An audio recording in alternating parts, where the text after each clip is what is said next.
What's up, guys? This is Eric from Easy Computer Solutions, and this is Saturday Night Q&A. What's up, guys? This is Eric. Another Saturday night. Sorry about the background noise. And what's going on, guys? Kind of moving everything around a little bit as I do this live. I should be prepared. But I'm not. As always, I'm not prepared. What's up, guys? This is Eric again with another video, and today is Saturday Night Q&A. Just want to say what's up to everybody in the stream. We do this every Saturday night, so you guys know that this is what I do every Saturday night. So what we want to do right now is go on and get this stream out there to make sure everybody can see this stream. If you are on the stream live, I want to say welcome. Welcome to the stream. How you doing? This is Eric from the Computer Solutions. You know I do this every Saturday night, and it's around that time, 8 o'clock. This is what I do every Saturday night, and I have fun doing it. So, I want to say hello to everybody. I see that I am now streaming live, and there I go. I hear the chime. Always good to hear that chime. And I am doing some business behind the scenes, make sure everything is monitorized, and go from there. All right, here we go. Saving there, and all right, guys. So what's going on today? This is Eric from Computer Solutions, and Saturday, it's a new year. New year, a lot of things to talk about today.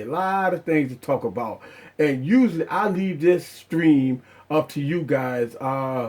I started a lot of things here on this stream, and just kind of going through the motions here. All right. First thing I always want to do is my quick quality check to make sure that I'm on live. And yes, I am. I am definitely on live. So, before we get started here, I just want to make sure that we all are here, and I want to say hello to everybody. And this is a new year. It is 2016, guys. This is 2016, and I want to welcome everybody to the stream. And this stream usually get uploaded to YouTube. So let me go on and give out my disclaimers. First thing I want to give out is that this stream goes up on YouTube. I do this stream every Saturday night. Also, this is more of a PG-13 stream. So you may hear some things on this stream that sometimes may be in a little small inappropriate to young kids. This is why we do this stream every Saturday night. So, last time we did a stream, guys, it was very successful. I had a lot of people on the stream. And I did a couple of streams this week. I think this is my fourth live stream this week. So it's been fun. It's been a lot of fun. We've been talking about a lot of things. I've had people call in. I've had very, very long conversations with people. We've had a lot of fun on this stream. I had some technical difficulties on the stream, which I fixed. I had to wind up doing 3 or 4 different streams. So it's all good. It's all good. Sometimes, you go through these growing pains, and I am no exception. Sometimes things just don't act right. And that's why I'm a tech reviewer, and this is why I love technology and some things that I know I can fix. So, kind of let y'all guys know. A lot of people ask the question of what did I do to fix everything last week? Because we did have some issues last week, I can tell you that what I was doing last week that kind of hurt the stream a little bit is that I was having some technical difficulties, and my stream got cut because I was uploading some stuff to YouTube, and I was using a lot of bandwidth. So by me using all that bandwidth, it kept cutting out. So right now I am cool free, and I'm not using any bandwidth right now And so this stream should go without a hitch. Now, I could tell you that's not always the case sometimes, but for the most part, I think it works out. All right, so let's go on and get into some stuff here. Trying to talk about some things here. You guys know that over the last week, I've done all these streams, and I answered a lot of questions. There was a lot of questions, and I still get a lot of questions. And a fellow YouTuber gave me a suggestion, and that's my good buddy AJ Walker. He's always on the stream, and he gave me a suggestion about a hashtag. So now uh, I'm using X hashtag X Easy Computer Solutions, and that's going to be on my Twitter feed. So what I'm going to do is I'm going to start promoting that hashtag, and that's EAZY Computer Solutions. So you may see that hashtag out there on almost all my videos. So if you do see this, just be advised that you can put in any kind of question you want. And what I'm going to do on my live streams, I'm going to go on that hashtag and hashtag Ask Easy Computer Solutions, and I'm going to, answer those questions. And sometimes that's a little easier. A lot of people that's on Twitter like to ask questions, and what I'm gonna do is I'll take those questions and I'm gonna put that on my live broadcast and go from there. All right, so as you guys know, I've been talking about this for a while now, and this is January, and which is January. I'm calling it Microsoft month. All right, so I'm reviewing a lot of Microsoft devices, and you will see a lot of Microsoft devices in this month here. My main focus is Microsoft, and the reason why I changed my focus and I have this focus on Microsoft is because we hear a lot of things. Everybody bash Microsoft about their products. Sometimes it's about education. And I think what the issue is a lot of people is not well-round educated on the Windows ecosystem. So we're gonna talk about some of the good and bad about Microsoft. And the reason why I want to talk good and bad about the world of Microsoft is because they do have some reports out that Microsoft is losing some market share. They're down to maybe about 2% of the market share compared to iOS and Android. And so why is that? Why is that? I can tell you some of the reasons why. It's bad marketing. Some of it is bad marketing, and some of it is that it's education. What is the first thing people always say when you talk about Windows devices? Oh, it's no apps. Well, that's not necessarily true. If you look at my videos, I have already did app comparisons to your main apps that you use frequently. So apps such as Twitter, Facebook, Instagram, so those apps is available in the App Store. Also, I did a gaming review on the Windows Phone platform. And so when I did that, when I did that video, that lets people know that yes, there's games in the Windows Store. See, a lot of people again, it goes back to the education. A lot of people just say, well, I don't like Windows. Well, the question remains is, if you don't like Windows, why? Have you ever tried Windows? And I tell you, 90% of most people that don't like Windows never tried Windows before. And I'm guilty of it, guys. I'm definitely guilty of never trying Windows before.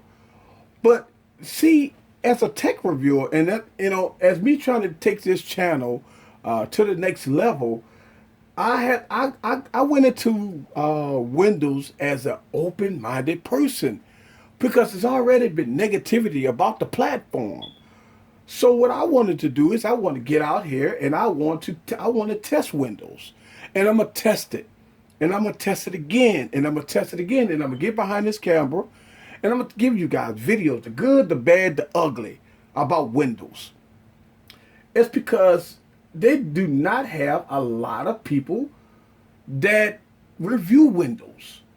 And so that one of the things I think that's a shame that and I can understand they got some tech channels that's just strictly Android channels, and that's understandable. And they review nothing but Android. That's understandable. They got tech reviewers that only review iOS, which is Apple. That's understandable. So if you just only do Apple, that's understandable. That means you'll never do Android. But me, I'm all around spectrum. What I try to do is iOS, Android, and Windows. Now, there's always the question remain that can Microsoft compete in the Android world and in the in the Apple world? The answer to that question is yes. I think they could. Now, listen. Here's the thing about Windows, guys. Windows, we can go all the way back to the HTC HD2, running Windows 6, and it was a great device.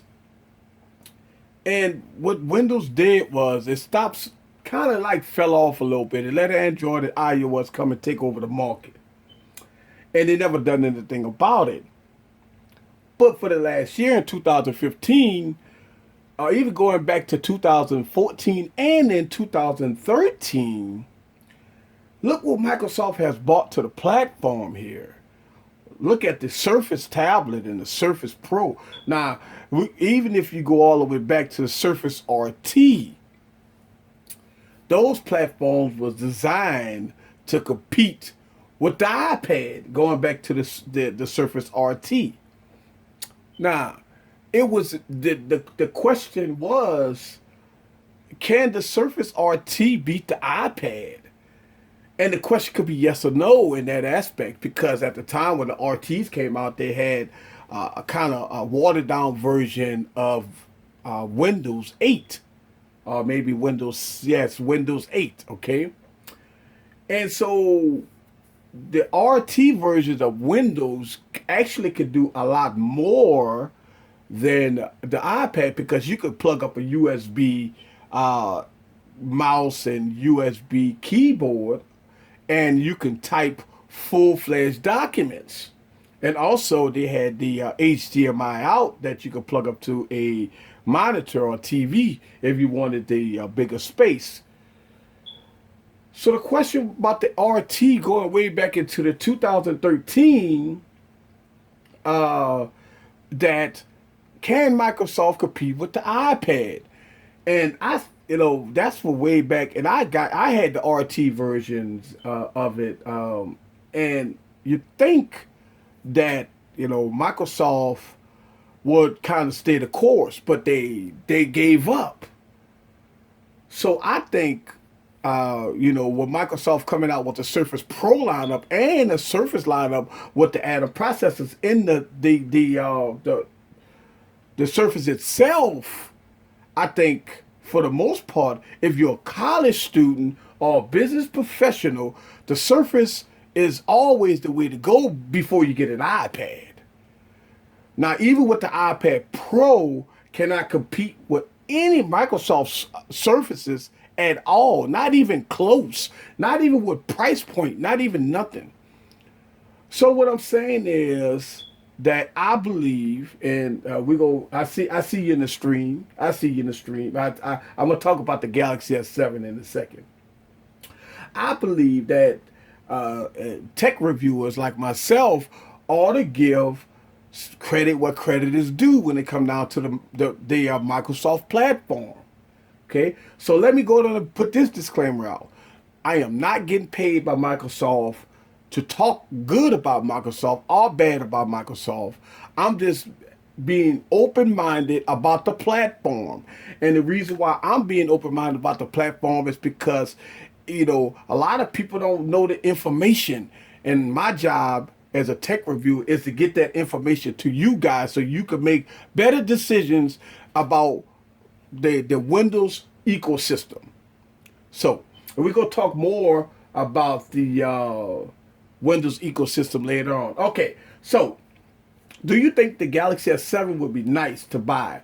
Listen, rumor has it that the Galaxy S7, all right, is going to have the same design with beefed up specs. I think what they probably do is go put a beefier battery and they're going to put a high-end chip in there with 4 gigs of RAM. So if you got the Galaxy S6, I think you'd be fine until the Galaxy S8. But we got to wait for the keynote address. The iPhone 7, let's talk about the iPhone 7. Now, the iPhone 7 is supposed to be going into a direction that I'm kind of not liking. They are going to change their design. They're going to get rid of the antenna lines in the back. Rumor has it that the antenna lines are going to go away. And also the 3.5 millimeter headphone jack is going away. Now, I use Bluetooth all the time. So the 3.5 millimeter headphone jack doesn't affect me too much. But it will affect people that takes like aux cords that plug up into to external speakers and stuff like that. Now, Apple's probably gonna sell a dongle that you're gonna have to buy, but I don't know about this iPhone. Listen, the thing about the iPhone 7 is my biggest disappointment about iPhones. Apple has to fix the battery life. If Apple could fix the battery life on the iPhone 7, then I'm almost all in.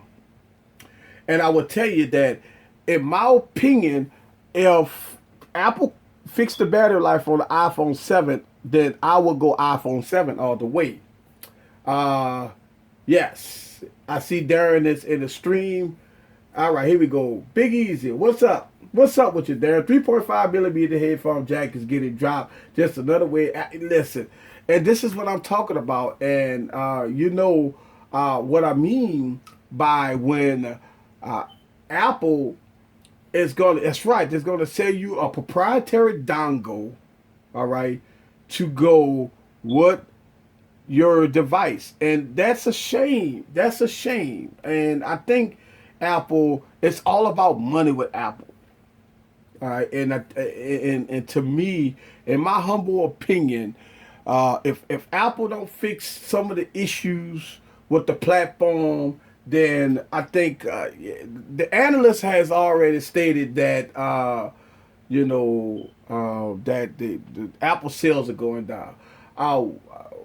What you think about the iPhone 7 or the S7? Which one would I buy? All right, so I want to answer that question real quick to Dante. Hopefully I'm pronouncing your name right. The iPhone 7, the Galaxy S7. Here's the thing. I'm getting them both, all right, to review on this channel. Now, which one would I recommend? It's hard. Now, let me ask you a question before I answer that question. If you Android, then get the Galaxy S7. If you're Android, if you iOS, that's a no-brainer. You got to get the iPhone 7. But in my opinion, I would kind of steer to what, man? I'm gonna get both of them. So I think, to me, I would probably steer towards iPhone. I'm gonna tell you why. iPhone, to me, has always been the smoothest platform out there. All right. To me, iPhone always has the best ecosystem. If you in that ecosystem, if you got Apple Music, if you got all kinds of other stuff, then yes, Apple all the way. But to answer your question, I'm getting them both. So I'm going to have the iPhone 7 and the Galaxy S7. Now you got to remember the Galaxy S7 is coming in three versions. Okay, the Galaxy S7 the Galaxy S7 will be Galaxy S7, Galaxy S7 Edge, and the Galaxy S7 Edge Plus. All right. So it's one of those things that it all depends on what platform you're in. All right, so I got Darren saying iPhone will be supported with a OS longer than the S7, but the S7 will be the better phone. I agree with that. So either phone would be a solid phone, but for long term support, you right. In my opinion, both phones would be good. The S7 would be better than the iPhone. That is correct. But for support, iOS will support the iPhone a lot longer than Samsung. In my country, does sell iPhones plenty of money, like 7,000. Wait, what currency are you talking about here? So let me know what kind of currency are you saying? 7,000 rubies? What country are you in? And if 7,000 is like how much in American money in U.S. dollars? Convert that for me. I need to know what kind of currency you're talking about. Are you talking about 7,000 rubies? Are you okay? Trinidad. Okay, okay. All right. So in American dollars, I'm not sure because you might have to translate that. Because I could tell you in United States, the Galaxy S7 is probably going to be about 649 US dollars for the probably the 32 gig, and it goes up $100 increments. So we look at that $749 for 64 gig and $849 for 128 gigs. All right. So Darren said, you telling me I have the Galaxy S6 and the battery is terrible. So unless Samsung outs more battery, it would advise against it. Yeah, yeah, I would advise against it. Let me tell you something, Darren. The Galaxy S6 right now is a speed demon on its own. The only thing the Galaxy S7 is going to bring to the table is probably some software tweaks. That's it, and you're going to get Marshmallow. So, to answer your question is, yeah, I would think that, if you got the Galaxy S6, I think it's like remember everybody had the Galaxy S5. What happened to the Galaxy S5, guys?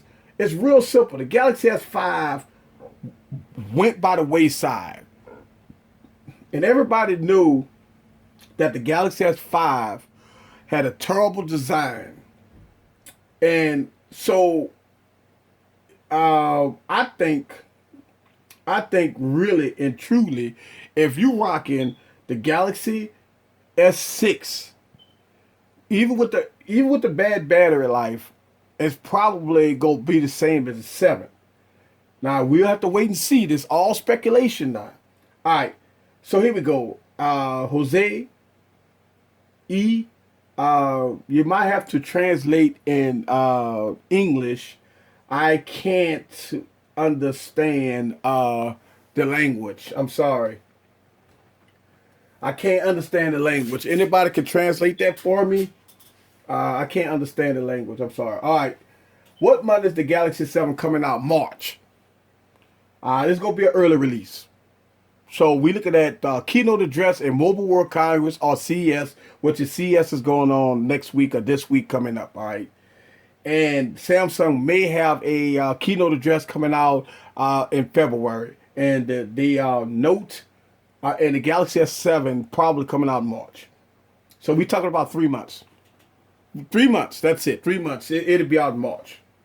All right, Galaxy S5 had the waterproofing going through it. Yeah, so it was awesome.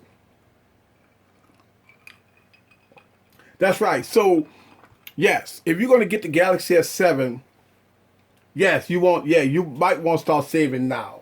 Yeah, start saving now if you're getting the Galaxy S7. Yeah, because it's coming out no matter what.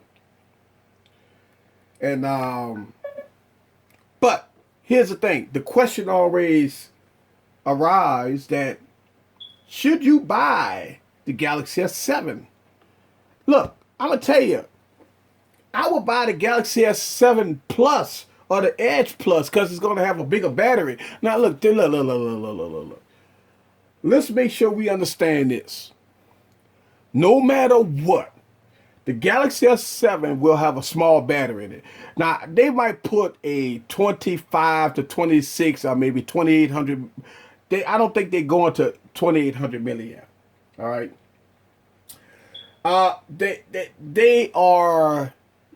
They probably gonna keep up with the iPhone.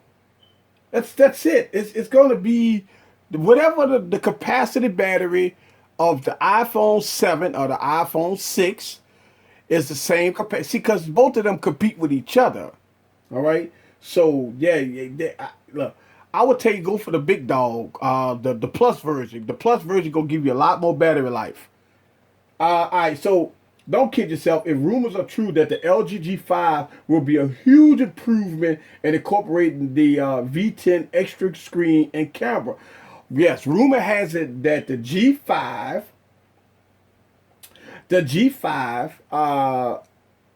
will incorporate some of the V10 features, but rumor has it that the screen on the G5 they probably will be look the same as the V10, and it's gonna probably have that good looking back.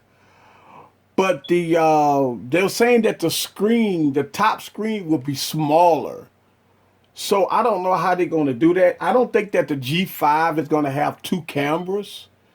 But when they're saying improvement, I think what they're going to do is they're going to probably fix the brightness on the screen. They're going to go with probably the 810 or the 820 processor. Instead of the 808, they go fix the fingerprint scanner, which they haven't fixed yet. Now I don't know as far as camera. Now the LG V10 has a great camera, so I don't know. In the G4 had a great camera, so I'm not sure as far as camera. Don't know what the G5 is going to do. Might I go for the new LG? No, let's wait a second. I wouldn't say that let's go with the LG first. Let's wait for it to come out and then we'll decide then about that. Alright, so you're a Samsung fan, you're sticking with Samsung. Listen, I'm gonna tell you. The Galaxy S6 Edge Plus, and I say this in my videos, is the crown jewel of 2015. It's the greatest phone as far as the build. The build of that phone is gorgeous. And the battery life in the Galaxy S6 Edge Plus is top notch. For some strange reason, the Galaxy S6 Edge Plus run circles around the Note 5. The performance of the Galaxy S6 Edge Plus is A1. The battery life on the Galaxy S6 Edge Plus is a 10 out of a 10.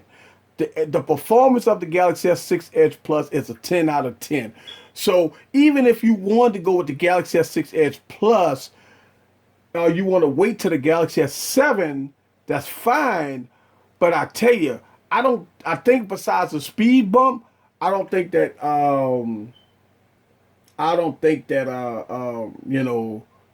that Samsung would do anything because look, the Galaxy S6 is already a speed demon. Only thing gonna do is put 4 gigs of RAM and speed bump it. Now, as far as battery life, they might do something with that, but I don't know. We have to wait and see.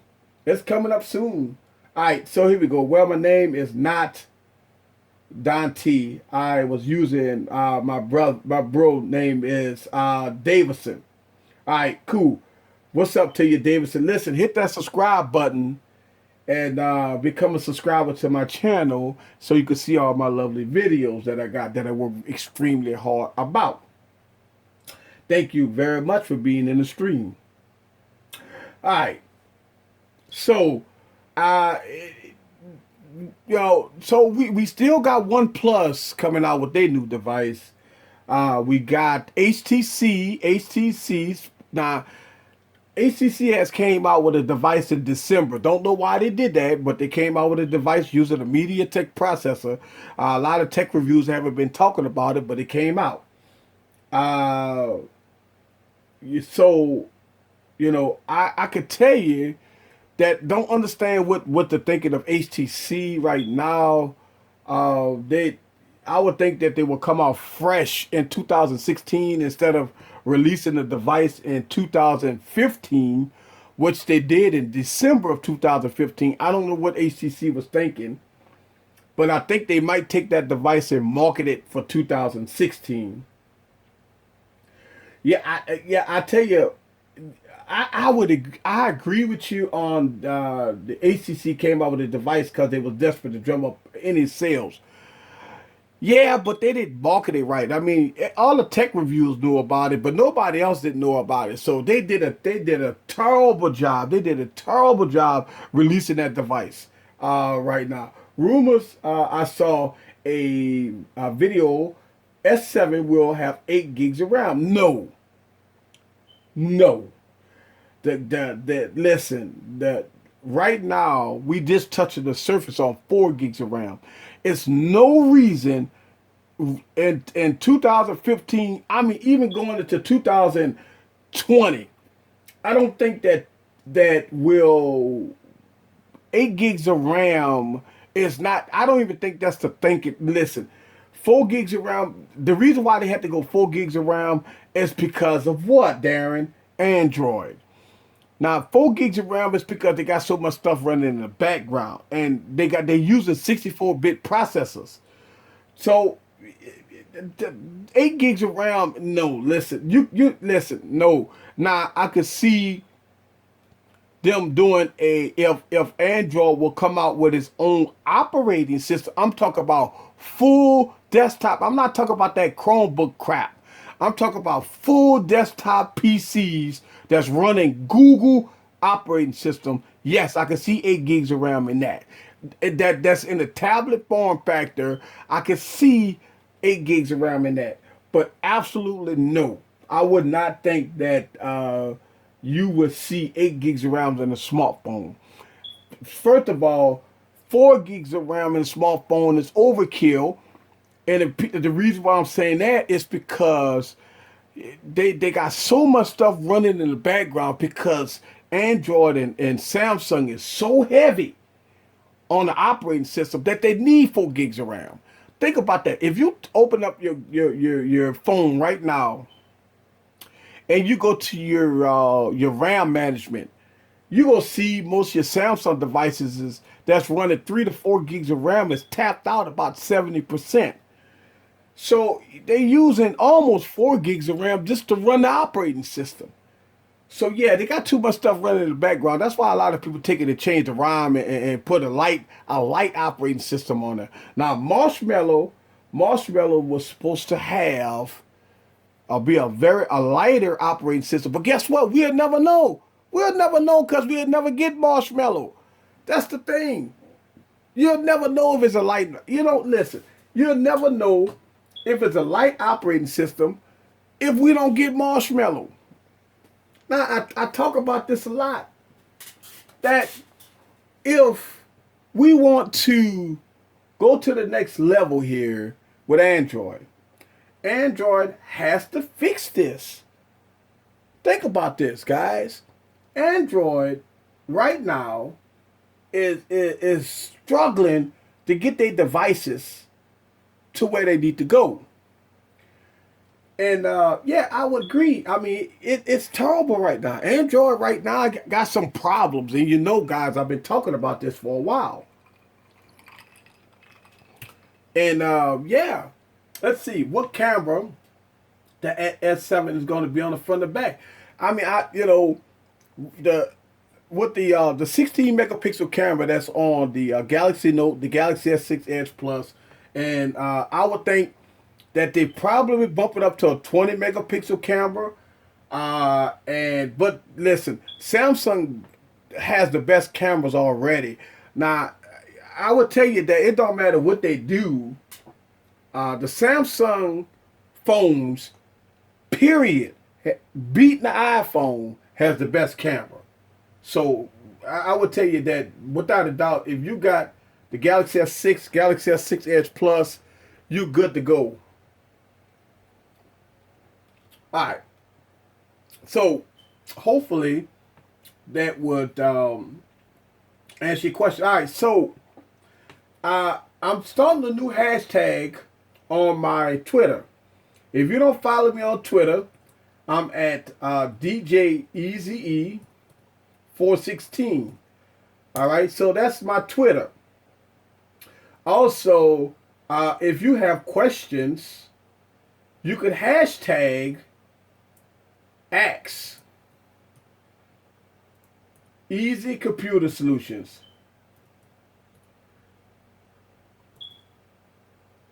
So it's going to be hashtag Ask EAZY Computer Solutions.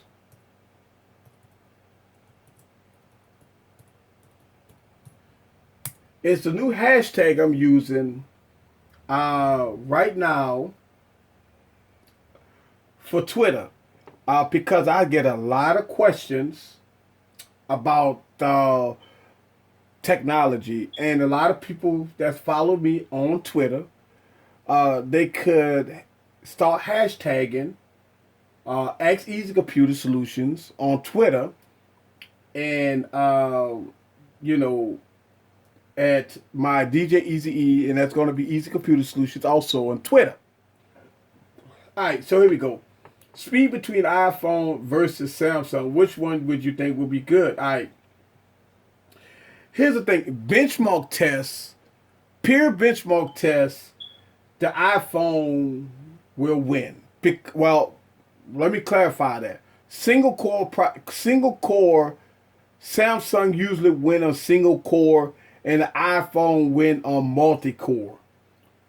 But the speed between iPhone and Samsung, if both of them gonna be pretty powerful, both of them gonna be the same. You got to remember, you got iOS versus Android. So both of them would be fast. Now you got to remember, it all depends on what Samsung do with its operating system. If you have a Android, this say you rocking the Galaxy S4 or the Galaxy S5, your device is lagging out. You're probably pissed off if you got that device because it's so slow, it's lagging out.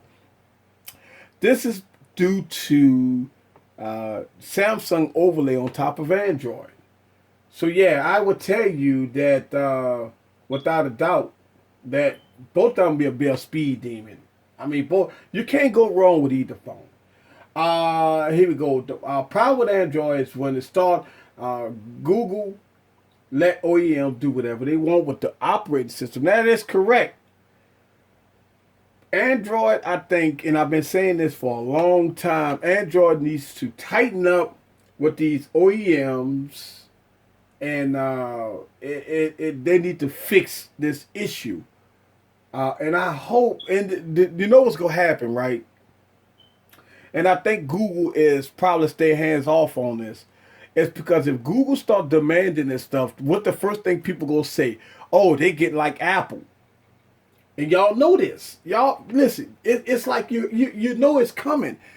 If if Android start tightening up the rules and regulations of the platform, everybody gonna start crying wolf. Everybody gonna start saying that, well, it's not an open platform. Everybody gonna say that, oh, Android is trying to get like iOS. And I'm telling you, in my opinion, I think Android needs to do a little something. I'm not sure, but they need to fix some of the issues with Android. That's right, yeah, that's right. Dozens of versions of Android. And it's poorly coded. Man, Darren, you on fire tonight, man. That's what I'm talking about. Let's see, camera speed software, I think Samsung will win with the camera and the speed, not software. I think, I think Samsung will always dominate when it comes down to the camera. Listen, without a doubt, you can't beat a Samsung camera on the Galaxy S6 on any of the devices. You can even go back to the Galaxy S5. Samsung has the best camera, hands down.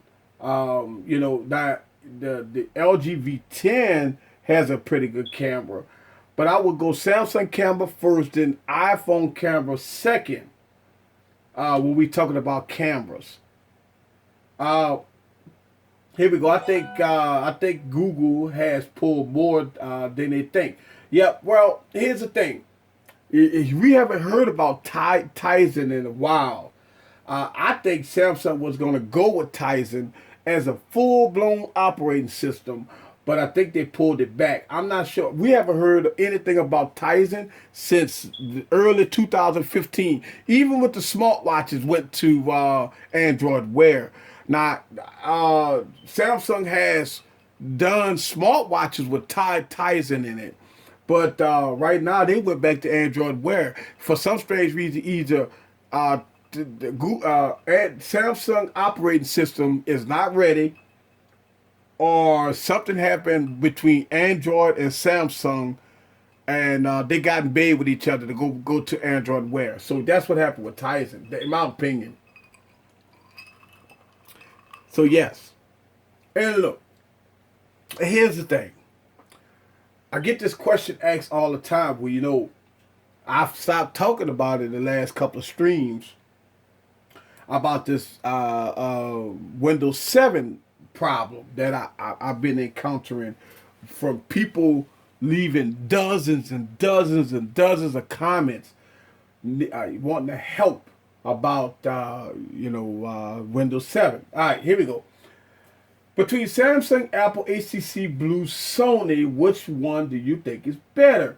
I want two answers. All right, so to me, let's take one person out the equation. Let's take Blue out. All right. First of all, let's take Blue out. I'm gonna tell you why. Because Blue do not update their operating system. Listen, the 2015 Blue devices that came out still running Jelly Bean. So we're gonna take Blue out.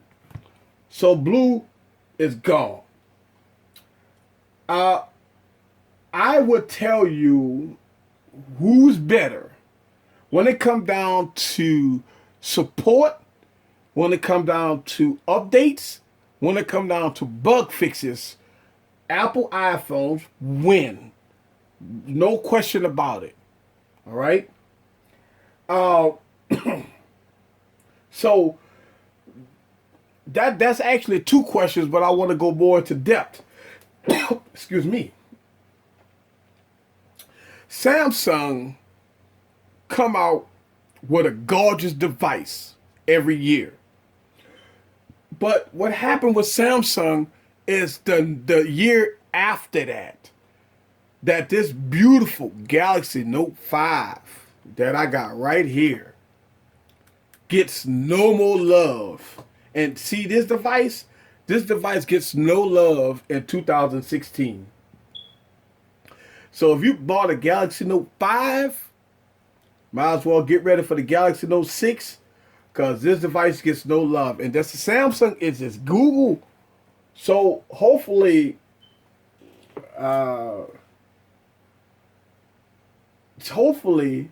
that Samsung and Google will fix this device.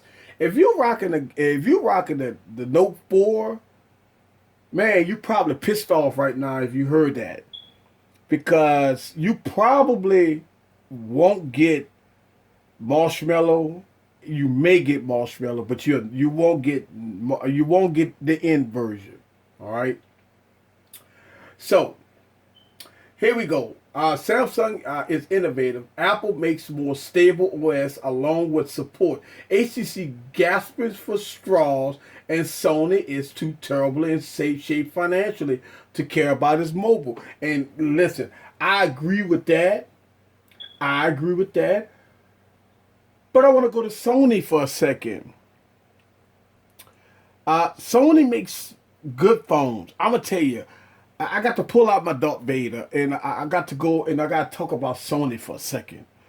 Now, Sony have taken the Sony Z Ultra, which is a 2013 device, and supported it through all the operating systems, running a Snapdragon 800 processor, an Adreno 330, and I'm gonna tell you, Sony has updated all their devices.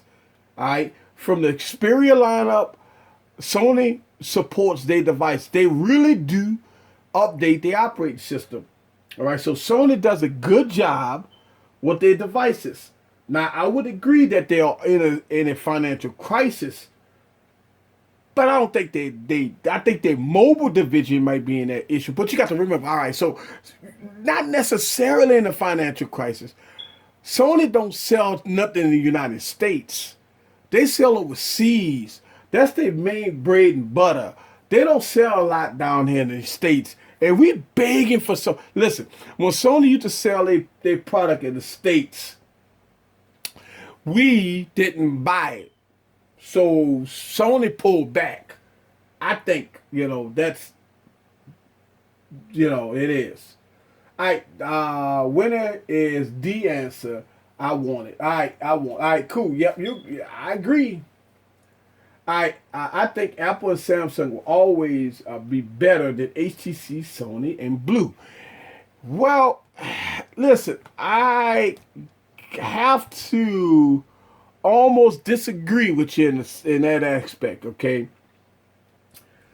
I'm going to tell you how I disagree a little bit. I think HTC supports their devices. HTC, in my opinion, and let me show you, and this is totally my opinion, and I say this a lot. HTC has the most gorgeous devices out there. Let's be real here. You cannot go wrong with this HTC One M8, M9, M7. HTC has done a good job with their devices. The HTC One M7, the HTC One M8, the HTC One M9, when it comes down to design, is the best of the best. Boom sound speakers, the best of the best. Quality screen, the best. Now they stuck with a 1080p screen, and I know why they did it. Battery life, and listen, you can look at this screen, and you don't need Quad HD on this screen. This screen is calibrated perfectly. All right, HTC has updated all their devices. HTC, the only problem with HTC is not that they don't have the best devices. They're not doing the Samsung thing about releasing 1,000 devices a year. I just think it's pure marketing. And I think that us tech reviewers, we don't get, and I do this. This is what I'm talking about. I think us tech reviewers don't show the love. And y'all know that I've been reviewing this device, and I made a lot of videos about the HTC One M8. I pulled it out the box. And so I think that we really need to start, so us tech reviewers, we really need to make more videos about past product. Because listen, in 2014, the HTC One M8 cost $649. Right now, you can get this device for about $200 to $250, and it's updated to Marshmallow. That means that's 2016, all of 2016. So that means that if you could get this device right now for $250, factory reset it, get it on Marshmallow. This is a flagship. This is a flagship. This is a great device.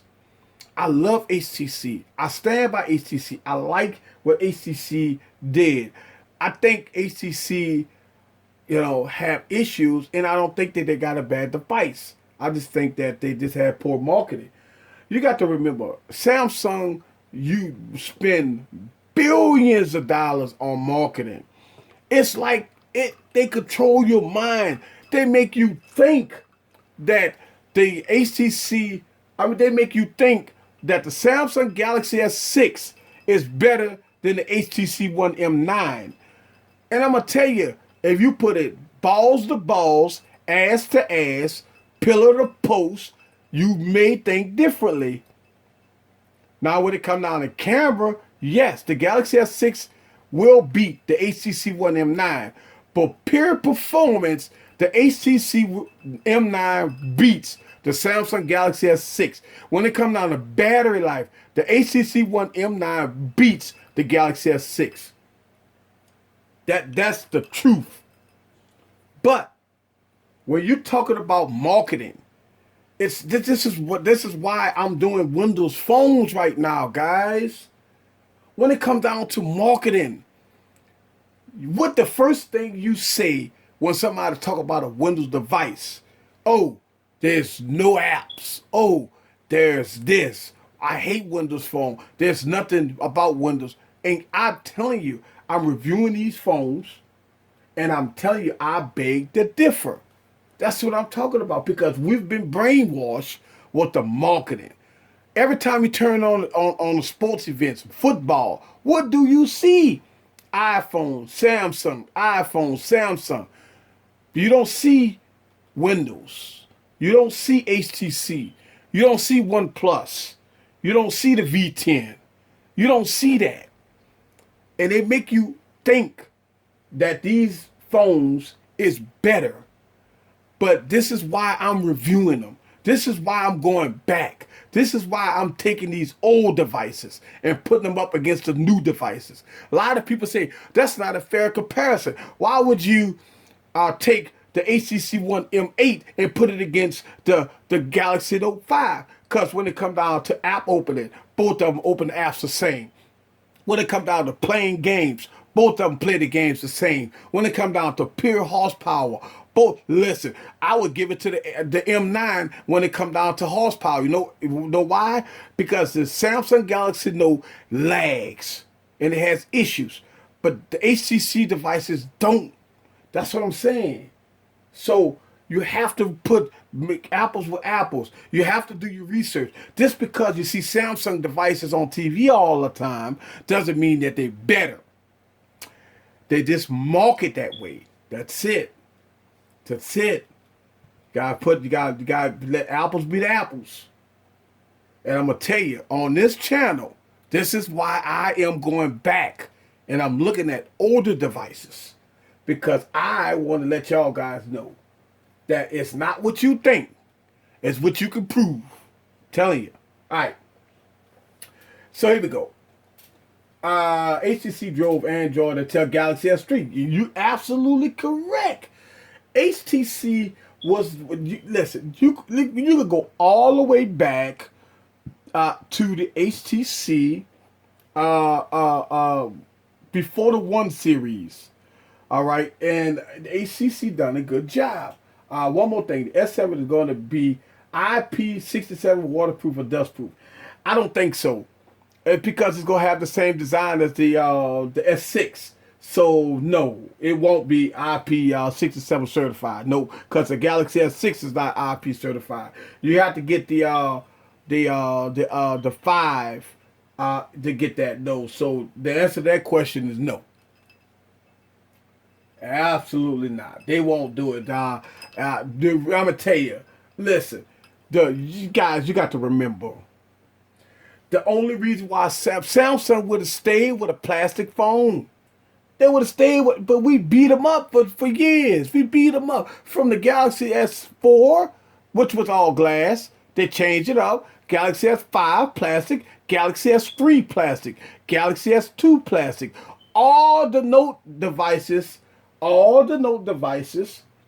was plastic. All the Note devices was plastic except the Note 5. All right. So they went through 4 generations before they went to the Note 5, which are glass. So yeah, no, I would tell you that that's the only. Listen, Samsung was still with plastic, but we beat them up on it. That's why. Let's see. You got the S5, okay. Waterproofing isn't help Sony and Samsung with the S5. People that buy flagship aren't talking about phones near water. Right? Listen, that's the thing. I mean, if you done paid $700 for a phone, you ain't bringing it. I don't care if they tell you if it's dustproof, waterproof, fireproof, whatever. You ain't putting a $700 phone near none of those elements. And don't get it twisted, don't get it wrong that the devices cost $700. That's the starting price of it.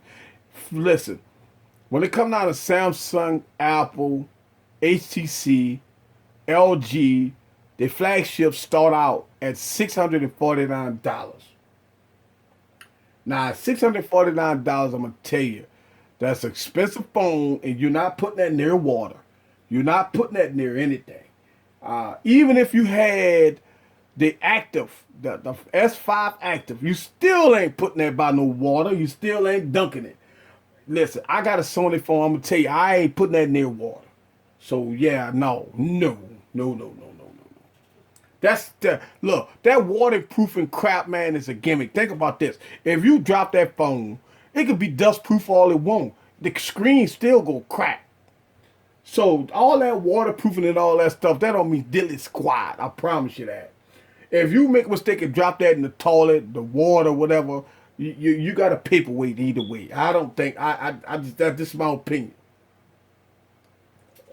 Mm, mm. That's right. Let me see what's going on. Let's see. Y'all usually know Snapdragon 820 is going to be fast or not. Yes, it will be fast. They already got benchmark tests for the 820 already. It's going to be fast. I think right now that the Snapdragon series, with the failure of the Snapdragon 810, I think Qualcomm will, without a doubt, don't have no choice but to make sure that the Snapdragon 820 performs well. They don't have a choice. This is my opinion. They just don't have a choice. The Snapdragon 820 has to perform.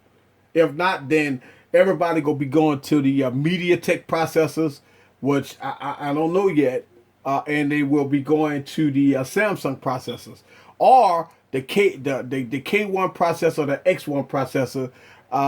That's your options right there. I don't know. That because Qualcomm is screwed over HTC with that 810 processor, a hot box. Question is, do you think Samsung is going with the in-house? Yes, I think so. I think Samsung is going in-house. Rumor has it that they're going to do the 820 processor, but I think Samsung, for what I've heard, Samsung is going with its new chip. This new chip that's supposed to be faster than the 820. So we got to see. I think that they go to. I really do. I really do think that Samsung gonna stay in house. I think that's what I think. Which is, hey, listen, it's gonna be great between Apple, Snapdragon, Intel, or AMD. Which one you think gonna be faster? Apple. Apple A9 chip and A9X chips are blazing fast. You talk about desktop quality, without a doubt. So yeah, I would take Apple. Copy. I would say Apple, without a doubt. They go benchmark. Apple A9X processor go benchmark higher than the Snapdragon. Intel right now needs processors right now is not there yet. It's not there. So yeah, you can take Intel out the equation.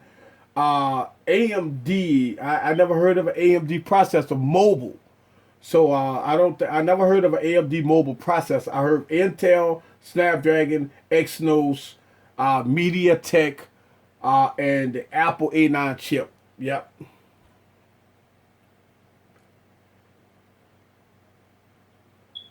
So that's it.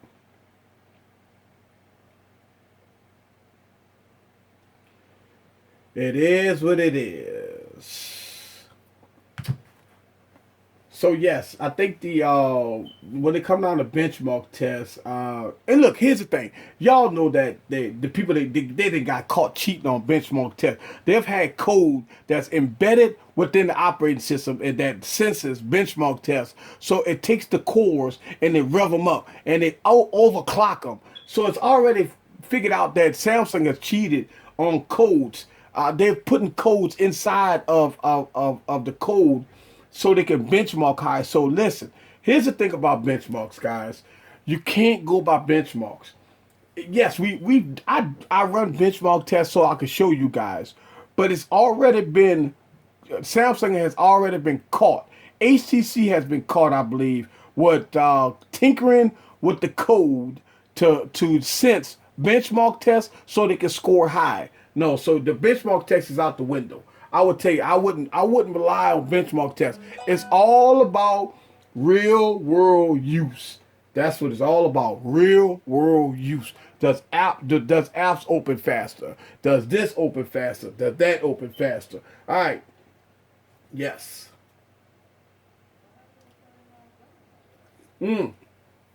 Yes. So, Darren put in the comments, and I see Janine in the building. Everybody give Janine a thumbs up, guys. The rumor has it that it's going to have a Surface phone. Uh, so, let me tell you what I think. And it's not true. I'm not sure. It's all rumors. My opinion. I think the Surface phone, guys, is going to have it's going to be a 6-inch device with pin support and running almost a desktop version of Windows 10. Now, if that's the case, this phone probably, if they do it right, they probably have the best phone of the year. Now, when I say best phone of the year, if you're a college student or you're a business professional and you got the Galaxy Note 5 or the Galaxy Note 4 and you need pen functionality, then the Surface phone probably would be the next best bet. To me, I think if you guys go and think about this Surface phone. Now, here's the thing. In the beginning of this broadcast, I talked about Windows. And let's go back to Windows. And it goes back to what I'm talking about as far as us, tech reviewers. The only reason why people don't like Windows is because they don't have the information. And Windows don't market it. I'm testing these devices out, and I'm going to tell you guys. People say it's no apps in the App Store. I beg to differ. I made videos about this. A lot of people say Windows phones suck. Well, what are you looking for? I mean, you can't say apps because Windows has apps. Windows 10 is supposed to have universal apps, supposed to be porting almost all the Android apps is coming into the App Store. So the apps is not going to be the issue. Now, yes, Google don't support Windows Phone, but that may change in the next 6 months or so. The problem is people is not educated to certain platforms. And shame on us tech reviewers, and I'm trying to change that. That we don't talk about Windows. Listen, they got 3 platforms in this industry. We got iOS, we got Android, and we got Windows. Right? Now, Windows right now is about 2% of the market share.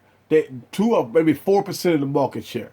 Yes, they are very, very low market share. And it could be because there's their own fault. All right? But at the same time, after reviewing these devices, and I'm still reviewing these devices, that I'm saying to myself, well, what's the problem? It's the platform is great. Apps open perfectly. No hiccups. And they don't need 4 gigs of RAM. They're running 1 gig of RAM. Now, I've made a lot of videos, and I got them coming out, guys. I got these videos coming out. And so, what I think with Windows Phone, It's got to be something that y'all guys need to think about. Because listen, you could go out, get a phone like this for 40 bucks. All right? 40 bucks for this phone. And I just did a gaming review for this phone. 40 bucks.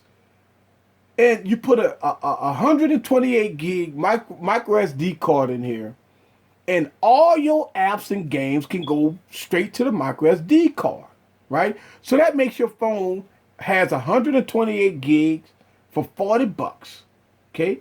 Now, do they have issues? Yes. I can tell you that if you got problems knowing the operating system, it's because it's false information out there. Now, and this our fault. It's us tech reviewers. Us tech reviewers have to start putting the platform out there. Give people more choices. And I know it's up to Microsoft to market themselves, but us as tech reviewers, we have to start talking about other platforms. We can't just always have a video about Samsung, video about iPhone, video about OnePlus, video about, listen, why it's no, they don't have a lot of videos about Microsoft. And it's a shame. We as tech reviewers, we failing you guys by not letting you see what's the difference in this platform, in this platform, in this platform. We need to let y'all guys see the difference, because it is. Okay? First of all, it's a price difference. Usually, your Microsoft phones gonna be a lot cheaper, lower specs. That's because listen, Microsoft is like iOS. It don't need a lot of specs. Microsoft controls the ecosystem. So it's one of the things that I know I've been beaten up, and I said it, that I'm giving Microsoft a fair shot. I'm going in this with an open mind. I'm getting these devices and I'm giving them the benefit of the doubt. I'm showing you guys gaming, app performance, reviews, totally about Windows devices. So you can make your own decisions. Should you spend $800 on the Galaxy Note 5? Or should you spend $200 on a Microsoft phone? Okay, so the question is, what apps you looking for? Twitter, got it. Facebook, got it. What other apps you got? YouTube, got it. So what I'm saying is, when Windows 10 come out on these devices, the platform is going to get a whole lot better. Microsoft is not just sitting on their laurels. They're trying to make their platform better. The problem is developers don't want to come aboard. And I understand it's about money with them. And it's money. I understand. They make more money on Android and iOS. I understand that. And it's a shame that tech reviewers, like myself included, don't talk about the platform. And this is why I've been making these videos. Because y'all guys need to see what's good, the bad, the ugly. And that's it. And that's why I've been talking about this for a while now. I see you have to go, Davison. Peace to you, man. You have your good night. I know you have to work in the morning. All right, so yeah, I know I want to talk about that and stuff like that. So we got Janine in the building. We see you in the building, and we've been discussing Windows platform, because this is my January Windows event, and we got CES, we got all kinds of stuff coming out. It's a new year, and so I will kind of discuss some of the things that I'm working on this here. We got Janine in the building. What's happening? So some of the things I want to talk about that I'm doing in this new year for this channel. This channel here, that I'm really focused on a broad range of devices. All right, I'm I'm still gonna do my tutorials on Windows. I'm still gonna do my tutorial. I'm sorry, Windows desktop. I'm still going to bring you guys a lot of things dealing with the desktop. Uh, Also, I see you got to go, Darren. You have a good one. All right, so Darren has to go. I see you guys. I see that what I want to do is take this channel and do exactly what I did in 2015. I started the channel. I had, I go through my growing pains. I had to, listen, y'all see that I done changed my layout. I had a smaller table. I started all small. And I just made a video, and it's coming out tomorrow, about starting YouTube. A lot of people got a lot of false uh, assumptions about YouTube. And I made a video about it so people could understand how YouTube works. YouTube is a very difficult to get into. I learned that the hard way. I went into YouTube. I put a couple of videos up there, and what happened? Nobody can find you. You have to market yourself very hard on YouTube to get yourself known. And even though I'm still a small YouTube channel, 14, almost 1,500 subscribers, and it still is a small platform compared to some of the other platforms. But I'm committed to doing this.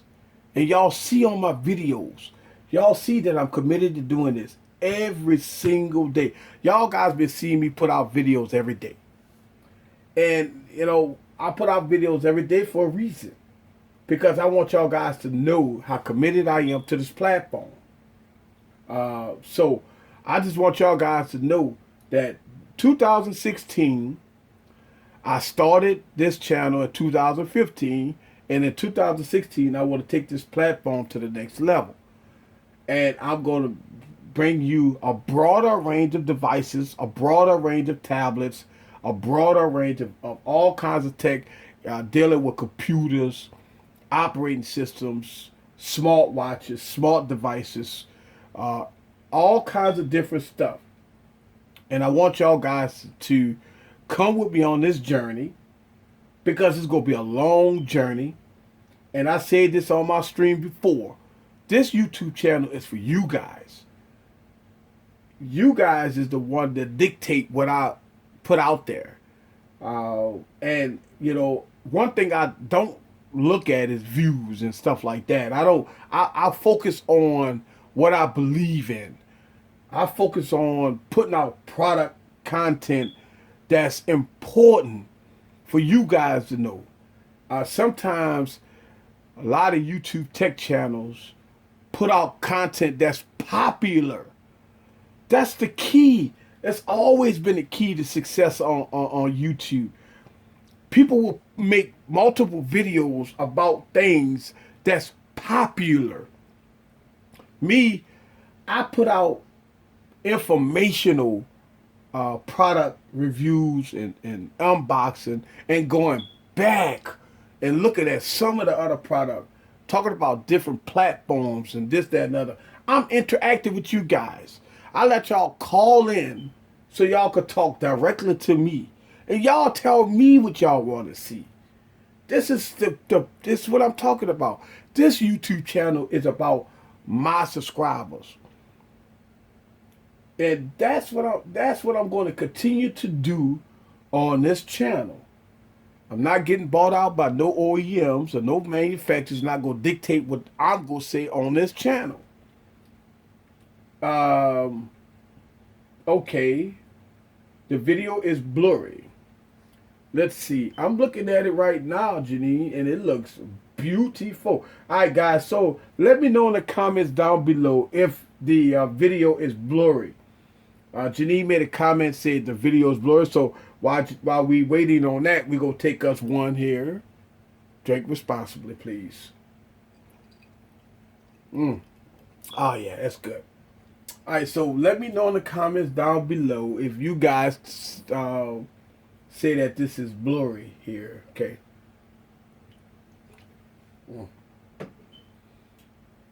That may be the case. That may be the case. It may be your phone. Yep, maybe your phone. It may be your phone, or maybe it's the Wi-Fi that you're on. All right. So what else going on, guys? Listen, I know that 2016, I'm doing a lot of different things. I'm rocking this old ass phone. Yes, we know that. We know that in 2016, I am bringing in uh, the new year with some good stuff here. All right, we go bring in some new YouTubers. I'm gonna start supporting some other channels. Also, I still have my other YouTube channel, which is Nola Kick Studio. That's on YouTube. I'm gonna start getting more into that. Also, with Janine, that she's in the stream. She is the owner, founder, CEO of Yummy Nails. She also about to start her YouTube channel in 2016. So we're gonna do some promotional videos here on this channel, so y'all guys can steer uh, to her channel, so y'all guys can sing your wives, girlfriends to her channel, so y'all can see some of the nails and all that stuff like that. And also, some of the ladies and even guys going to start going. I'm gonna start revering people all to the Nola Cake Studio YouTube channel. So that's some of the things that we are doing in 2016, and we're gonna have a blast of a time. We will continue to do these live streams on Saturdays and Mondays. You got to remember, Monday mornings, I do a live stream called Monday Morning Hangover, and it's informational. I talk about everything that happened over the weekend, and we bring up new stuff. And I always tend to, on Monday Morning Hangovers, I always tend to get some other people, some of my other subscribers like the Monday Morning Hangover. So I always get the people that cannot make it on the Saturday event will come on my Monday Morning Hangover, and then we'll talk. All right, remember, guys. So on the my Twitter, remember it's at DJ Eazy 416 on Twitter. All right, so that's going to be my Twitter handle. All right. And I started a hashtag with Ask Easy Computer Solutions.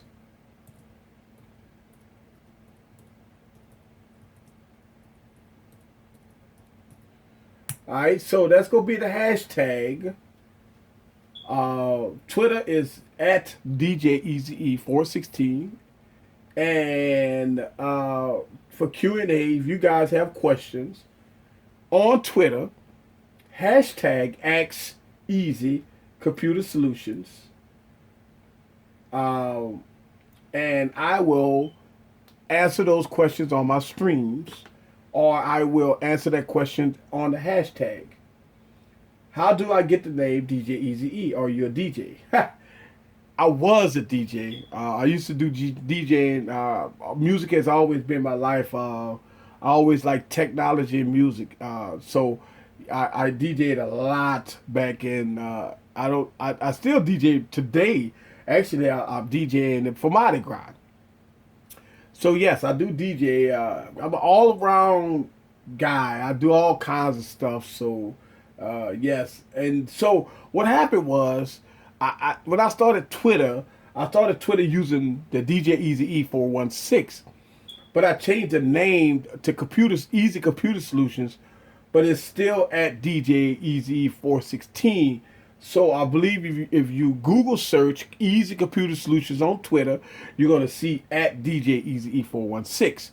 So, but if you want to find me on Twitter, it's at DJ Easy E416, and you can leave a question at Ask Easy Computer Solutions, and use the hashtag, and I look at that hashtag all day, all the time, and you're more than welcome to take a peep at it and go from there. I have a computer that I got that's about 15 years old. Can I get it to work? No. Listen, 15 years old? No. Computer done. Listen, computer is done. 15 years old, you probably running XP? No. Nah. It's time for new one. 15 years old too long. Nah. Since you talk about that, just say, okay, I'm going to buy a new PC. Now, here's the thing about buying a new PC is you have to look at uh, how long the longevity. You can't listen. I understand price is everything. Price is everything. Price is everything. I know, but you got to remember if you're gonna use this PC for 15 years, you have to look at. Don't look at eye candy. You want to look at specs. Now you might say, well, why should I look at specs? It's a pretty looking computer. Yeah, every computer gonna look pretty. But you got to look at screen resolution. What kind of processor it has? How much RAM does it has? What kind of GPU does it has? All that plays a big part in future proofing your computer. I'm telling you, my personal opinion. If you're going to go with a PC, go with a Surface. Tell you why. Microsoft will support the Surface. Anytime there's an update, the Microsoft Surface go get it first. Anytime you got a new operating system, the Microsoft Surface go get it first. Anytime you got an issue, the Microsoft Surface support team will take care of your Microsoft Surface. Period. Listen, you can get a Dell, you can get HP, you can get whatever you want. If you're a college student and you're not a gamer and you want to get work done, you want to keep your PC for a long time, go with a Microsoft Surface. If you're a gamer, that's something different. You need a high-end PC. But if you just a person that just need a PC that's going to be for the long haul, go with a Microsoft Surface, hands down. It's no question about it. I can't. Maybe you guys can come on here and debate with me all you want. Let me know in the comments below if you beg to differ. But when it comes down to support, OS updates, the Microsoft Surface made by Microsoft will get it first. No questions about it. That's, just like buying a Mac. If you go buy a Mac, you go buy a Mac, and it's going to be supported by Apple. It don't matter how long you had the Mac. Apple will always support a Mac. Same thing with Microsoft. If you go get a computer, then you have to, get the best of the best of the best. And you talk about Microsoft Surface. It's a no-brainer. Yes. Is it the perfect PC? No. The Microsoft Surface does has its issues. We know that. But when you talk about supporting raw power, getting stuff done, Surface right now is the best.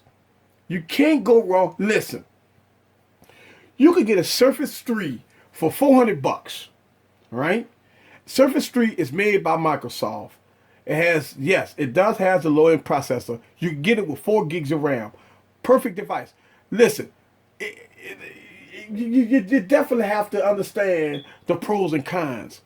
And when you're talking about a PC, the Microsoft Surface 3 is thin like an iPad. This thing looks like an iPad. It's small, thin, lightweight. It's a full-fledged PC. You could do all your homework on there. You could do Microsoft Office on there, PowerPoint. You could do whatever you want. You could put USB sticks in it. You could put mouse, keyboards, everything you want on the Microsoft Surface, and it will work flawless, without a doubt. It's not for gaming. We understand that. So, Surface or Surface Pro 3 or Surface Pro 4 or the Surface 3 is the the the computers that I would recommend, hands down, perfect in the story. All the rest of them, just sorry, it is. All right. Well, it support Microsoft Office. Yes. Listen, the Surface. Listen, the cheapest Surface they have is the Surface 3. Surface 3 comes with a free version of Office, a free version of PowerPoint, a free version. Listen, when you buy Microsoft Surface, they go give you $200 worth of software. You only buying the computer for $100, maybe $150. Listen, it's going to give you $250 worth of software free. The Surface only costs $399 or $499. All right, so you're only paying $250 for the computer, and you're getting free software. So it's a no brainer. Best for school, hands down. I you know, it's nothing else to say. It's the best PC for bang for your buck. That's it. I'm blurry. So let's give me a thumbs up. Let's go and do another quality check, guys. I'm getting I'm blurry again. I'm looking at it now, and it looks pretty good. Let me know in the comments down below, and we're gonna take us one. All right. Let me know down in the comments, guys, below. All right. So I got 205 sinks in the building. Listen, what's up with you? If this is your first time in my stream, welcome to my stream. 205 sinks in the building. I got a Sinks fan. Listen, if you like I said, if this is your first time, hit the subscribe button. Let me tell you how this platform works. I do 2 live streams a week, and I got a tech channel. I got 260 videos right now on my channel, and I talk all tech. I put that Sinks flavor in all my tech, and I got live videos. I got tutorials. I got unboxing. I got everything you want. Anything about technology is on my channel. So hit that subscribe button, and let me know, guys, what you think about this blurriness that Janine has. Now, y'all let me know in the comments below. All right, let's go. Mm, mm, mm, mm.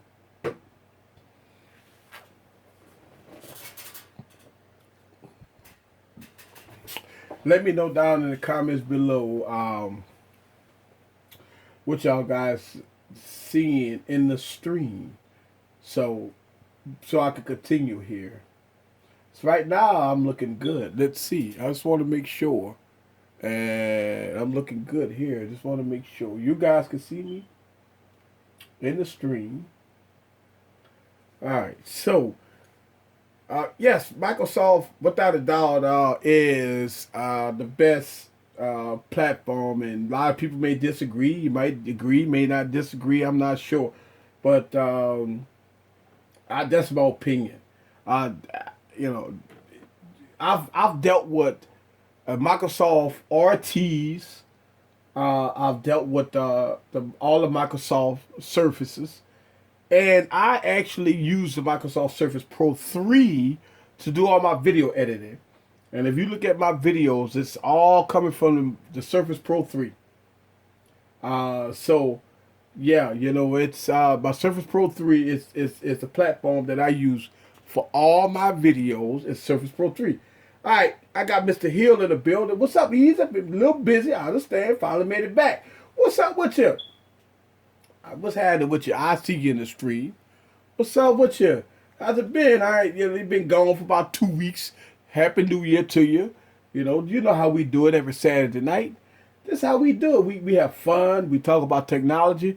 We don't always have to talk about technology, guys. We can talk about whatever.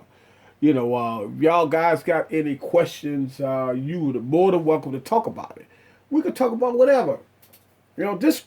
I say this channel is for you guys. Listen, this channel here is for you guys, without a doubt. And, so this is your channel. This is y'all. You let me know All right. So, all right. So let's go on to do this. I've been talking a lot. I know I have. And I want to get this up here so we can see if we can talk to some people here. So I am going to put this phone number 1886 right here, guys. That phone number. Give me a call. I'm gonna put you live on the air. You want to talk to Eric live for computers, easy computer solutions?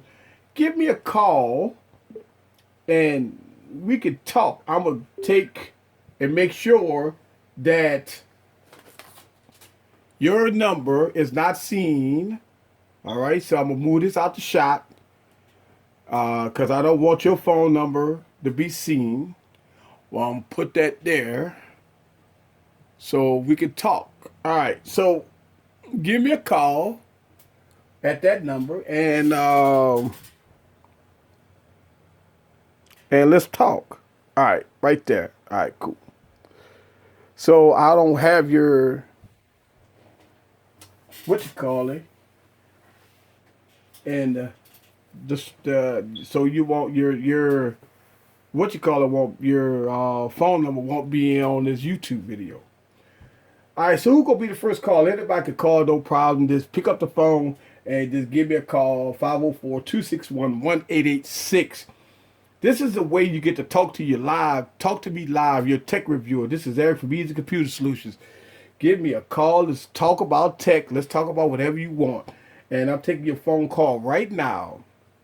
Just give me a call. You got the number, 504. I'll put it in the stream, 261-1886. And that's 504-261-1886. So anybody could just pick up the phone, give me a call. I will talk to you guys right now on the stream. And everybody can hear you. Everybody. All right, so who gonna be the first one to call? So while we wait on somebody to pick up the phone to call, first of all, listen. All right, so we got Mr. Hill saying he's involved with a lot of crawfish and Crown Raw. Man, I'm going to tell you, that's a good night. A good night. Eating crawfish and drinking Crown Raw is by far the best of the best of the best. And you can't go wrong with that. So yes, that's the way to go, my brother. All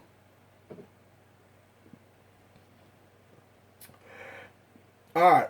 So have you ever thought about that? You watch all these tech videos. You watch a video. It don't matter what it is. It could be a hairstylist or whatever. You ever thought about, could I actually talk to these people in person? Yes, you can. Call Eric right now, 504-261-1886. Come talk to me. Here we go. When y'all give me a call, I will put you live on the air. So what else going on, guys, while we waiting on somebody to call? And go from there.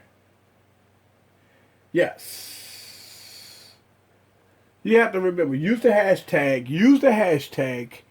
Ask Easy Computer Solutions on my Twitter, and my Twitter is, and I'm gonna put that in the comments. I'm gonna put that in the description, and I will put that down there so y'all guys can have that. My Twitter is at DJEZE416, and you could ask me anything. Me questions at the hashtag Ask Easy, EAZY, all right, Easy Computer Solutions.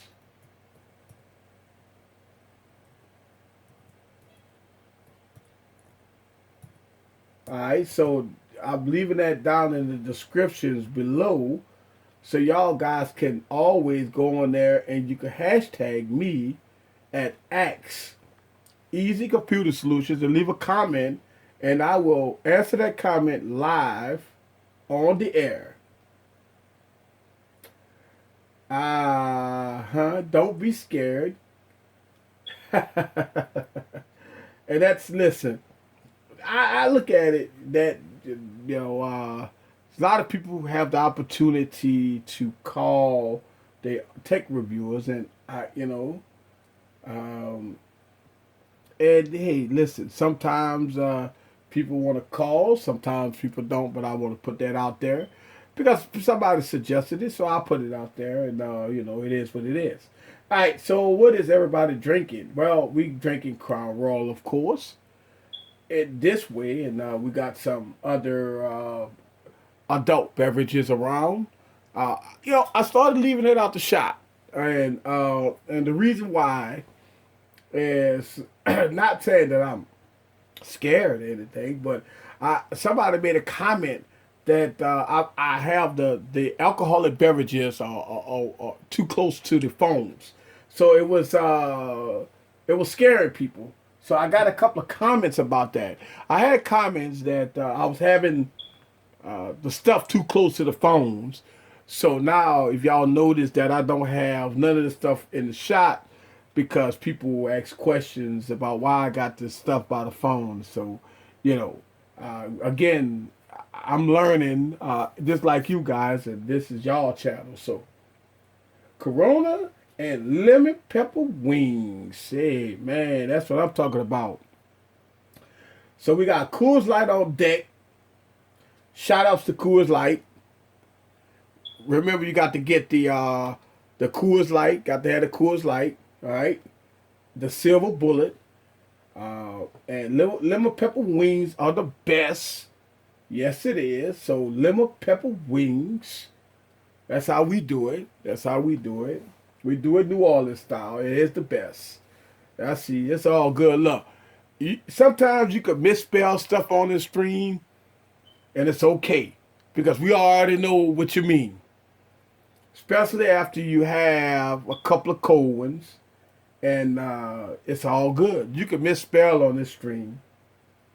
We know what you mean. Trust me. So, mm, it's all good, my brother. It's all good. Let's see. May I have to leave in a few. Kay wants to go to the store. Jeez. Yeah, well, that sucks. That's understandable. If you got the roll, you got the roll. But it's all good. We have fun here on the stream either way. And it's so funny. Last week, and everybody calling in, and everybody wanted to call in. This week, I guess everybody's still hungover from yesterday, and that's understandable too. Here's the thing, and look, sometimes I might have a full house on this stream, and sometimes I may not have a full house on this stream, but it never discouraged me. I always do it regardless because not everybody can come on the stream. That's why people watch it later on YouTube. So just because I got 10, 15 people on the stream, I don't have the 50 to 60 to 70 people that I usually have, and the number was growing. It's okay. It's all right. It's all good. I don't trip because we up here just having fun. We just talking. You guys have an opportunity to talk to me, but it's all good. It's Sugar Bowl, so everyone is on Bourbon Street Party. Yep. If you're in Louisiana, if you're in New Orleans, the answer to that question is yes. It's Sugar Bowl time. Everybody in New Orleans, they're partying. So I can understand why, people decide to take a day off from the stream, and it's all good. I've made a couple of videos. You might see a couple of videos coming up tonight, maybe not tonight. Uh, yes, and that is true. In the comments, we have Janine said a lot of people left for ATL to see the Saints game. Yeah, so yeah, and Saints game will be very important. They play a very good game tomorrow, and it's all good. We have fun either way. So it's all good.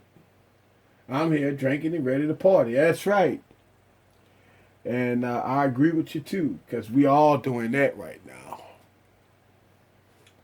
All right, so um, we just having fun. Just having fun. And I know I talked about Windows, and I know I'm going to continue to advocate to other tech reviewers. That's right, all night flight. Ha ha. I'm also going to advocate to other tech reviewers to talk about other platforms. And I'm gonna look. The reason why, look, let's be honest. Let's be honest about it. The only reason why a lot of tech reviewers don't talk about other platforms is because it don't give you views. But see, that's the problem there. Because people always want to look at views and subscribers and stuff like that. You know that most of your good content comes from your smaller YouTube channels. I watch more small YouTube channels to look at the quality of the content than the big YouTube channels that you usually see. I see you in 15 minutes. All right. So I always tend to, when I search for something and I'm looking for something, I always tend to look at smaller YouTube channels. Not because I'm a small YouTube channels. It's because sometimes you have more quality YouTube channels that's small. 1,500, 1,500 subscribers. I got a YouTube channel, a guy that's on this stream sometimes. He make pretty good he make pretty good videos, but just like me, we don't have a lot of subscribers. I mean, he probably rocking about 150 subscribers. But that don't say that he don't make quality videos. It's just that he's starting out just like me. And they got a lot of people that just start out like me. And we all get in here and we all work hard to get where we need to go. And it takes a lot of patience, takes a lot of effort, and it takes a lot of money to do YouTube. Listen, if you think you're going to do YouTube without spending money, you're in the wrong business. You don't do YouTube. Unless you go do YouTube about information. But if you go do YouTube about product, about a lot of different things, then it takes a lot of capital to invest in the channel. A lot of people usually get that wrong. I'm sorry. Hit the camera. Make sure we good here. All right, well, make sure we good here. All right, cool. I hit the camera. So a lot of people think that doing YouTube is fun and I get out my videos, make a ton of money. A lot of people are sadly mistaken. Now, I do have sponsors for my channel, but the reason why is because I work hard. I have to market myself. I had to go out there and find people to support my channel. For newer YouTubers, that's very difficult. You can't. Everybody's not gonna support your channel. Everybody's not gonna give you product and this, that, and other. You have to get out there and work hard to earn it. And it don't happen overnight. You have to do a lot of marketing. You have to work very hard. A lot of YouTubers don't tell you this stuff. A lot of YouTubers don't tell you guys how to really get in it and do what you got to do. A lot of YouTubers don't do that. I could tell you that a lot of YouTubers start doing YouTube and they find out that uh, there's no money involved, and then they leave. They quit, and you have to be in it for the passion. You have to do YouTube for the passion, for a hobby. If you're doing YouTube for the money, then you're in the wrong. This is not it. I'm telling you, because people could see through people could see the difference between quality talent and people that just making BS videos. Now, don't get me wrong. You do have some channels that put out BS stuff. A lot of negativity that gets a lot of views. Listen, negativity gets you a lot of views. Fights and drama and all that stuff like that. Yes, those channels would get you a lot of views. But more of the positive YouTube channels like myself, it's very difficult, very hard for us to get in there because we try to do what's right. And it's hard for us to break ground and to go to the next level when when you know once you do this for a couple of months, once you spend hundreds of thousands of dollars on product and services and getting high end cameras, lighting, and stuff like that, then you say, well, it's not worth the investment. And to some people, it is. It's not. Sometimes it's not worth the investment. Sometimes it's one of those things where you have to love doing this in order to keep doing this. And all you have to do is look at the last time somebody posted a video. Anytime you go on a YouTube channel, you look at the last time somebody posted a video. And sometimes you'll see the last time somebody posted a video is a year, 6 months, 2 years, or whatever. And sometimes that's not. Sometimes sometimes people just have issues with doing videos, or they had a problem, or somebody got sick. That's understandable. But some people just leave the platform completely, but they leave their videos up there. And so, if you go to my channel, you see I post videos every day. Listen to what I'm saying here. For the last 6 months that I've been on YouTube, I have 260 videos that I put out there. That's a lot of work, a lot of hard work, a lot of dedication, and a lot of money spent, and not a lot of money gained. So what I tend to tell some of the newer YouTubers out there is that it takes hard work, it takes dedication, it takes a lot of whatever talent that you have. It takes all of that to get into YouTube. And I've heard a lot of people say, "Oh, you could do this, you could do that, they make money and stuff like that." You could, listen. I'm learning YouTube, and I'm doing it what I have to do to be, one of the YouTubers out there that's sincere, positive, dedicated into doing this every day, putting the product out there, listening to you guys' comments, going from there. It's what I do. This is what I do. I made a commitment to you guys that this YouTube channel is not for me. When I make videos, I think about you guys. When I put this content out, I put it out sincerely. That's why it's no teleprompter right here. It's no script. Everything I do is unscripted, guys. Everything I put out is me. And sometimes people bash me for that. I get comments, I see comments, and people troll me and stuff like that. And it's not all negative comments, but I do get those unsavory comments. But 90% of my comments has been positive, right? 90, maybe about 95% of my comments been positive. But yes, you do have that 5% that gives you that trolling effect, or they tell you about opportunities to make your channel better.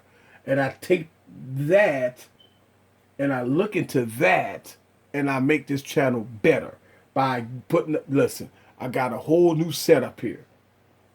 So I see you guys follow me on this journey. When you see new this or new that, I want to grow with you guys. And I appreciate some of the my subscribers that do support the channel. And I do have subscribers that do support the channel financially. And that's good because I get behind here and I do what I have to do. And I will continue to do what I have to do for you guys every day as I push videos out every day on this channel. And so the next 6 months, going into 2016, you're going to see a lot of high-end good videos. A lot of things that I do every day, that I put out content out here every day for you guys. And when I do my live streams, is I do them, don't matter if I got 2 people or 200 people. I'm going to continue to be consistent about it. Because one thing about being consistent is you can't get frustrated about doing this. You got to take the good with the bad. And that's about YouTube. I started live streaming and I get weeks that I got hundreds of people on here. Then I got some weeks that I got a couple people on here.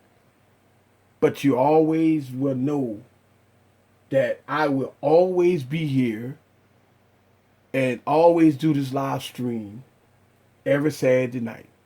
I see my man Go Pro in the building. What's up with you? I see you. And I'm just having fun, just talking, rambling off. And, going from there. And so what I'm saying is that it's a lot of people have a lot of false assumptions about YouTube. And if you go into YouTube with the frame of mind of hobby first, putting your content out, showing your skills, and letting people see your talent, and you have to market yourself. Once you do that, then things will flow. And a lot of people quit YouTube because of that. Because they think that you can make a quick buck. And it don't work like that on YouTube. A lot of people just think. That's why I always tell people, that's right, playing some Battlefield and listening to Easy, nothing better. That's it. And a lot of people think that, look, when you go on YouTube, you go on somebody's page, look at, again, guys, look at, when the last time somebody posted a video? You be like, geez, they haven't posted a video in a year. Sometimes they give up because a lot of people just feel that they want to get paid. Look, YouTube, sometimes it's not about the money. You got to remember. The only time you get big with YouTube, it takes a long time. I mean, people like PewDiePie and TK and those other guys that's out there, they've been on YouTube for years. So you can't come on YouTube and think that, oh, for the first month or 2 months of putting out all this content, I want to get paid.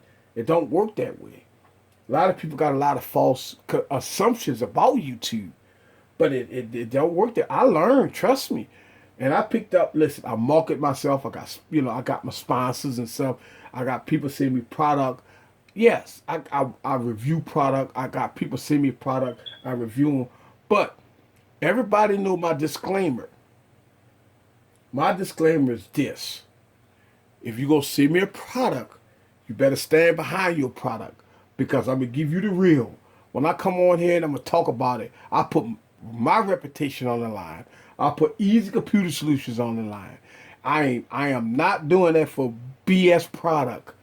If you give me a product to review, I'm going to review it. If it's good, I'm going to tell you it's good. If it's bad, oh yeah, you best believe on this channel, I'm going to tell you it's bad. Now, whether or not that manufacturer will send me another product out, that's okay. But I ain't going to get up here and lie just because I want free product. No. I'm not going to do that, guys. I'm telling you, y'all, listen, I'm telling you, I won't do that. And I say that on every time I talk. I say I'm not going to sell out. And I'm not going to sell out. Not on this channel. I will not sell out. So don't have to worry about that at all on this channel because Easy ain't selling out to nobody. All right, so my man GoPro is playing Battlefield. Listen, what Battlefield? I know you got to be playing Battlefield 4. Got to be playing Battlefield 4. If you're not playing Battlefield 4, let me know. Battlefield 4 is a beast.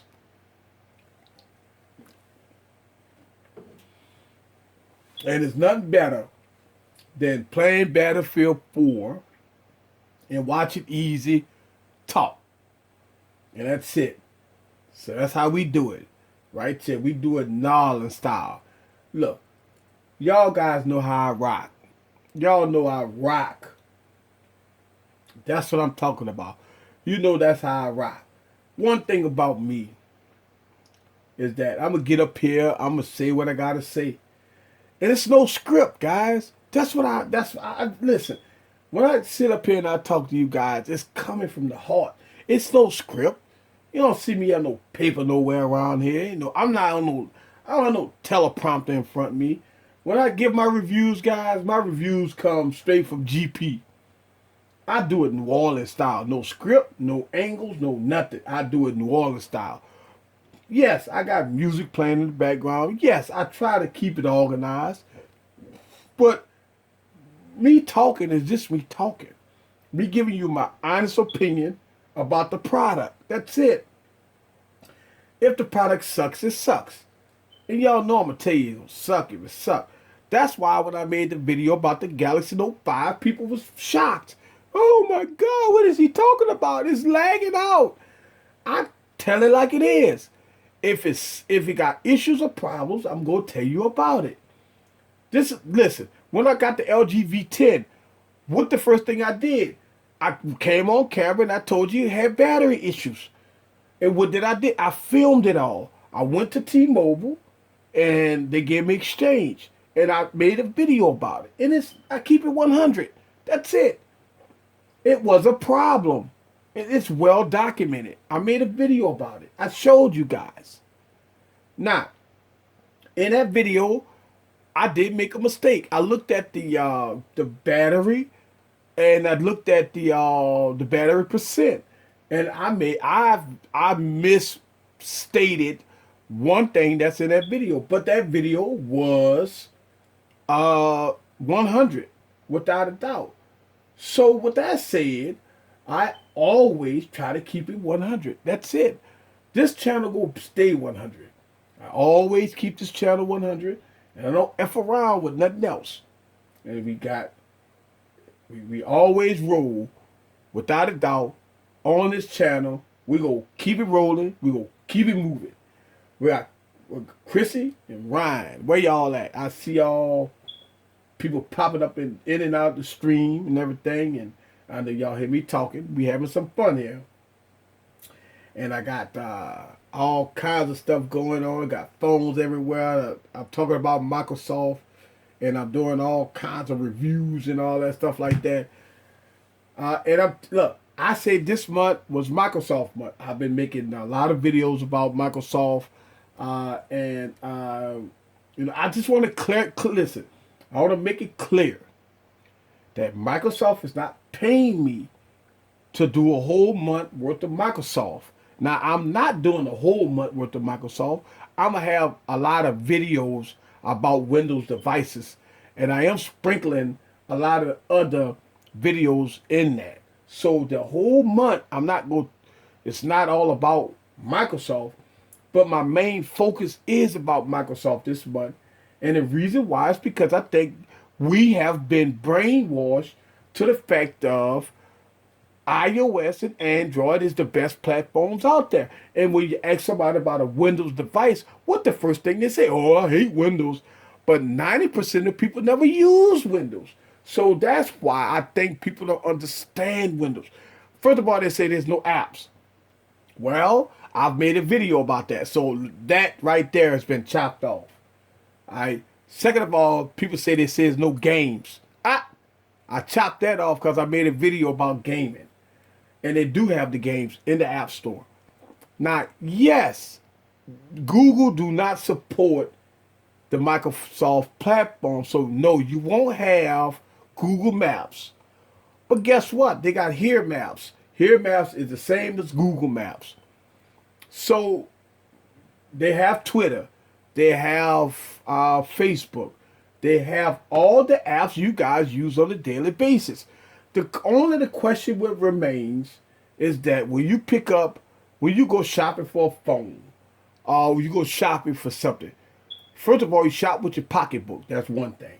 Second thing, that if you shopping for the best bang for your buck, the best platform that you can get. Not by seeing commercials about this, about that, doing your research and getting the best product possible. And that's why, and it's a shame that a lot of us tech reviewers, and I was included in it, but not no more, is not reviewing and talking about other devices. But now I am. I'm going out of the box, and I'm talking about a lot of different devices.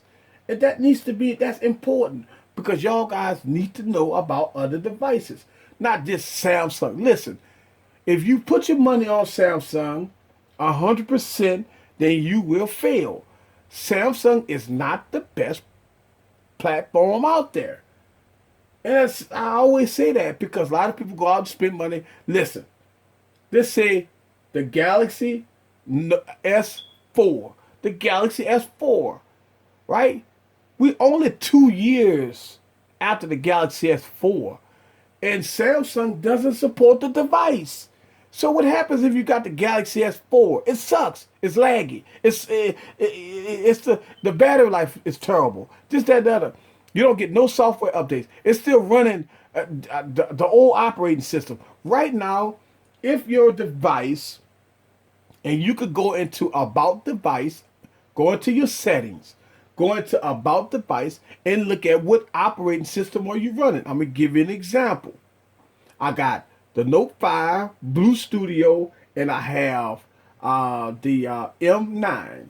All right, all Android devices, but all three of them running different operating systems. So let's look at the Note 5. Go to About Device, all right, and here we go. Android 5.1.1. All right, Android 5.1.1. So we'll go to About Phone. Here, look at this device. And look at this one. 4.2.1. Android. So we're going to look at this device. Settings. Go to Settings. About Phone.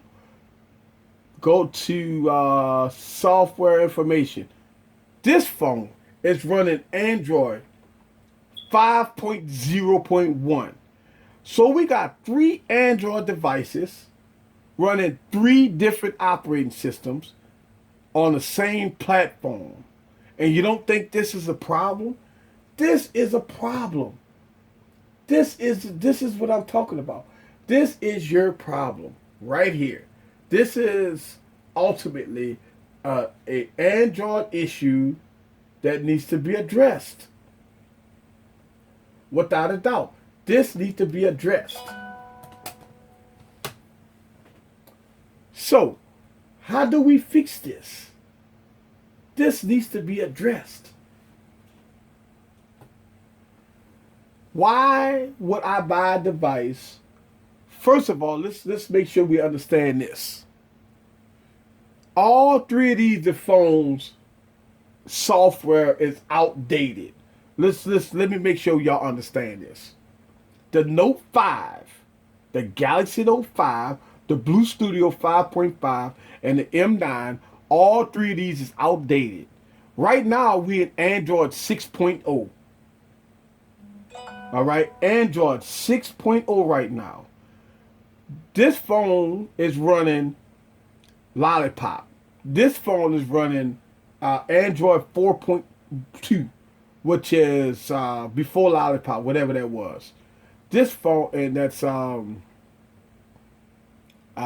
Jelly Bean.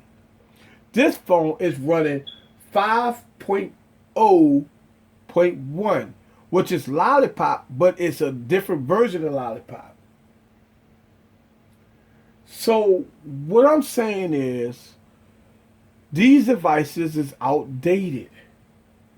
So when we talk about why we have a problem with Android, I could tell you, if you rocking an iPhone 5S, an iPhone 6, an iPhone 6S, all the Plus versions, you are all on the same operating system, which is iOS 9. But why Android don't do that? I see you in the stream, Ryan. What's up with you? GoPro say budget device should run a different OS. No. Listen.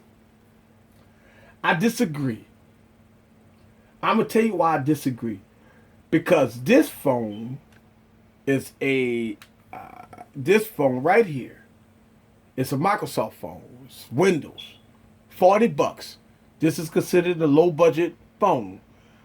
But this phone and this phone running the same operating system. So no, they should run the same operating system. Without a doubt. So if you look at a Microsoft phone, and if you look at Android, it don't matter if it's low budget, high budget, or whatever. You spend your hard-earned money on it. You expect that people like Blue that sell this phone in 2015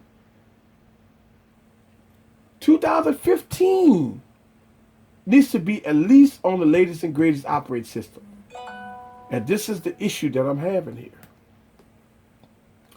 All right, what we got? Hey, Easy. Hey, chat. What did I miss? You missed everything. Listen, I've been talking about, I spent at least an hour talking about Windows. You missed it, buddy. Because Android isn't a professional iOS. No, listen. And that's not the case. If you rocking a Samsung Galaxy Pro tablet or Galaxy Note tablet, that's considered a professional tablet. It all runs Office. It runs Hack'em Office. It has some type of Office program on there. You could put keyboards and mice on these devices, and you could use them as a professional device. And so I beg to differ. Yes, Android can be a professional device. We all know how Apple market their iOS devices, trying to show their simplistic and beauty. That's right.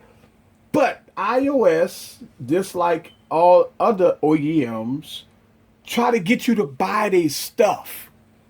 All right, so they try to get you to buy their stuff, and they market it as follows. They want you to buy their product. All right. So how do you buy their product? Well, you buy their product by what they market it to be. whether or not it's a professional product, whether or not it's this, whether or not it's that. But at the same time, let's talk about low budget. If you spending $200, $300, $400 on a phone, I don't consider none of that low budget. I consider that a Galaxy Note 5 that's $649 is overpriced. I look at it like that. I don't look at that a $200, a $300, or $400 phone is low budget. Now, tech reviewers put that out there as mid-range, low budget, and all that crap like that. But I'm saying is that if you go out and you spend $700 on a phone, you got to remember the Note 1 was a plastic piece of crap, and they sold this phone for $700. Better, the Arcos 5, I paid $400 for it, and I made a video that this was the worst Android tablet of all times. So when I say that you spend your money, these people make money no matter what. So buying a low budget tablet or phone, I don't care. The OEMs still should support these devices no matter what.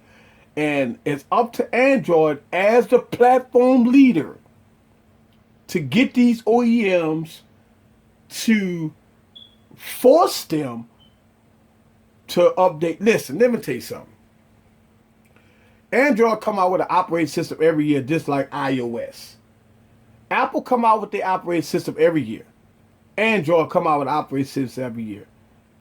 90% of iPhones, 80%, 75%, however you want to do it, but it's a higher percentage of all iPhones will get the new operating system on time every year. Every time you get an Android device, you got to be scared to death because it has to be in your mind.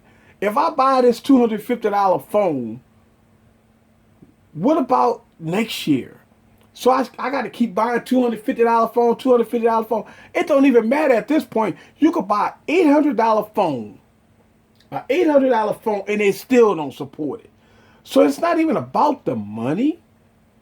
There's just these manufacturers don't support their devices. And I say it's cross-platform, except Microsoft and except iOS. Both of these devices, both of the Microsoft devices is running Windows 8.1. And the only reason why it's not updated to Windows 10 at this point is because Windows 10 ain't ready. But when Windows 10 is ready, both of these devices will get updated to Windows 10. And look, let me tell you something. Both of these devices is rocking a Snapdragon 400 processor, 1 gig of RAM, 8 gigs of internal storage. Running Windows 8.1 will get updated to Windows 10, guaranteed by Microsoft. The Note 5 came out in 2014, has a Exynos processor, 8 cores in there, 8 cores. We're talking 2 cores, 8 cores, 2 cores, 8 cores. Let's put that in perspective. 2 cores, 8 cores, 8 cores in here. 4 gigs of listen, this has the high-end RAM in here. 4 gigs of it, right? 4 gigs of RAM, 8 core processor, high-end GPU, and Samsung won't update this device. There you go. All right, so we got 710 in the building. What's up with you? Yes, I think she got an answer about the Surface. So, would you consider 200, 400 mid-range or low-end budget would be below 150? All right, so here's the thing about, like I talk about low-end and low-budget phones.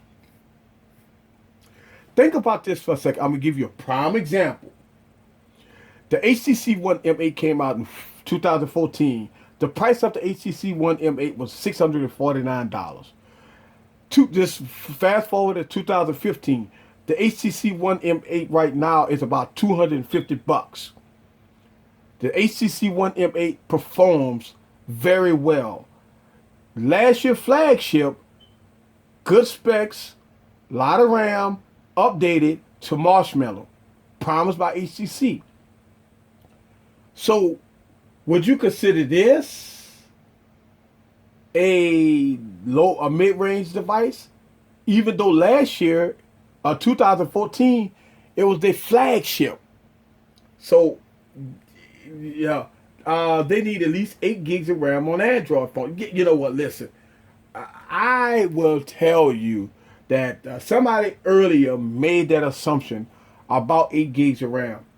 Listen, 8 gigs of RAM is overkill. Android has to do something. Listen, because look like that's what we're going at with it. 8 gigs of RAM. I know Eric is hyped on the Surface. I can't beat for the tablet, but just a laptop is more affordable option. Listen, I said it.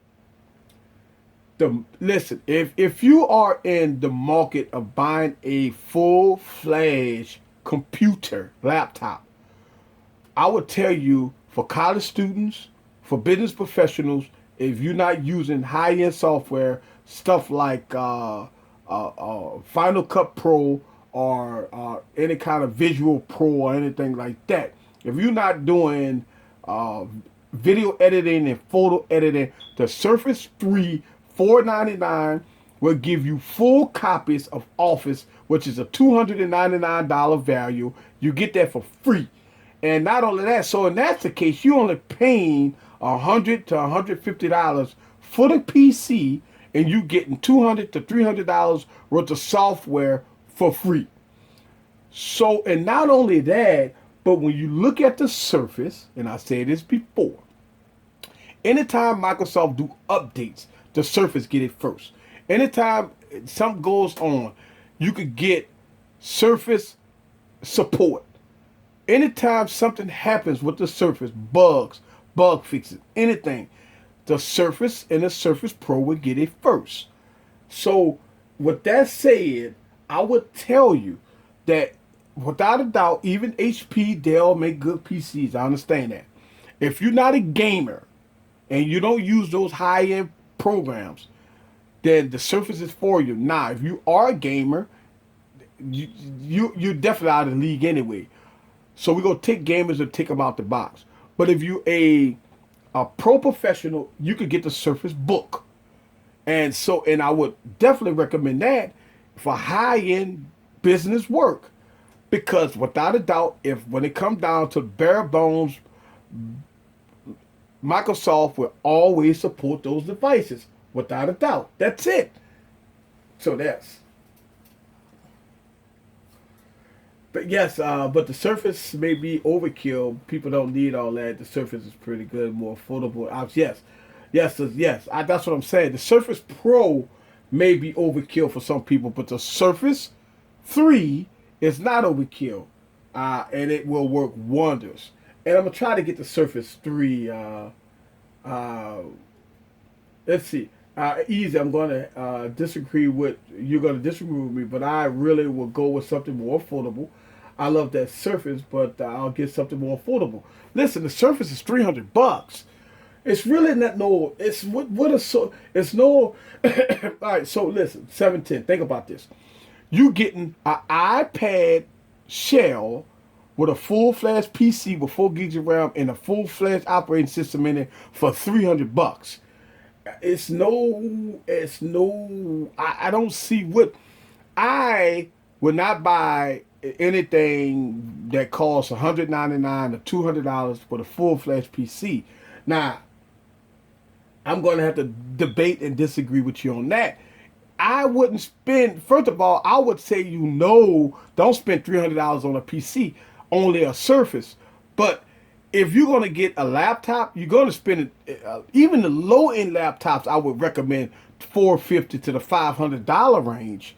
Because you want to get a Intel You want an Intel processor, and you want at least an i3. And I'm saying that to say this because if you want to get an i3, that's at least going to last you the longevity of, and you could get most i3 computers for at least $400. Easy. There's a Windows-based cloud book available that you use Office and general. Yeah, you could use Chromebooks. Yes, you can use Chromebooks and cloud-based PCs for that. Yes, Chromebooks gonna cost you $200 or $100. But here's the thing: what happens to the internet? What happens if you don't have internet? What happens if you go to the coffee house and the coffee house internet is bad? What happens when your internet goes out and you need to write a paper right now? What happens in those situations? I just don't know. I just don't know if I could go with a full-fledged PC that's only cloud-based. That's why I never talk about the those Chromebooks, because the Chromebook is a dud unless you got internet. Now, yes, you could take your phone and you could tether it, but I just don't know, Mr. 710. I've been in situations whereas I had a laptop or something, and you don't have internet, and I had a paper that was pushed to the cloud, and if you don't have internet, you can't download that paper. That means you SOL. But at least you can use software that's on the PC, i.e., listen, and I'm gonna tell you, here's the thing about cloud-based systems. If this say, and I could tell you this much, if I was doing a PowerPoint presentation and I was using only cloud-based PowerPoint, and I'm using that PC for hours and hours and hours trying to do a project that's due, it will be sabotage to use a cloud-based PC with PowerPoint presentation for 5 or 6, 7 hours at a time. It will be sabotage, because what happens if you in the middle of doing that PowerPoint project and somehow, some way, your Wi-Fi get cut off and your information did not get saved to the cloud? So I would definitely no. I understand where you're coming from. Yes, I understand. I understand where you're coming from as far as cloud-based PCs. A lot of colleges and a lot of people is using Chromebooks. I understand that. But when you are in the middle of a project and you've been working on that project for 6, 7, and I've done this PowerPoint presentation for 8 to 9 hours straight, and all of a sudden your Wi-Fi F up on you and you lose that project, I promise you, be freaking stabbing yourself. I can understand. I see you disagree. And look, and that's what I like about this platform. You guys is awesome. You guys is awesome. This is what I'm talking about. We always can have a sensible debate about this. But I can tell you that using a Chromebook in college is, to me, is I'm just saying this, is suicide, if because you won't go through a 4-year course with a Chromebook. It just ain't gonna happen. Now, I see Mixed Productions came on here and he said subscribe to me. Also, he said bye. All right, thank you for coming aboard. I appreciate you coming. Thank you very much, Mixed Productions. This is what we do. We talk here, and it's all about we talk about a lot of stuff. Yeah, listen. And maybe I'm wrong on this, and you may agree or disagree with me. The question will remain: can you, and I've done this, you can actually do this now. You can actually go on OneDrive.com, all right, put in your OneDrive credentials, and you could do an online paper with OneDrive. Yes, you could do that, but I've done that, and as I was typing, I've got cut offline a few times, and I was in the coffee house. And as I was in the coffee house, I've actually got cut off online doing online because all right, we had a project in one of my English classes, and we had to do an online paper. All right, so we in college, if you in English, 1, 2 college English, whatever, you run into this professor that requires you to do a paper online. I've done that. Now, I didn't make the best of grades with that paper because I sit there for 5 hours at the coffee house typing this paper up, and it was holy hell. Now, it's the definitely one of the things that I don't ever want to go through it ever in my life. All right, we're talking about budget constraints and Windows-based cloud books saved to Office automatically. You do not have to back it up. It does it for you. Yes, I agree. And it does. It does auto backup. All right, it does. But I'm not. I understand the auto backup feature. I'm talking about the Wi-Fi internet connection for a long period of time. If you are typing a long 10,000 word dissertation, you're not doing 10,000 to 20,000 words on an online platform. That's suicide. Now, yes, it could be backed up and you could go to when you get home, you can finish it, download it to your PC, and you can finish it. But I've done,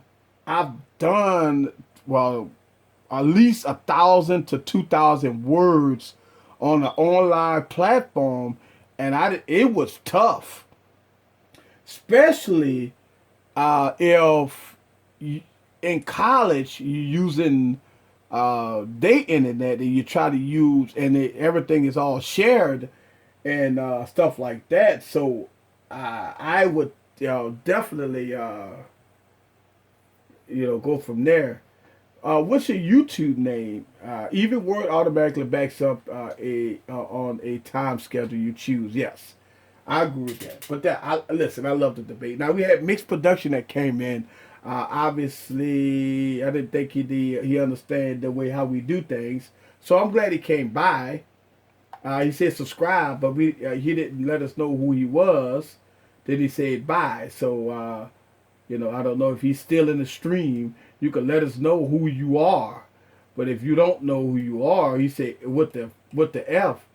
Nobody's not gonna subscribe to you unless you come on this platform and tell us who you are. So all right, here we go.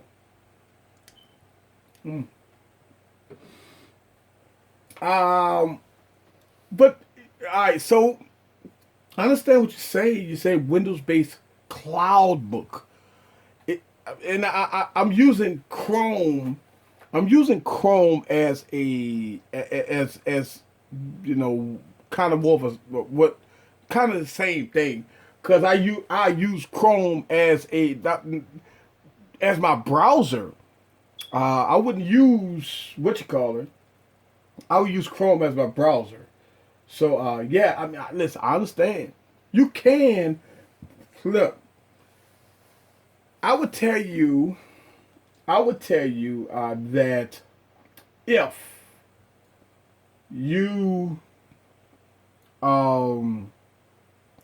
in college and you on a budget, I would tell you that try to get a PC versus but if that's the only thing you got of is given to you, there are definitely different. All right, but they aren't the same. Chromebooks and Windows-based PC cloud books are inherently different. Taking nothing from Chromebooks. Listen, I'm not taking up. Look, Chromebooks, in my opinion, I don't like them. I say that I say that a lot. I don't like Chromebooks because I look at Chromebooks as a I look at Chromebooks as nothing. A tablet. Basically, it's a tablet. If you don't know internet, you can't use it. And for what I saw in Chromebooks, it's nothing but a shell. Am I right here? Chromebooks is nothing but a shell that gets you online and you could do stuff on them. I would get a tablet before I get a Chromebook. This is my opinion, and maybe I need to get that device and review it. Maybe I need to get Chromebook and review it.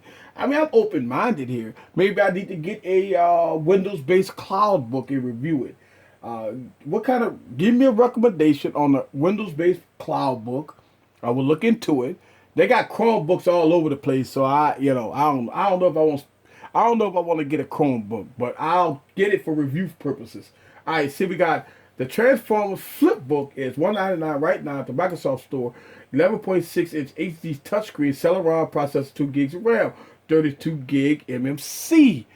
All right, cool. All right, thank you. Listen, I will look into that. And go from there. 11.6-inch screen. That's pretty good. Now, is that the Intel new Celeron processors? That's not the older processors, right? Let me know in the comments below. I see Chrissy 504 for life in the building. What's up with you? That's what I'm talking about. 504 for life. All right. I see Chrissy 504 in the building. What's up with you? Let me know down in the comments below about the Celeron processor. I want to kind of do my homework on that. Let me know, and we will see what's the dealio with that.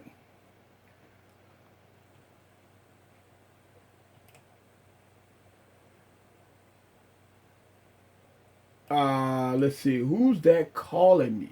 I don't know. It's a signature series, no crapware. Yeah, well that's why I like to buy signature series PCs. That's the only one I'll buy. Just look, listen. You're right. The only one I'll buy is only signature based PCs because Kate posted a link. DM. Yeah, thank you. Uh, because guys, think about this. If you go buy a PC, if you go buy it from Microsoft, go to Microsoft and buy it because you want the signature PCs because they don't have no crapware on it. So yes, I would. Yes, I would tell you. That's it. All right, look, listen. 710.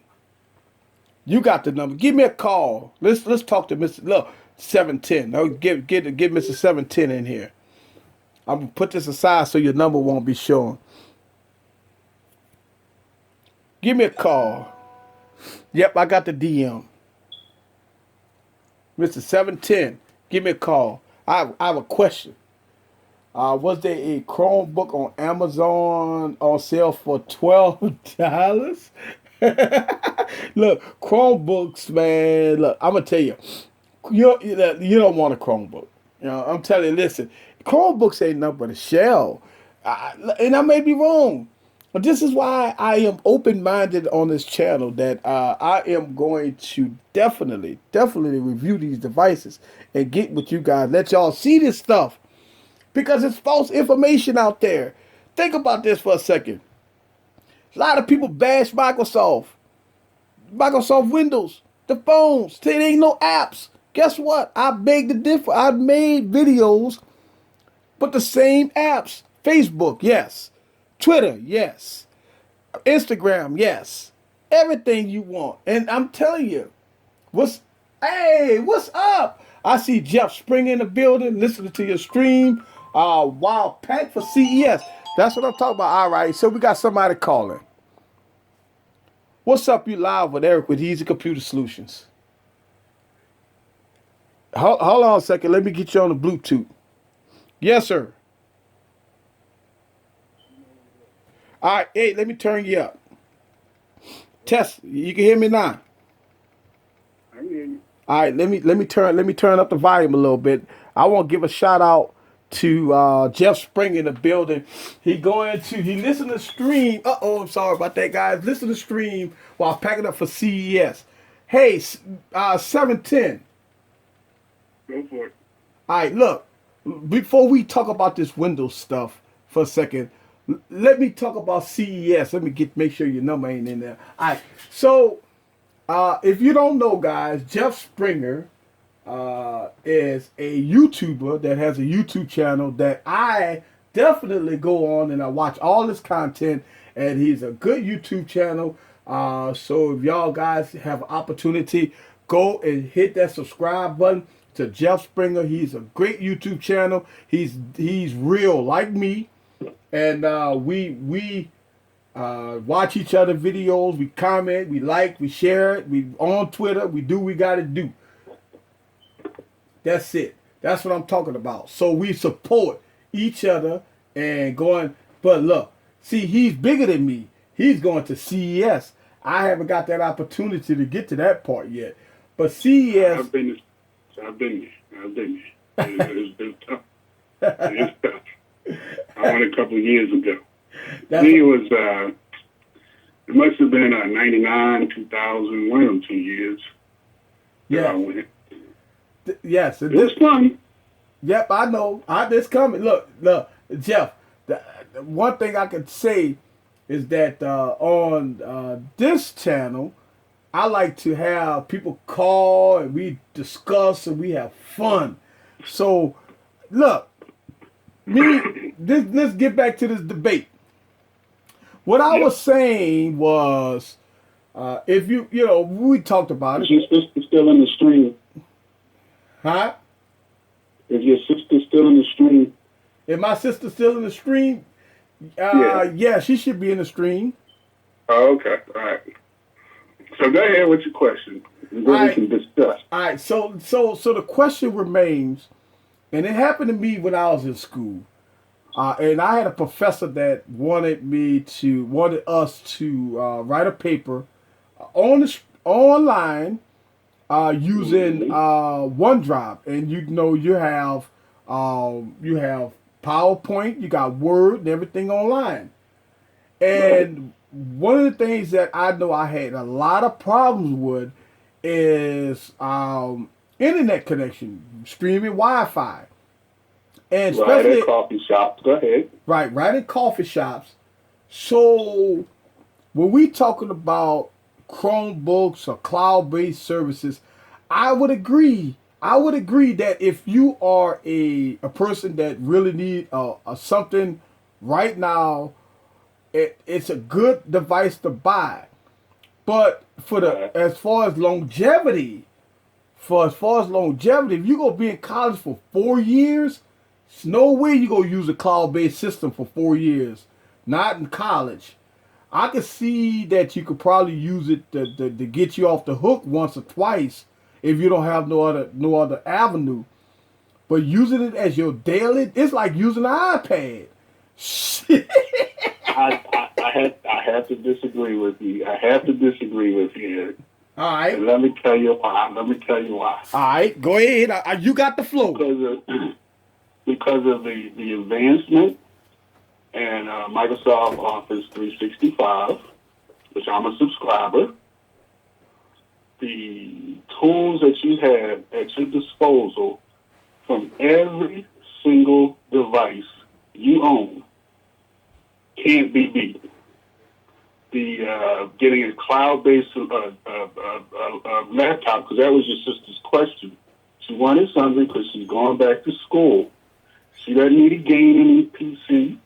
She doesn't need to do video editing. She doesn't need to do photo editing. She needs something she can go to school. She can get through Microsoft Access or Excel. She can access that, right? And it's just a basic computing device. For that basic thing that she needs, like the one I just sent you for the HC Transformer, right now is $199 on the Microsoft Store. 11.6-inch screen, yada yada. It comes with Windows 10. and a full year of Office 365. On Windows 10 machines, and similar to some Chromebooks, because Chrome has started allowing you to save things locally. It's not just in the cloud.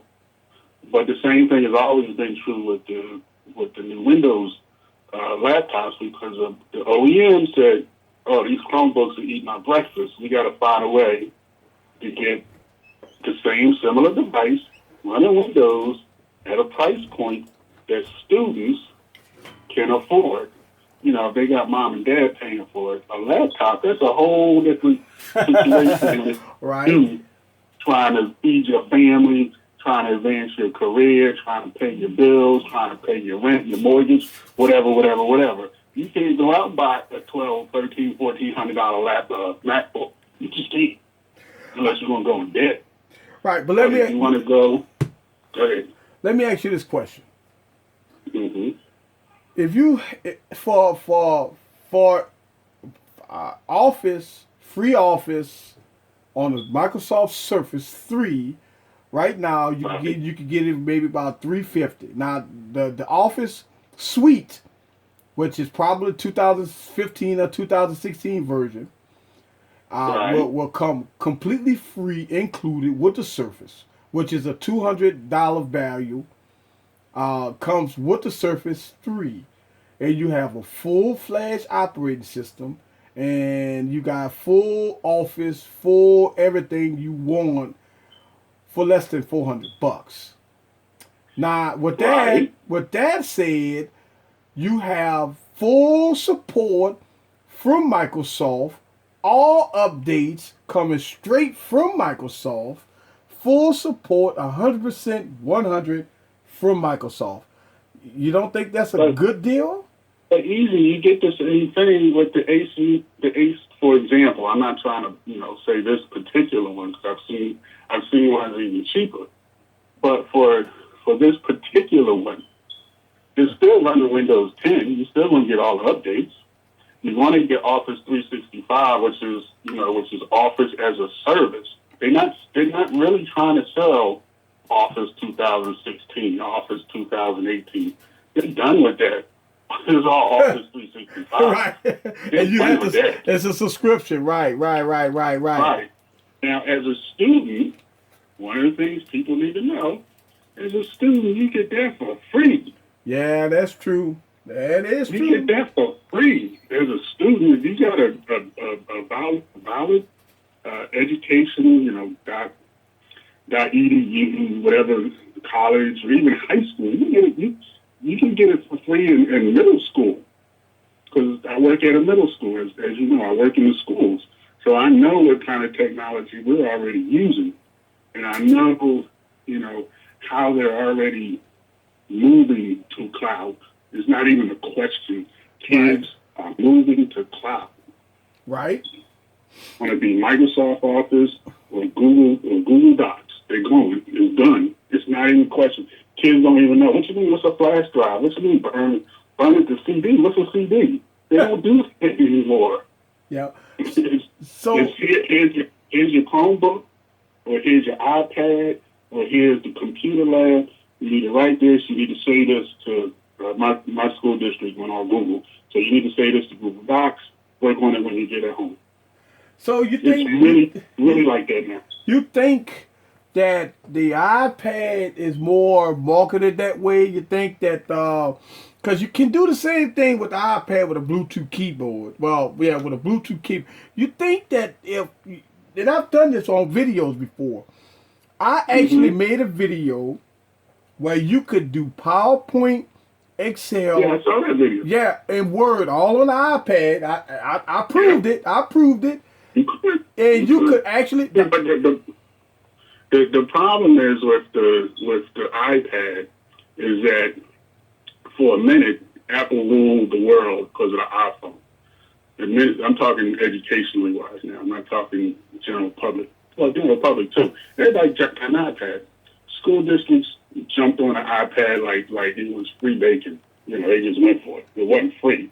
Right. But so many school districts. Oh, iPad. And then reality set in. Those things are expensive. Right. And So y'all about cutting back on teachers and not having salaries and all of a sudden. And then what happened is, and again, I'm trying not to get too deep into it. What happened is that Google saw an opportunity. They stepped in with Google Apps.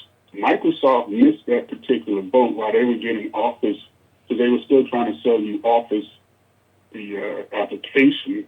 It took them a little while to get to that Office Online, because it went through a couple name changes. It was Office Online, and it became Office 365 and Office Online finally, and they were still trying to sell you Office at the same time.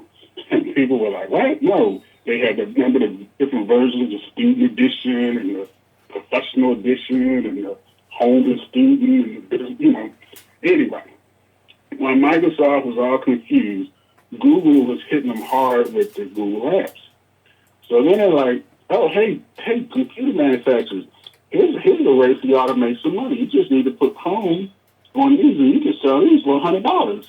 And guess what they did? Oh, and at the same time that was happening, the OEMs were mad at Microsoft because of the Surface. So they're like, oh, screw you, Microsoft. We're going to go over here. We're going to make these Chromebooks because we don't have to pay Google nothing. right. It's all profit for us.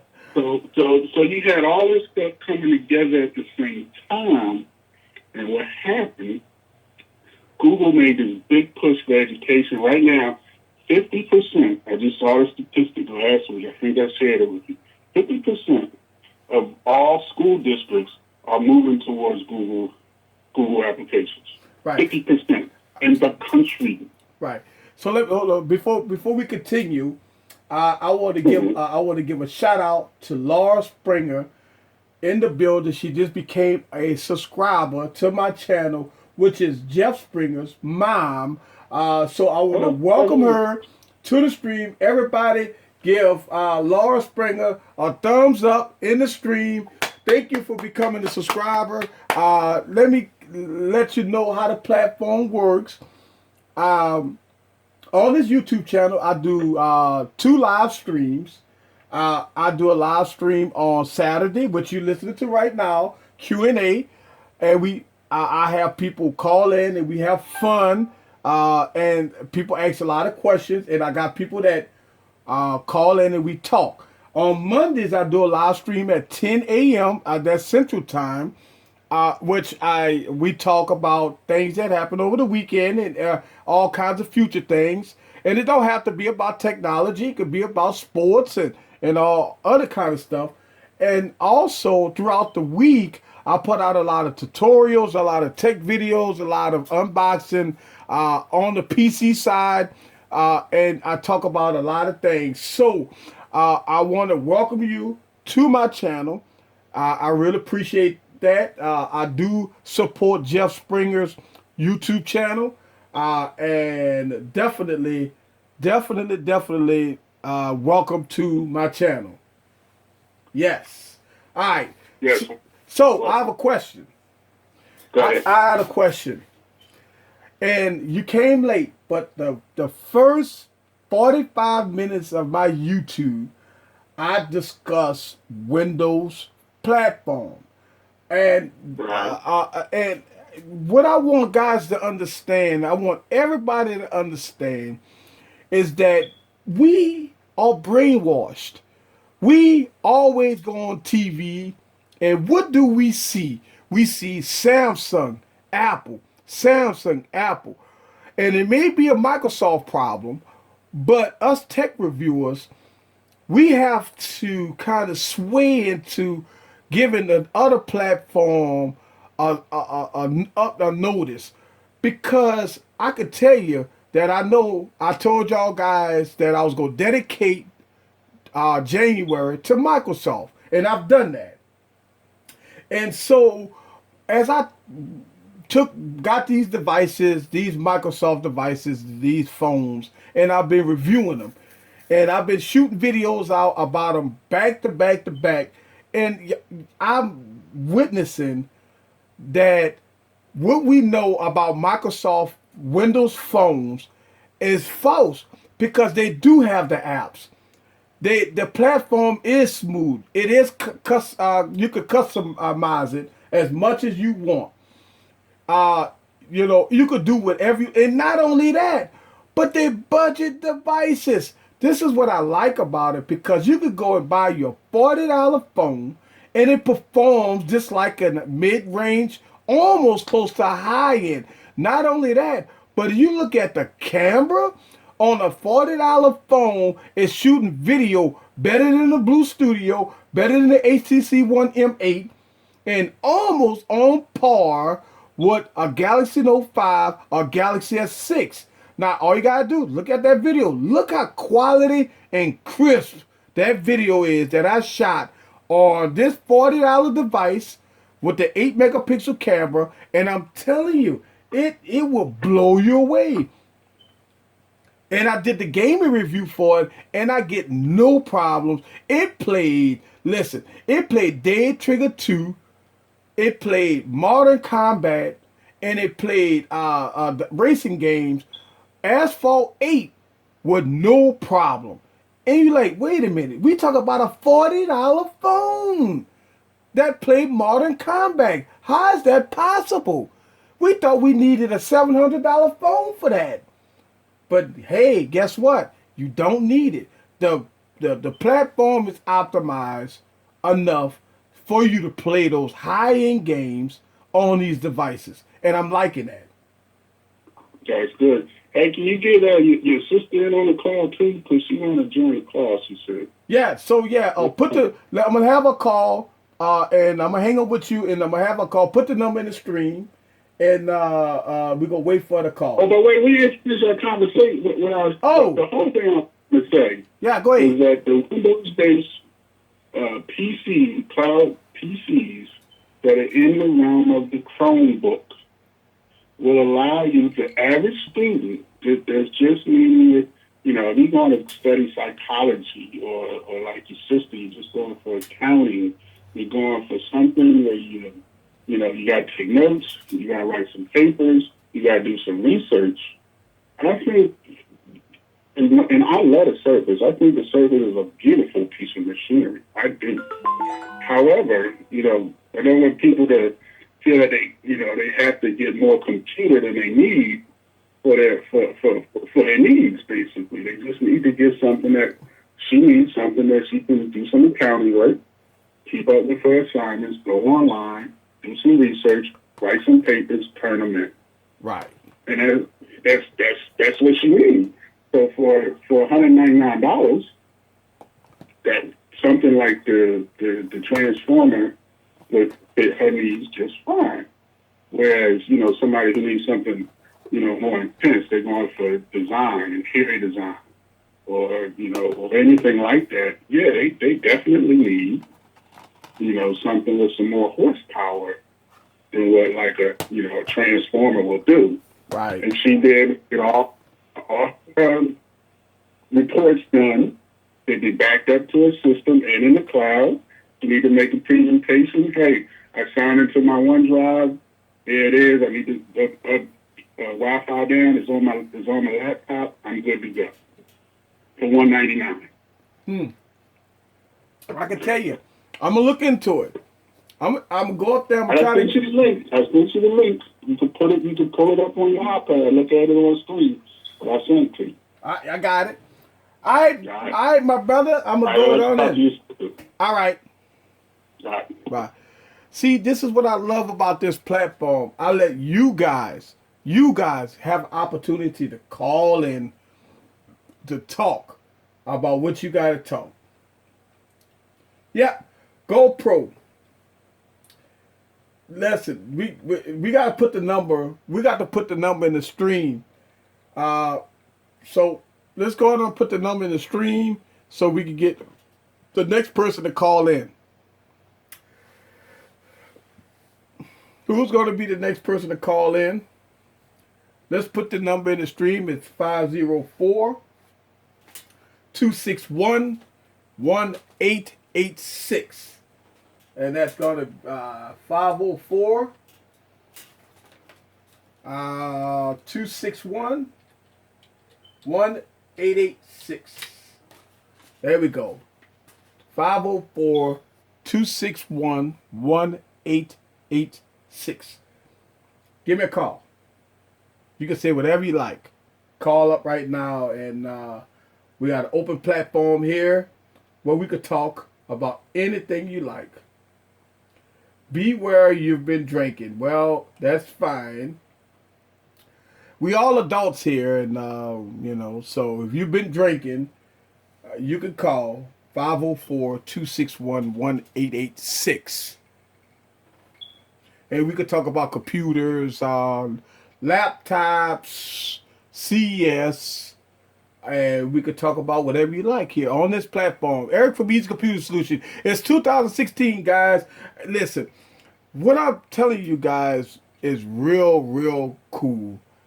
I'm taking this channel to the next level. Y'all see my new setup. I made a video about my new setup.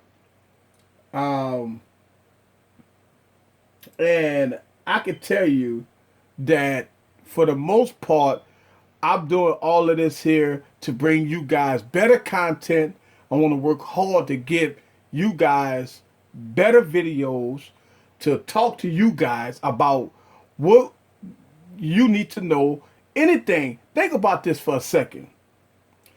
You go out buy a phone, you go out buy a tablet, you go out buy a PC, and you go to the store. You have to be careful. You walk into an AT&T store, you know what they're going to sell you? They're going to sell you a Galaxy phone or an iPhone. That's it. They get paid to do that. They get paid to, listen, they have their morning meetings and they sway products. And that's the way it happens. They tell you, oh, okay, you want a Galaxy S6.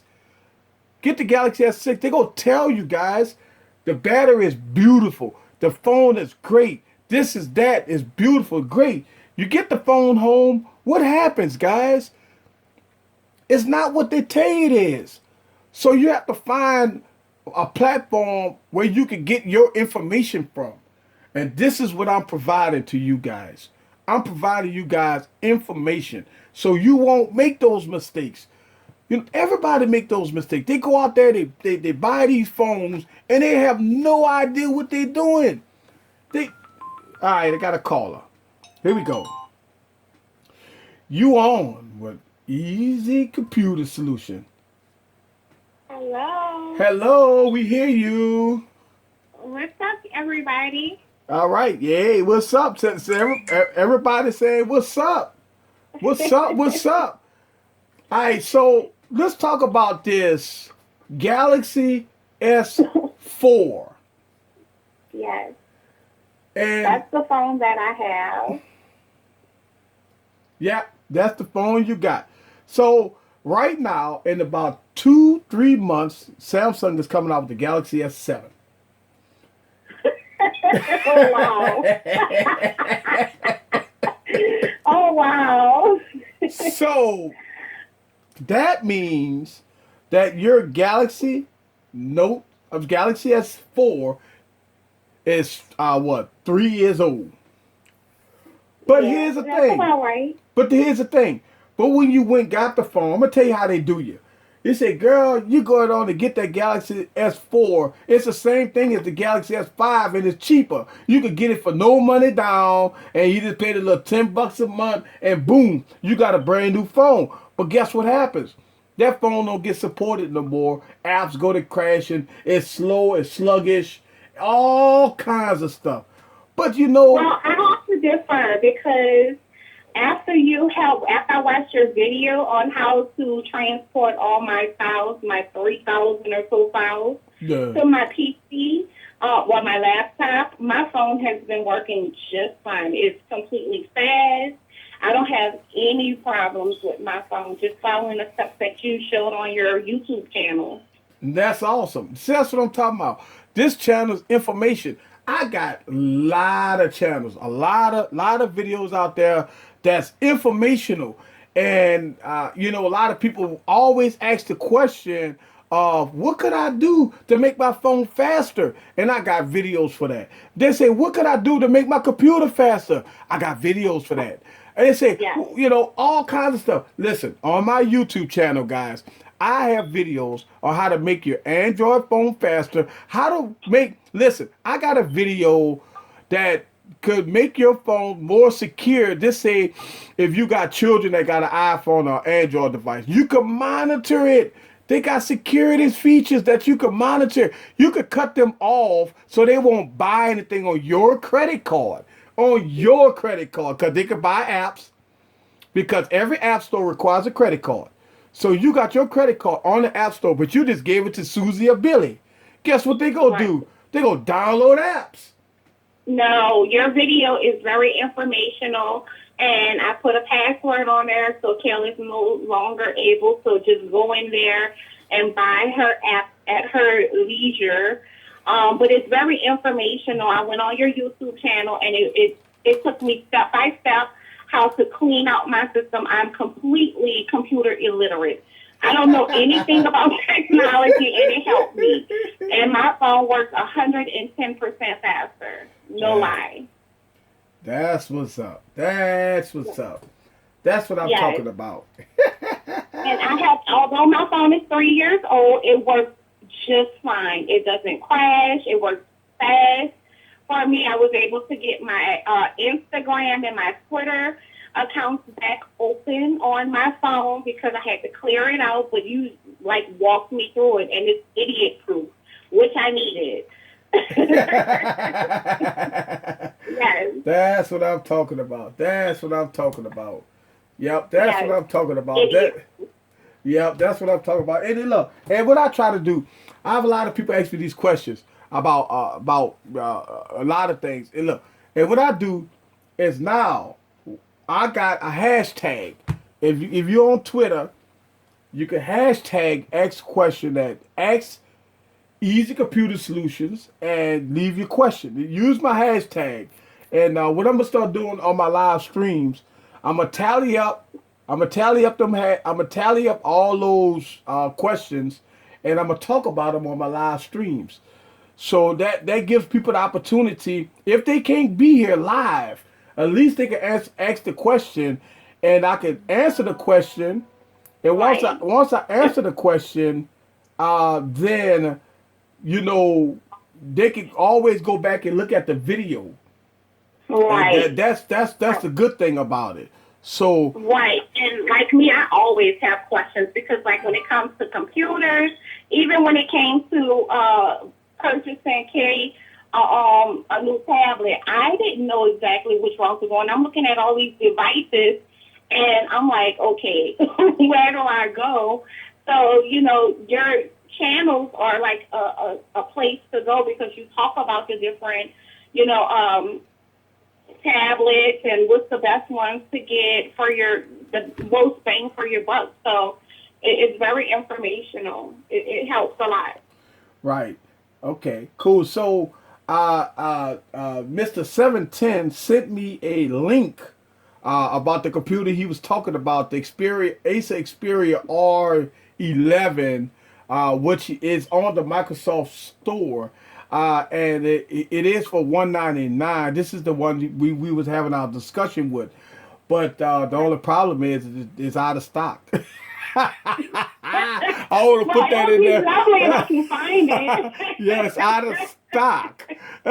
Maybe they'll have it in stock again. Yeah, but I'm gonna check into that. But yep, it's out of stock. If I can find it, then that's fine. That's why I'm on my alley. So I do got one question. I want to say hello to Mark Hintz in the building. If you're not subscribed to my channel, please hit the subscribe button on there. He do have a question. He asked me what's my daily driver, and if you didn't know what a daily driver is, it's asking me what phone do I use all day, every day, 7 days a week. They call that a daily driver. Well, the answer to that question. The answer to that question is I use 3 phones as a daily driver.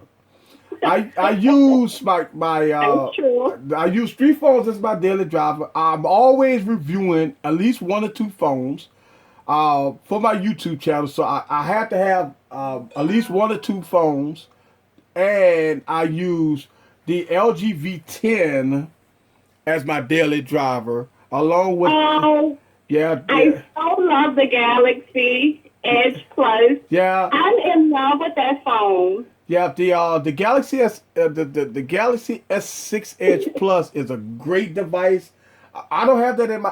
I'm not using that as a daily driver though. I'm using You the need L. to just give it up. I'm using the LG V10.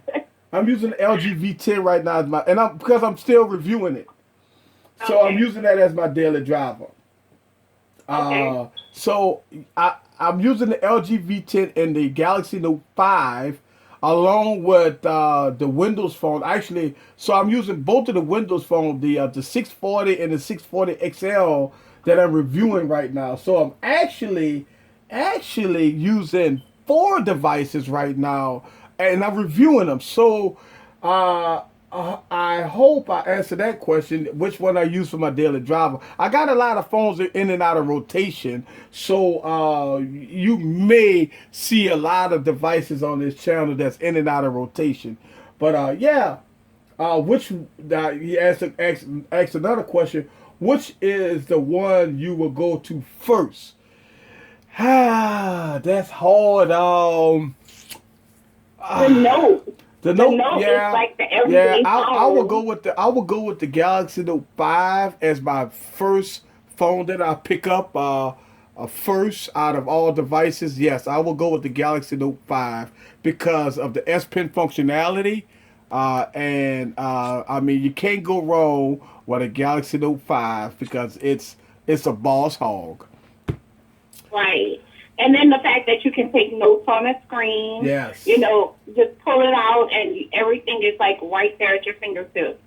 So it makes it very, very easy to access. So, yeah. So Chris, That'll be my second choice. Chrissy 504 said that what's up with BlackBerry? I tell you, here's what BlackBerry. Look.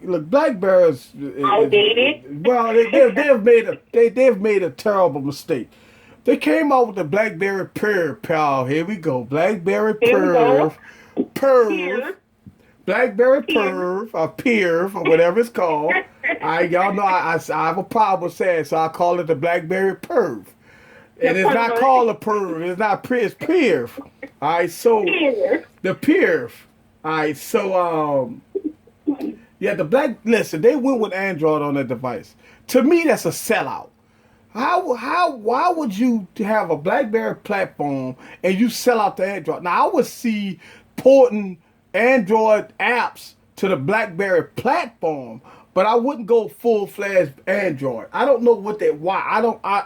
Listen.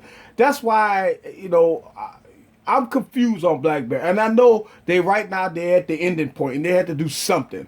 But I would tell you, I would not have put Android on my BlackBerry. No, listen, you got a BlackBerry with Android on it, and a lot of people praising it.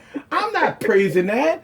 Listen, No. BlackBerry is a BlackBerry. BlackBerry is a concept of its own. If you go take BlackBerry and you go put the apps on it, take the apps and port it over to BlackBerry so the customer can have the apps, or just fix the app store. Just have the developers port their apps to the app store, but don't change the platform. That's what BlackBerry have done. BlackBerry have changed the platform. So I don't know. But you notice that everyone is going with and this is way off subject, but everybody is doing the fit thing. So everybody's going to Fitbits and all these things. How do you feel about that? It's going to fit. Wait, I'm sorry. What was that? The Fitbits and the All right, the so wristbands here's the and thing stuff with the Fitbit. Now everybody's health conscious, especially going into the first of the year. Everybody want to lose weight. Everybody got health conscious. Listen, the Fitbit sold a lot because right now, what happens? You got your New Year's resolution, and what happens? You say, I'm going to lose weight. But what happens come February? This what happens February, right? You're back on your Crown Raw, and you're back drinking your Coors Light, and so all that stuff goes out the window. And what happens to your Fitbit? It goes right in the drawer. So there you go. Happens every year. People do it every year. And, you know, it's crazy. That's it. So. That's true. Yeah, but everybody's like into it right now. So, you know, that'll be something good to talk about too. Maybe you can test it out and test the different brands out. Yeah. I could do that. The Fitbit right now is a hot item. Everybody talking about the Fitbit, and everybody trying to get in the exercising and all that Fitbit and all that stuff like that, losing weight and everything. That's cool. You know, I'm gonna try the Fitbit. I need to lose a little weight. You know, I'm not that fat that y'all can see. See, a lot of y'all don't see me behind the camera, and I don't mind showing myself, but I'm not skinny at all. You can see me here. You know, but I don't mind showing myself. But yeah, I mean, it is what it is. I mean, I definitely could tell you that right now, going into the first of the year, people do it every year. People always talk about health conscious and stuff like that. And it is. I mean, you can be health conscious and stuff like that. That's cool.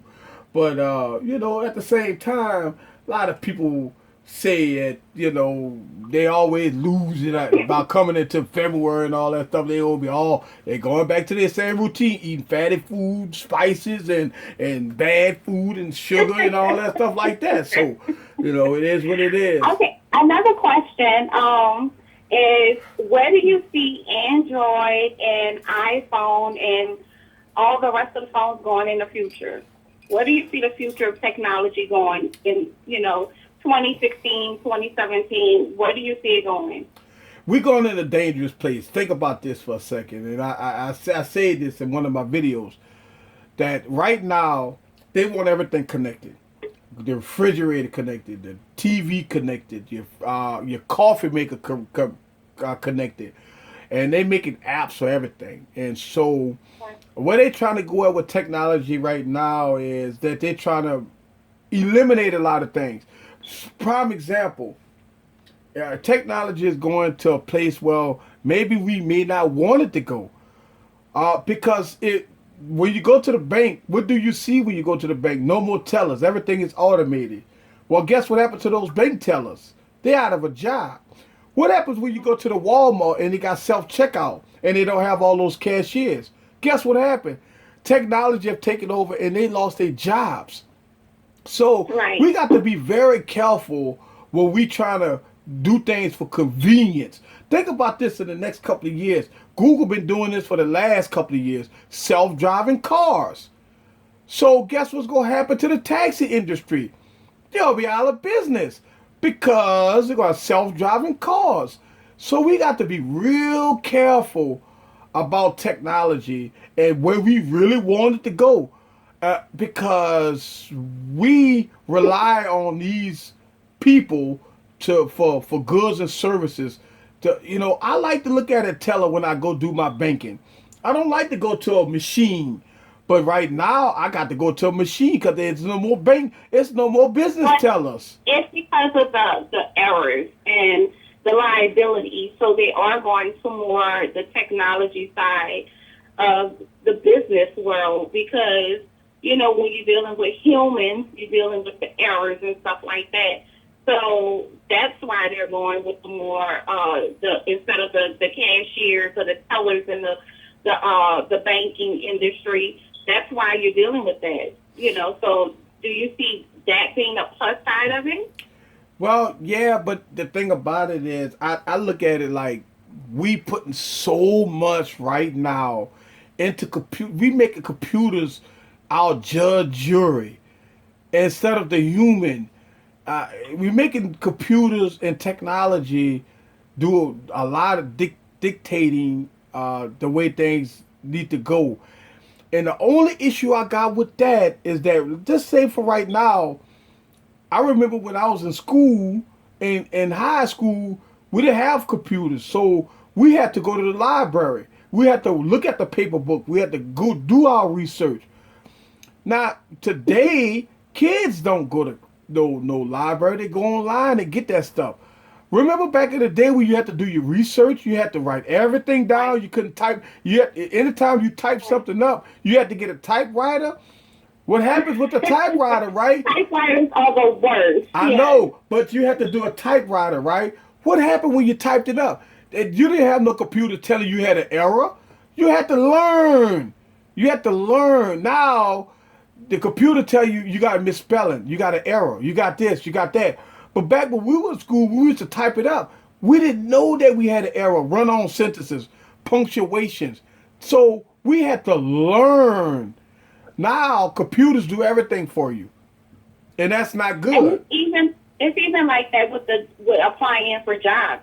No one has gone into jobs and literally filling out paperwork. Everything is online now. So what do you feel like the pros and the cons are of that aspect as far as the job field? Well, the pros is here's the pros and cons about that.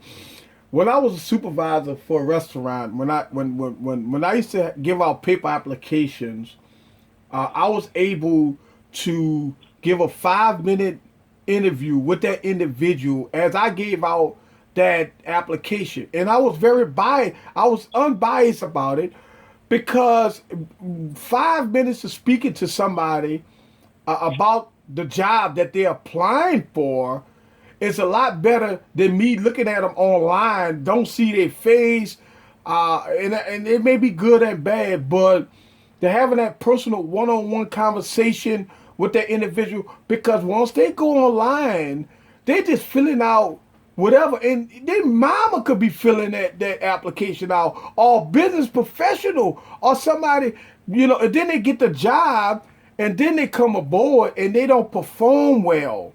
And I understand they got a lot of things involved with it, as far as, you still got to interview them, they still got to go through orientation and all that stuff like that. But the people have to learn. People have to learn. And hold on a second, somebody calling in. Let me put them on with you. Oh. This is Eric with Easy Computer Solution. You are live. That is, man, ain't tripping, man. Who is this? Yeah, hello? Hello? You're live on the air. Who is here? Look, sometimes you get people that call in and they had the wrong number and everything, so I have to hang them up. The person say, "Who this is? Who are you? You call me." I tell them you live on the air. Like, who are you? So, that's something, guys. You heard it firsthand. A person that called the wrong number and that he didn't even know who this is. I hung up on it real quick. So give a thumbs up to the last guy that called, and give a thumbs up to the last guy that called. He didn't know who he was calling. All right, so another question I have is, how do you feel about government tapping into our privacy? Well, I think the government go do it, and the reason why is because we have terrorists already hit the United States, and not only that, but we got stupid people that wants to join the terrorist network. So I don't understand why people wants to die, and so terrorists have influence and brainwash people in the United States, and now the government has to look at who's the people that's in the terrorist networks, and who they texting, who they calling, and stuff like that, so they can monitor these people, flag them and stuff like that. So yeah, I would see more of that. I would see a lot of that going in the future. I don't think that's going away. So you're okay with the government tapping into your social media, your bank accounts, listening to your phone calls, tapping into your cable systems, knowing your exact, motions in your home? No, I disagree with that. I think our First Amendment protects us from a lot of that stuff. And also with illegal wiretapping and stuff like that, one of the things a lot of people might say is that I don't have nothing to hide. But hold on, I gotta sneeze. Ooh. All right, no, I don't have to sneeze. All right, a lot of people think that I don't have nothing to hide. They can look at it, but it's not about the government looking at it. It's just about our rights. We have to protect Right. our rights as individuals. We cannot let the government evade our rights or what we do. And so, by the government going through our social media, they shouldn't have to go through our social media. Only if we are, and it's flagged already if they go to international media, international site, or they call and they got some keywords that's flagged, stuff like that. So I would think that you know the government right now is already doing that, and so I do. Is it right? No, but I don't think it's gonna change. I think it's gonna get much worse than it's I think that it's crazy, but I think that the government is gonna do it. I think they're gonna continue to do it. I don't think it's right, but hey, it's the government. That's it. That's it. Right. And last but not least, before I hang up, how do you feel about, and this is completely off of subject, how do you feel about if Donald Trump wins the office for 2016? If Donald Trump wins president of the United States, I think we're in trouble. I really do. I And think why? why? Because I think his values right now is off base. I think Donald Trump will take us straight to war. I think Donald Trump will, first of all, he don't like certain races. He don't like immigrants. He don't like Mexicans. He don't like black people. So right along the racist call pickup, this he's a guy that's very arrogant and he's not. He say he's a business. He say he's a business guy, but when you arrogant the way he is, and he been running the business and probably killing his poor people to the bone, working the hell out of them and stuff like that. Yeah, I don't think that Donald Trump will be a good fit for this country. I just think that as soon as he come aboard, I think he gonna muck this country up real bad. Because a lot of things Donald Trump believe in that he think he can fix the economy by going to war, going taking what he can take, trying to run it as a but it's crazy. So I think Donald Trump gonna be a bad fit for this country. I don't think that he's and I hope we go out and vote. We gotta get to electric college and make sure that they don't vote Donald Trump way. And we gotta get out there and vote, guys, and go from there. Okay. Well, it's been nice talking to you, and thank you for answering all my questions. Not a problem. That's what we do on this channel. Thank you. Bye-bye. Bye. See, that's what I'm talking about. I see y'all guys posting this stuff in the stream, and that's what I'm talking about. All right, so let's go up a little bit. Lord, I remember, but look, Chrissy 504. You remember when I was slim? Yeah. Good eating. They're always good. Pork chops and red beans and stuff that gets me big. That's what I'm talking about. I may have to go check out Microsoft next week. Yes. Yeah, but the technology is way behind the idea. Yep, I agree. Let's see. Google can't figure out how to have cars merge for traffic on the freeway, for example. Yep. People are not wanting to have to deal with other people. That's why automatic tellers are growing. They're dealing with people is something they consider too slow. I agree with you. People have to learn. You have to be practical, proactive with your learning. Yes. What's his number? Need? Let's play. Oh, we talking about the other guy? Yeah. No, we're not gonna do that. Chrissy, it's your turn. Chrissy, yes. It's all in our business. Yes, law-abiding citizens are under surveillance. Yes, I agree. And Then I hear about the NSA in people's business. They've been in people's business. I know that we've looked. You're absolutely right, guys. And we talked about this a lot. And easy, put the number in. Somebody post the number. It's 504-261-1886. Post that number on the stream, guys. And so Chrissy can call in. And so we can get our first time with Chrissy 504. And we can talk to her. They can give us a call. See what's going on here. And go from there. And look, great conversation with 710. As always, man, I tell you what, you talking about a knowledgeable guy. I'm telling you, A.J. Walker, Mr. 710, probably my brother, because he got the same name as me.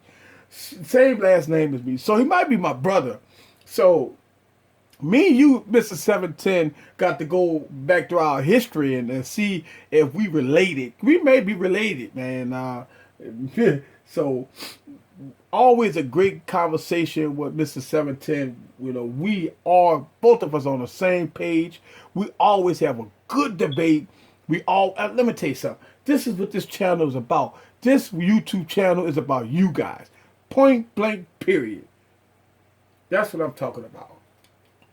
And also, Janine, Mr. 710 might be kin to you too. All right, here we go. We got a phone call here. Here we go.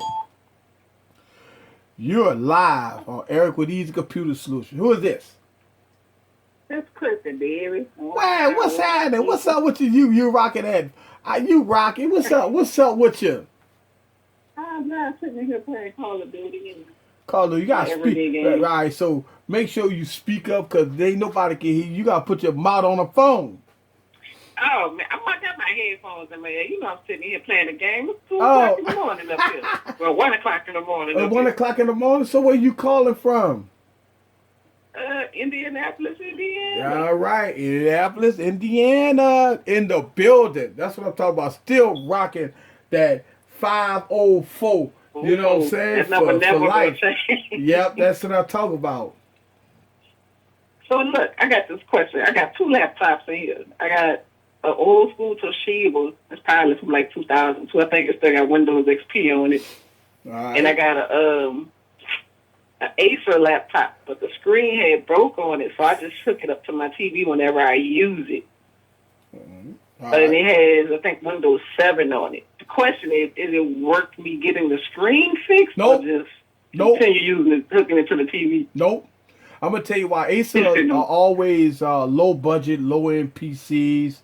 It is. And I use it for little simple stuff. Yeah, I wouldn't invest in it because it's an Acer. Now, if it was a Samsung, HP, or something like that, then I would tell you go to Amazon and get you a screen.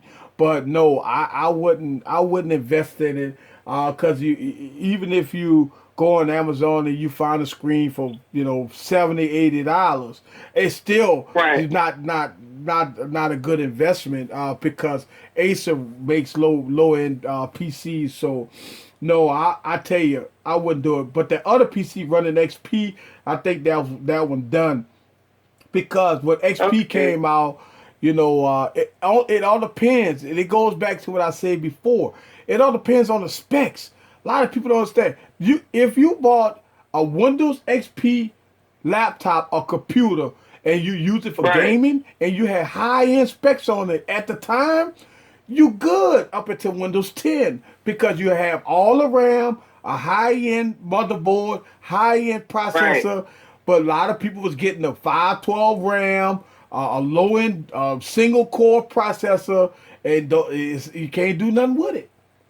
You can't do nothing with it. Which is true. I can't because I only go on it from time to time to type up a document or something. Other than that, I use my cell phone. Right, and the thing about it is, I always stress about this. When you go out and buy a PC, you want to look at the longevity. I understand price makes a difference, but you got to look at the longevity of a PC. If you want to go buy a $200 or $300 PC, you have to have it in your mind that you are basically wasting your time and your money because this PC will not last you to the next generation. But if you spend a little more money and get you something that's maybe Intel i5 with about 4 to 8 gigs of RAM with a nice dual core or quad core processor, you are good for the future. And that's what it's all about. The thing is, even though, I got both of my laptops for free working from Radio Shack. There you go, Radio Shack. They're still in business. Man, I don't know. I don't work for them no more. Because a lot of Radio Shacks went out of business down in New Orleans. A lot of them did. I think it was like 3,000 stores closed, and once Sprint bought the remaining stores, and when they didn't know exactly what they were going to do, I just stepped down from being a manager. I was a manager for them for 6 years. Yeah, you good, because guess what? The people that I went to a Radio Shack when they was closing up. The poor manager was getting laid off. Oh yeah, that was the killer part. Because the district managers got laid off up here. I was like, man, y'all wasn't playing. Shit, I'm telling you. let me jump ship before y'all decide to cut everybody. But you got to remember, Radio Shack demise was their own fault. I mean, think about this. They didn't. What was they selling? They were selling crap. They were more focused on cell phones than anything. That's how I got stuck with all these cell phones. Like every cell phone that came out from early 2000, I had. Right, but even before the cell phones, they were selling cheap speakers, tweeters, car stereos. I think about, my daddy used to go up in there just to get the needle for his turntable. I'm like, oh, what? You still do that? That's what I'm saying. They were still selling stuff like that. Needles for turntables when we was already in CDs. They were selling, old speakers, man, with the turntables and stuff. In 2014 and 15, come on, they were their own demise. The only thing to me that was worth in there was all the little electronic parts if you was into robotics. If you're not into robotics, you have no need to even be in here. And what's the percentage of people that was in robotics? What? 1%? You know what? Well, being up here, it probably was about 5% because they teach robotics in middle school up here. So they learn robotics early up here. All right. So we used to get a lot of but down south we talk about Louisiana. Louisiana ain't no robotics down here. They ain't teaching no robotics down there. Right. So what I'm saying is, Radio Shack, just like Blockbuster, was their own demise. Their own demise, they was. Because Blockbuster laid up there, they transitioned to DVDs, right? But they forgot about streaming services. They forgot about a lot of things. They was their own demise. And instead of them doing something differently, like the industry was changing, everything was going online. Instead of them trying to do something differently. If they'd have had like their own streaming network, Netflix if they would have had their own streaming thing, if still be here. If Blockbuster would have been the first streaming services, it would beat Netflix. It wouldn't even be a Netflix right now. Netflix, right? But nope, they sat there.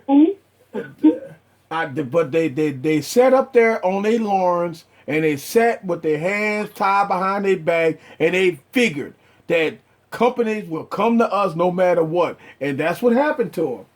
And Blockbuster, they folded, and now look, what you think about Sprint? Shit, Sprint, they went through 3 CEOs in the last 3 years. Oh, I mean, come on. I'm so ready to switch phone companies. Sprint right now is on their own demise. I mean, we see it coming.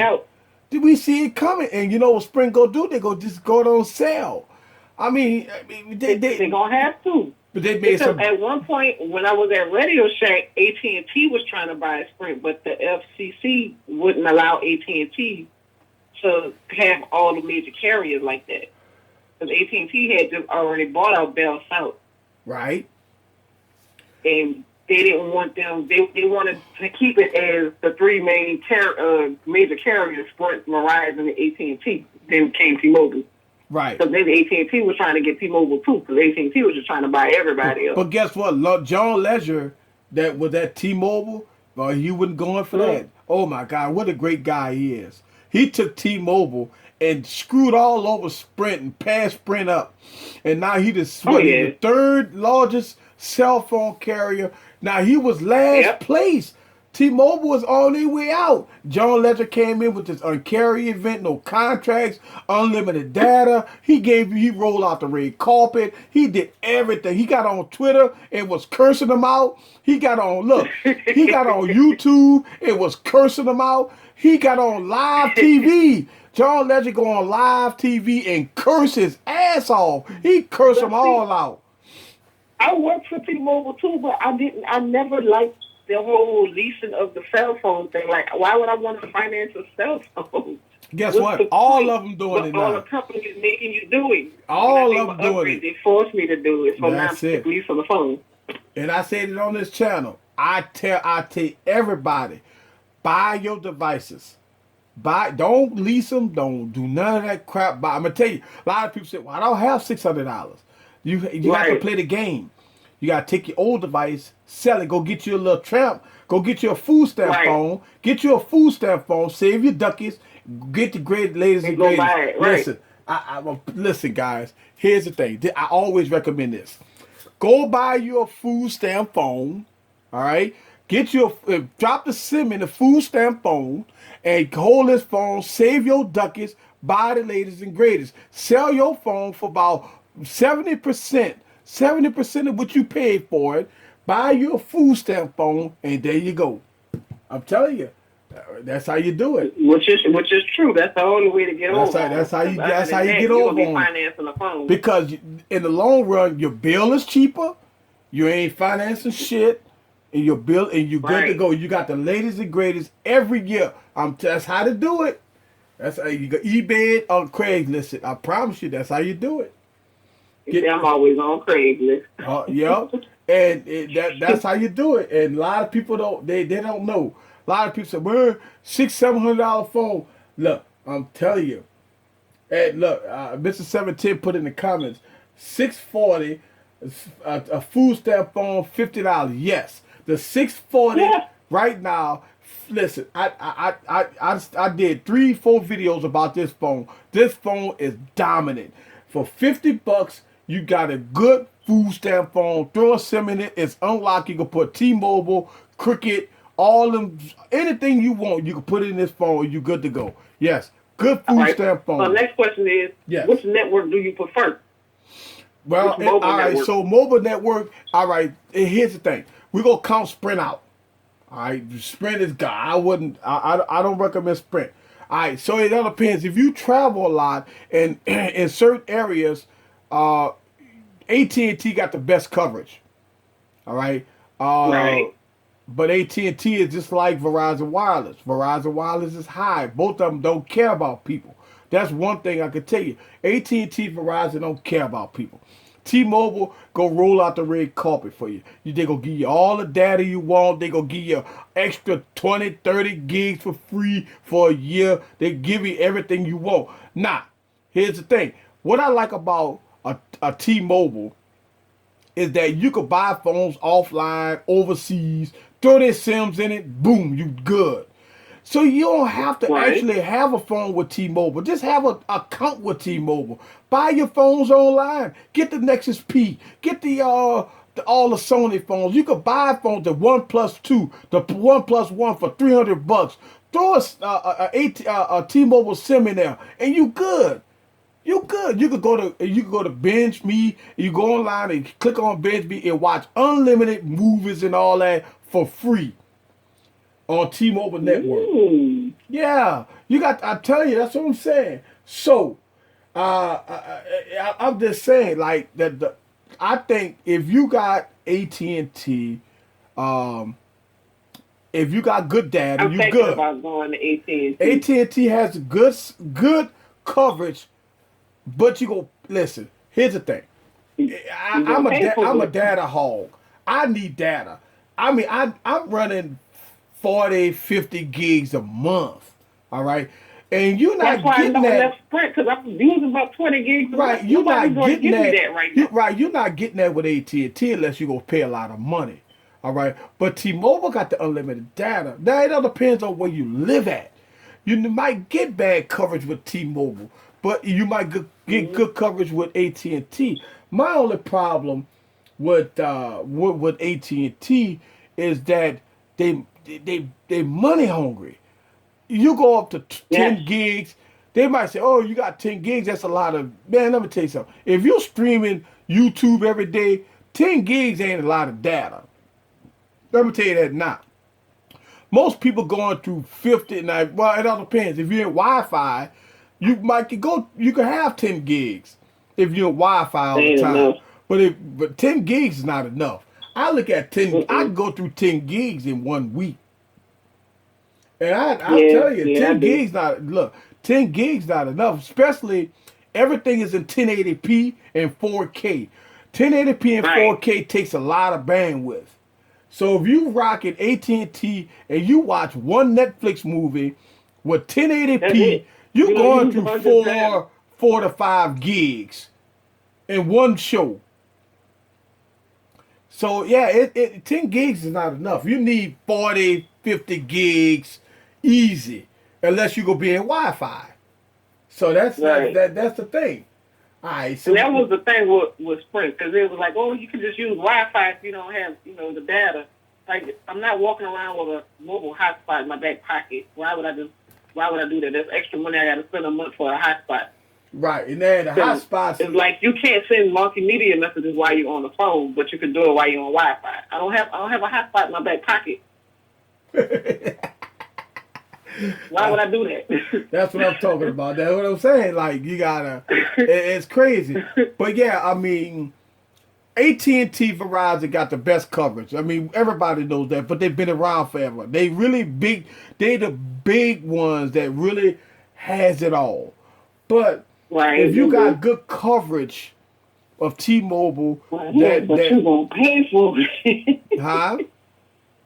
But you're gonna pay for it though. Pay for what? So T-Mobile? You talking about Verizon and AT&T? Yeah, you gonna pay for it. Yeah, let me tell you something. Usually, if you're on AT&T and Verizon, I mean, you looking at $150 to $200 bills every month from them two. Now you might get away with a T-Mobile bill about $100, but you gonna pay at least $200 on AT&T and Verizon. Now, once you get it to the 3 and the 4 lines, then that's when your bills go skyrocket. I mean, you'll be paying the call note with Verizon and AT&T. Now, I don't know. I mean, it's hard, man. I don't know what they're gonna do in the next couple of years with what these industry. I'm gonna tell you, the carrier bills are high. It is very high. I mean, look, I look at it like, I mean, it's high. I don't know what else to say. I don't know what else to tell. A lot of people always ask the question, well, how could I get a cheap bill? You got to go with like a Cricket or who goes with those companies? I mean, I don't know. But yeah, I mean, so when you're coming down to New Orleans. For Mardi Gras, that's why I got to make sure my working on the highway. But hell, you about to hit the highway then. Yeah. I got to make sure my GPS working and I'm streaming my music. Yeah. 10-hour drive. I got to be ready. Well, yeah, you got to be on Pandora and Spotify. That's why I got that unlimited data. That's what I'm talking about. Paid them $100 a month. Yeah, that's what I'm talking about. So, yeah, so when you're on Sprint? Yeah. Oh, man. Woo. I'm trying to make them put me back on my old employee plan that was paying $50, but they keep talking smack. I gotta find the right person to talk to when I call them in. Yep. So yeah, I mean, it is what it is. So when you come down here, you got to holler so we can all get together and go out and party. Oh, of course, we are free. It's been fun. All right. I'm about to go play some more Call of Duty and get ready for bed, you know. All right. Well, it's a good pleasure talking to you. Same here, same here. I'll see you in a few weeks. All right. All right. Bye. That's what I'm talking about. Live in the stream. All right. So here we go. Cell phone cable premium and Wi-Fi is about $300 a month. You're right. Yeah, cell phone cable premium and Wi-Fi is about $300 a month. I'm using on Netflix around my lunch break. Cricket Boost. Yeah, neither. Janine come from people who started with the idea that Obama is giving away free phones to poor people.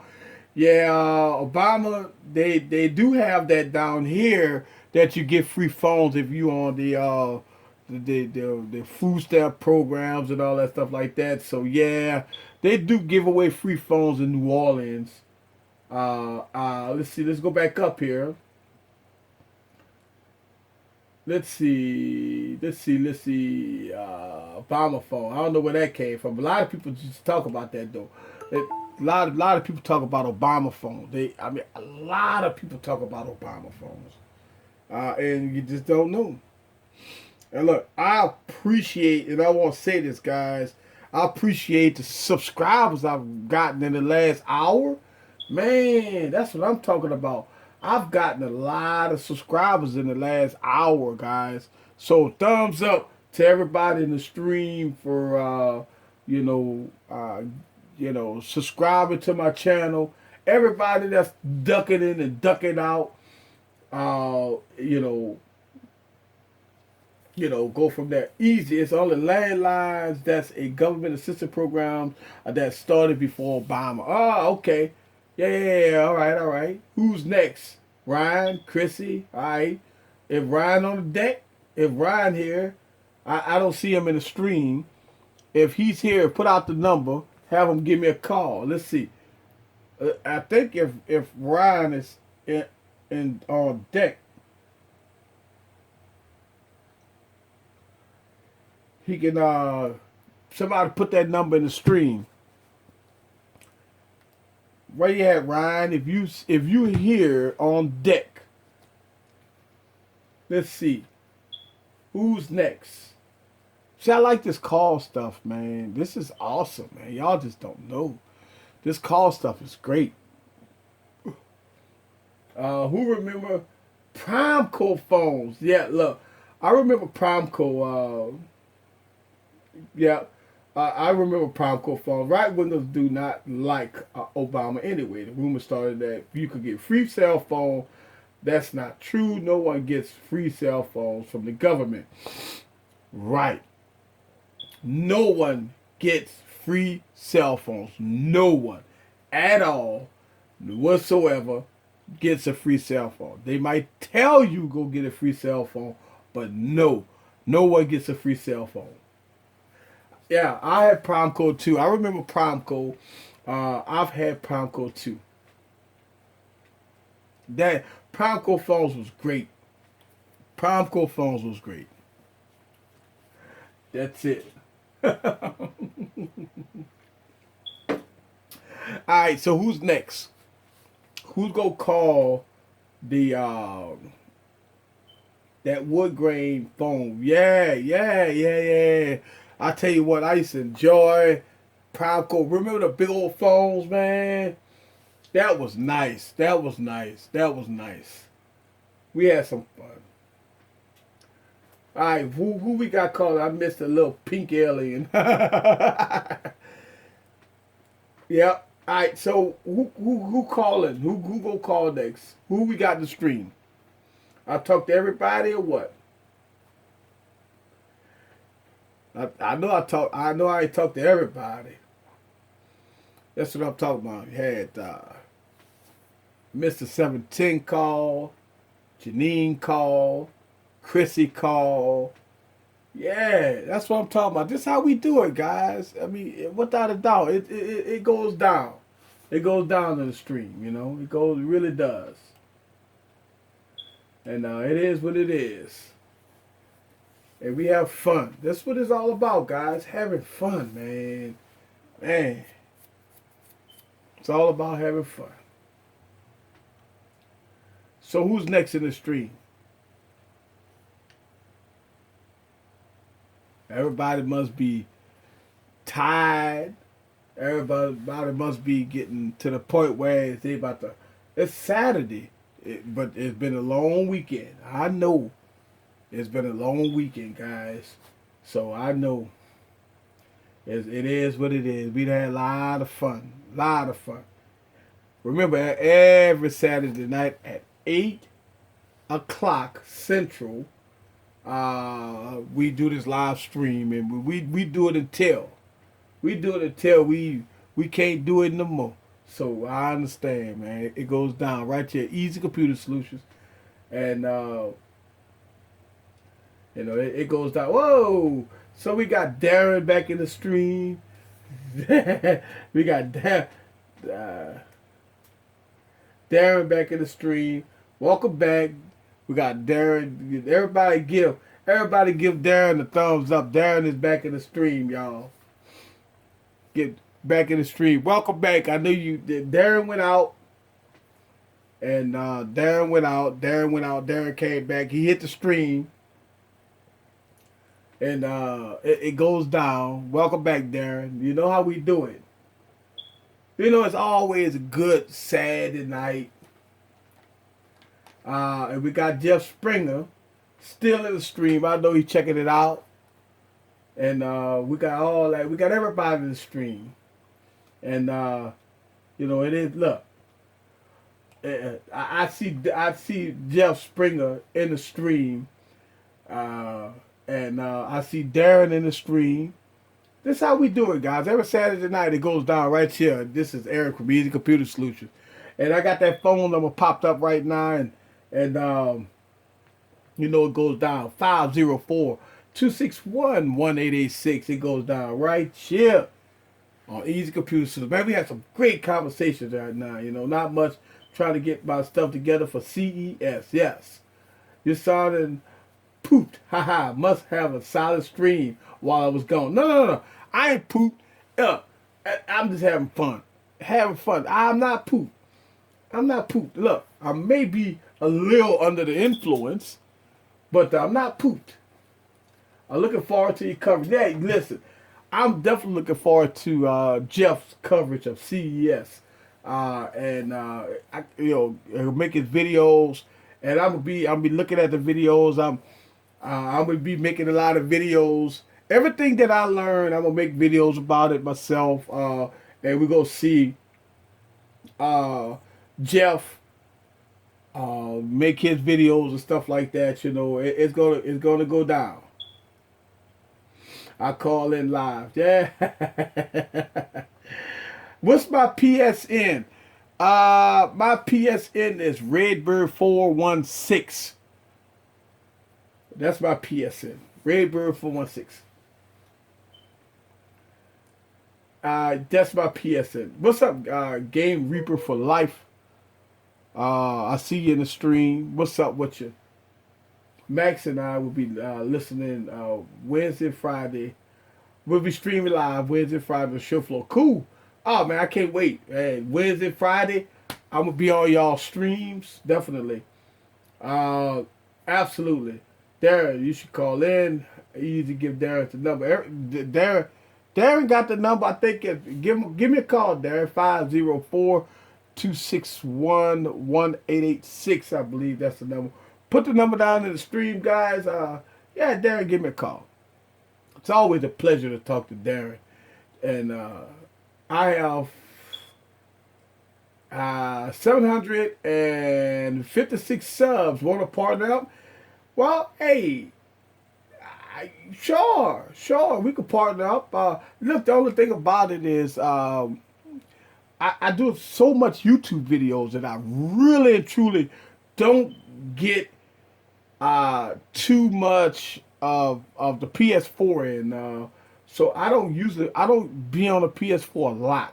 If you watch my YouTube channel, and by the way, subscribe to my channel. I'm gonna subscribe to yours.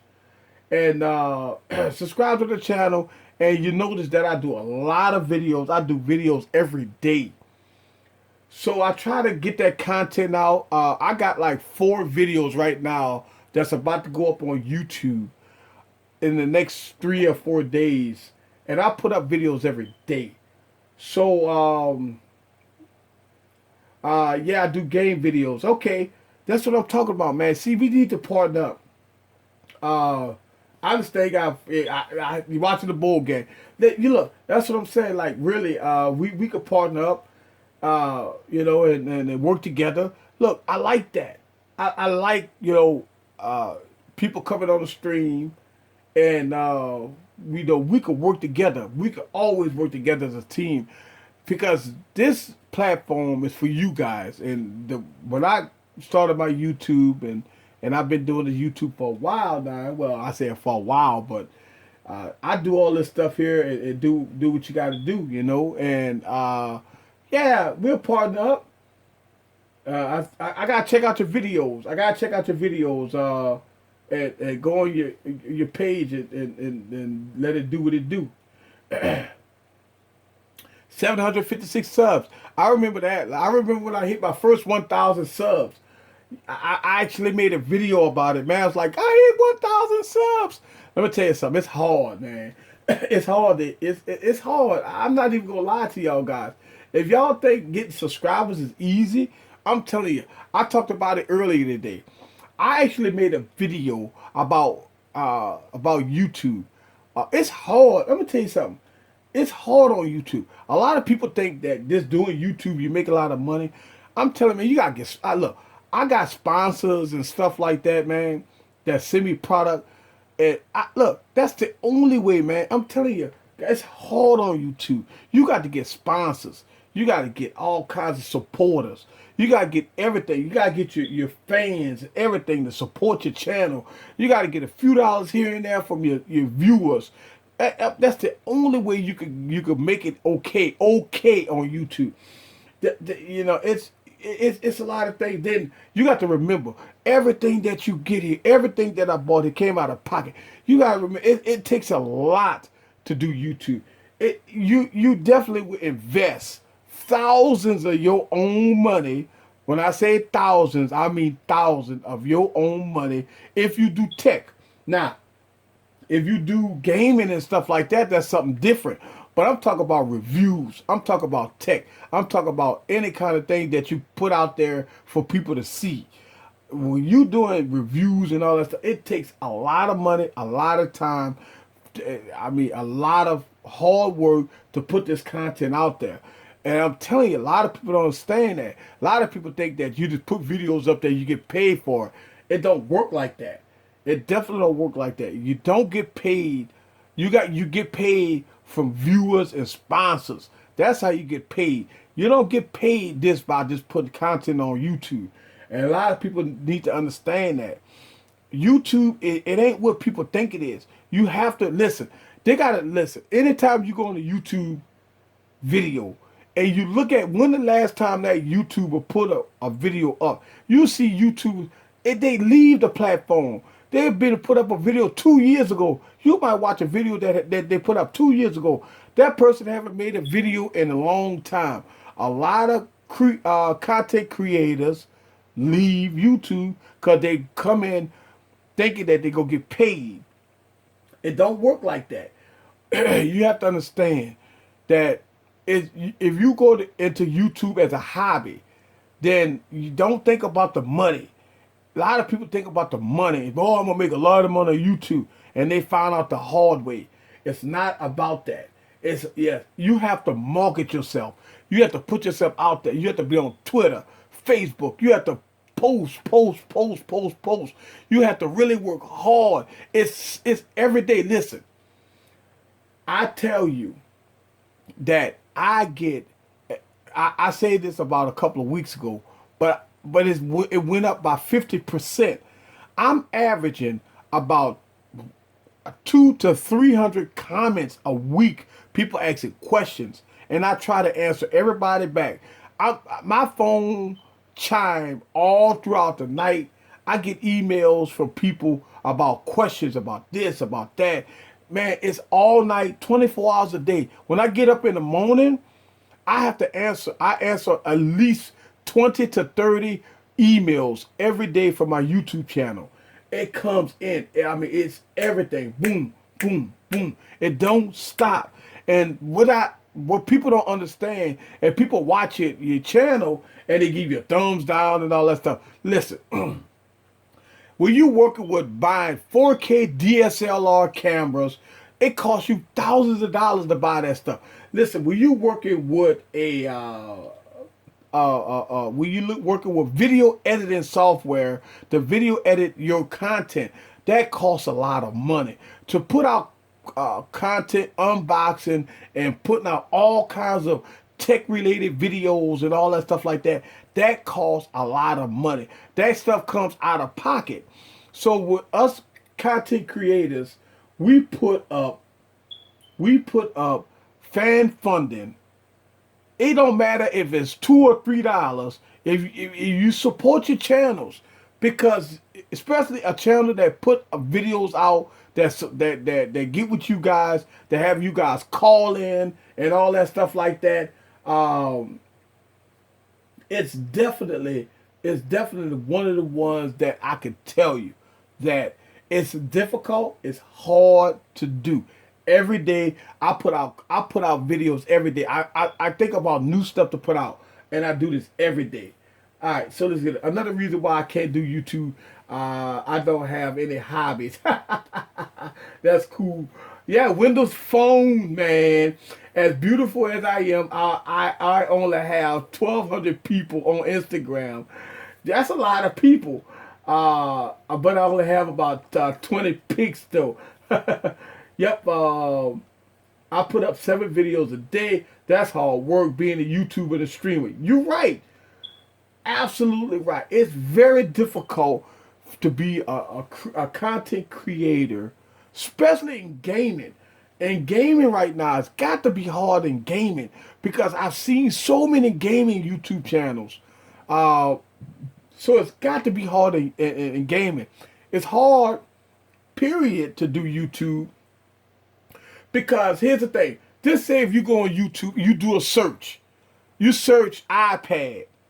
Well, guess what's going to happen? The YouTube engine is going to give you the most popular YouTube channel that already have like millions of subscribers. You don't get that first. But us, small business, small YouTube page, you won't even see our stuff. So that's why we got to go out and campaign. We got to go on Twitter. We got to put our videos out there. We got to go get our subscribers. Subscribers don't come to us. We got to go out there and get subscribers. A lot of people don't understand that. A lot of people think that the subscribers just come to us. Now, in my channel, I'm starting to get subscribers come to me, which is great. But when I first started, I had that issue that I couldn't get nobody. I had 10 subscribers for like a month. And now I'm averaging at least 100 to 100, about 100 subscribers a week. All right. So I'm about 100 subscribers a week and it's growing. I went from 1,000 subscribers to like 1,400 subscribers, guys, in like 2 weeks. So I'm telling you, yes, I am so glad you're my YouTube partner. Listen, I will help any YouTuber out there because I know how hard it is. You know, I'm gaining, at least 100 subscribers a week. I would, like I say, and my channel is growing. And I can tell you that it's struggle. And I will work with anybody, especially the newer YouTube channels. And if you serious, listen, here's the thing. I'm not going to help nobody that's not serious about their YouTube. If you serious and you in it for the long haul, you got my support. I will help you. And they don't have a lot of YouTube channels out there that help. But I know my YouTube channel is growing by hundreds a week and it's getting better. I got 260 videos out right now. And in my goal for 2016, taking it that I'm putting out a video every day, Yesterday I put out 2 videos and 3 videos in one day. So I'm looking at least another 400 to 450 videos that I'm going to put out in 2016. All right. That'll give me at least, 650 videos. That's almost 700 videos in 1 year and going into 2016 total between 2014 and 2000. I'm sorry, between 2015 and 2016. So, and yes, I remember when the big channels got started as little channels. Yeah, that's what I'm saying. And it takes dedication. But here's the thing. And I say this, and I don't mind saying this, because I know my channel is getting a little relevant. That one thing that I can promise you guys, whether or not I got 2,000 subscribers, 2 million subscribers, I'm going to keep this channel 100. I won't sell out. I won't let nobody buy me out. I won't sell out to a manufacturer, to an OEM, to a Verizon Wireless, or AT&T, or nobody. If you see devices on this channel, if somebody give me a review unit, I give them my disclaimer. My disclaimer is real simple. If you stand by your product, I'm going to review your product. Yeah, so if your product is bad, I will tell people it's bad. I will give the pros and cons about your product. I will not lie about a product. If it sucks, it sucks. If it's good, it's good. I won't lie about a product. That's one thing about this channel. Y'all won't see me lie about a product. If I tell you it sucks, it's because of reason. And it goes back to my Note 5 video. When I made that Note 5 video, y'all saw I made 2 videos bashing the Note 5. Y'all saw that. Y'all saw that video. Y'all like, damn. And that goes to show you, if y'all saw the video about the V10, I bashed the V10 on the first day I got it. So y'all know that I will tell you the truth about it. I got up early. Listen, if y'all don't know, I got up early in the morning on the very first day after I bought the V10, and I got on camera, and with the first thing I did, I gave y'all a quick report about this device. And I had problems with it. And I told y'all guys about the problems. And then y'all saw the T-Mobile video that I made. Y'all saw me bring this device back. I made a video about that. So I don't hide from this other stuff. I give y'all guys the truth. And I tell you, this channel is about truth and justice. And y'all know that y'all know it's coming. Y'all know that the Android craziness, I'm going to talk about it. And the bigger this channel get, the more I'm going to talk about it. And I'm going to try to make a dent in it. Because there's no way that you listen. I'm going to say it again. I'm going to tell you, look, I'm going to plug this in. I'm going to talk about this one more time. Because y'all in it, I got people listening. Think about this. I got 4 Android devices sitting right here. Listen, y'all see these 4 Android devices sitting right here. All 4 of these Android devices is running different operating systems. I'm talking Android. These 2 devices right here is running the same operating system. All right? And I'm going to show you guys. And let's go back. And I know I done talked about this already. I want you guys to see this. All right? Android 5.1.1. All right? We're going to talk about this. Here we go. Android 4.2.1. Here we go. We're going to talk about it. Android 5.0.1. Let's see here. Software information. Android 5.1.1. But here's the problem. All of them outdated. Every phone you see right here is outdated. And this phone was sold in 2015. This phone was sold 2 or 3 months before Christmas in 2015, about to hit 2016. This phone is sold in 2015, but was made in 2014. Okay, this phone was 2014 flagship. This phone was made in 2015. And all of these phones is outdated. What's wrong with that picture? Android Marshmallow been out since September of 2015. What's wrong with this picture? All of them is outdated. Marshmallow's been out. So what's the problem? Android has released the Gold Master of Marshmallow. What's the problem? That's what I'm talking about. This is what I'm going to start talking about.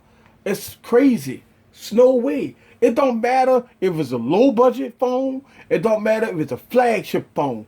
All of them should still have the latest and greatest operating system. It's bullshit that we sitting up here talking about operating system when these phones right here rolling the same operating system, Windows 8.1. And the only reason why this don't have Windows 10, because Windows 10 ain't ready. It's not out. So it goes back to what I'm saying. It goes back to what I'm saying. Why Apple can do it? Why Apple could do it? Every year, new operating system. Every year, every iPhone get updated. Why, even when they release a new iPhone, every iPhone get updated. If you got a 5S, 6, 6S, 6S Plus, all of them got iOS 9 on it. So how could Apple can do it? And people bash Apple. They bash it, talk about worst, suck, this, that, and the other. You pay all that money for iPhone, this, that, and the other. But let's be real about it. Who has the better support, updates guaranteed, this, that, and the other? But you know what people say? Well, why don't you buy a Nexus phone? Well, they got all these other phones out. Why should I buy a Nexus phone? This is an Android, right? So what's the difference?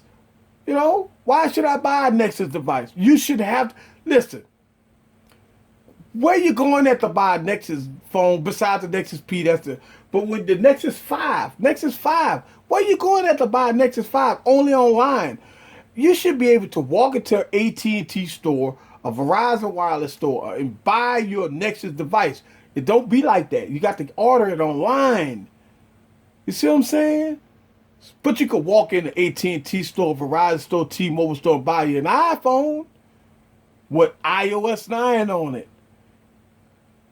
If I walk into an AT&T store and buy a Galaxy Note 5, I'm buying the outdated operating system. But if I walk into a T-Mobile or AT&T and buy an iPhone, I got the latest and greatest. It don't matter if I buy iPhone 6, not the 6S, or 6 Plus.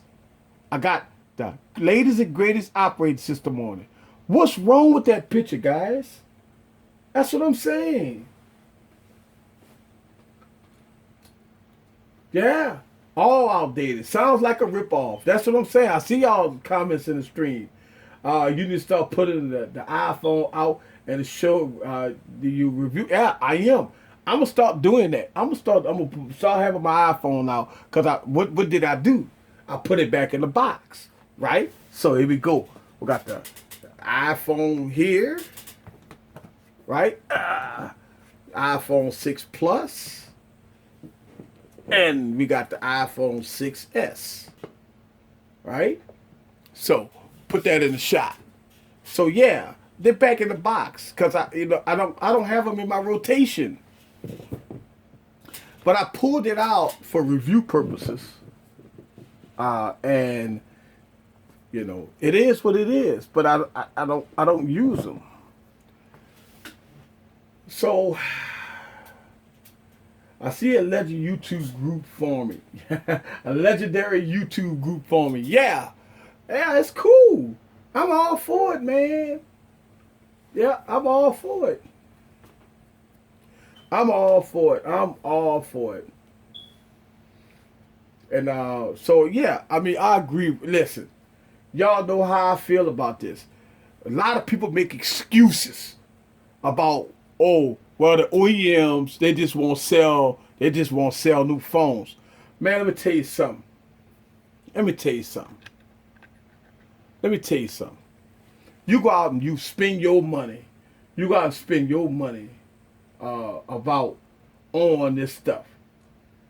You go out and spend your money on this product. They up there tell you that your money is well spent. You got the latest and greatest. But you don't. You don't. You don't have the latest and greatest. You know, you don't. Let's be real here. You don't have the latest and greatest. And it's our we have to do something about it. And we need to do something about it. And I'm going to talk about it on this channel. And we listen. I'm going to talk about that stuff. Because people, look, Apple fans always laughing at Android fans. They laughing at us. They laugh at Android fans. At least my iPhone get updated. At least my iPhone get updated. When the Note 5 go get updated, can they tell you? They gonna laugh at you. Look, iPhone fans always laugh at Android fans. They giggling at us.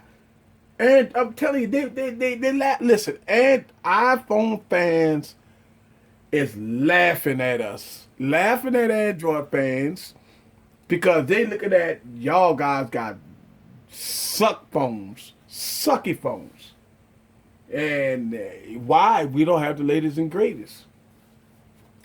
And I'm telling you, there's no way we sit up here and talk about a $1,000 phone, that got a old operating system on it. Come on, man. That to me, you got to put these people's feet to the fire here. You know, Android come out with the operating system. It's up to these people to implement it. You know why? You got bloat coming from AT&T. They want to put their bloatware on it, right? Then you got Samsung got to test it out because they got freaking TouchWiz on it, right? And so all that take 5, 6, 7 months for all that testing. 6, 7, 8 months. Then by the time the phone get Marshmallow, guess what happens? They working on the new. Listen, Android N to be out. Android N to be out. Here we go. Yes, that's true. I have an iPhone 4S and it's updated. That's what I'm talking about. This is the reason why I say this right now. You rocking an iPhone 4S with iOS 9. Let's talk about dates for a second. iPhone 4S, iPhone 5, iPhone 5S, iPhone 6, iPhone 6S. We talking 5 years. 5 years. Now, don't get me wrong. You may have the 4S and it may not be the best experience with iOS 9 on it. It may not be the best experience with iOS 9 on it, but at least you got it. Let's talk about the Galaxy S4. The Galaxy S4 is probably not even running. Listen, Janine, you're on here. If you go to your About phone on your device, look at your operating system. What you running? Jelly Bean or before Jelly Bean? All right, let's talk about that, sir. You know, and it's the thing. You know, we talk about. What was before Jelly Bean? Honeycomb, then Jelly Bean. So you might be on Jelly Bean, you know, and that's what I'm talking about. it's the thing that we need to explain to ourselves why we deal with this every day.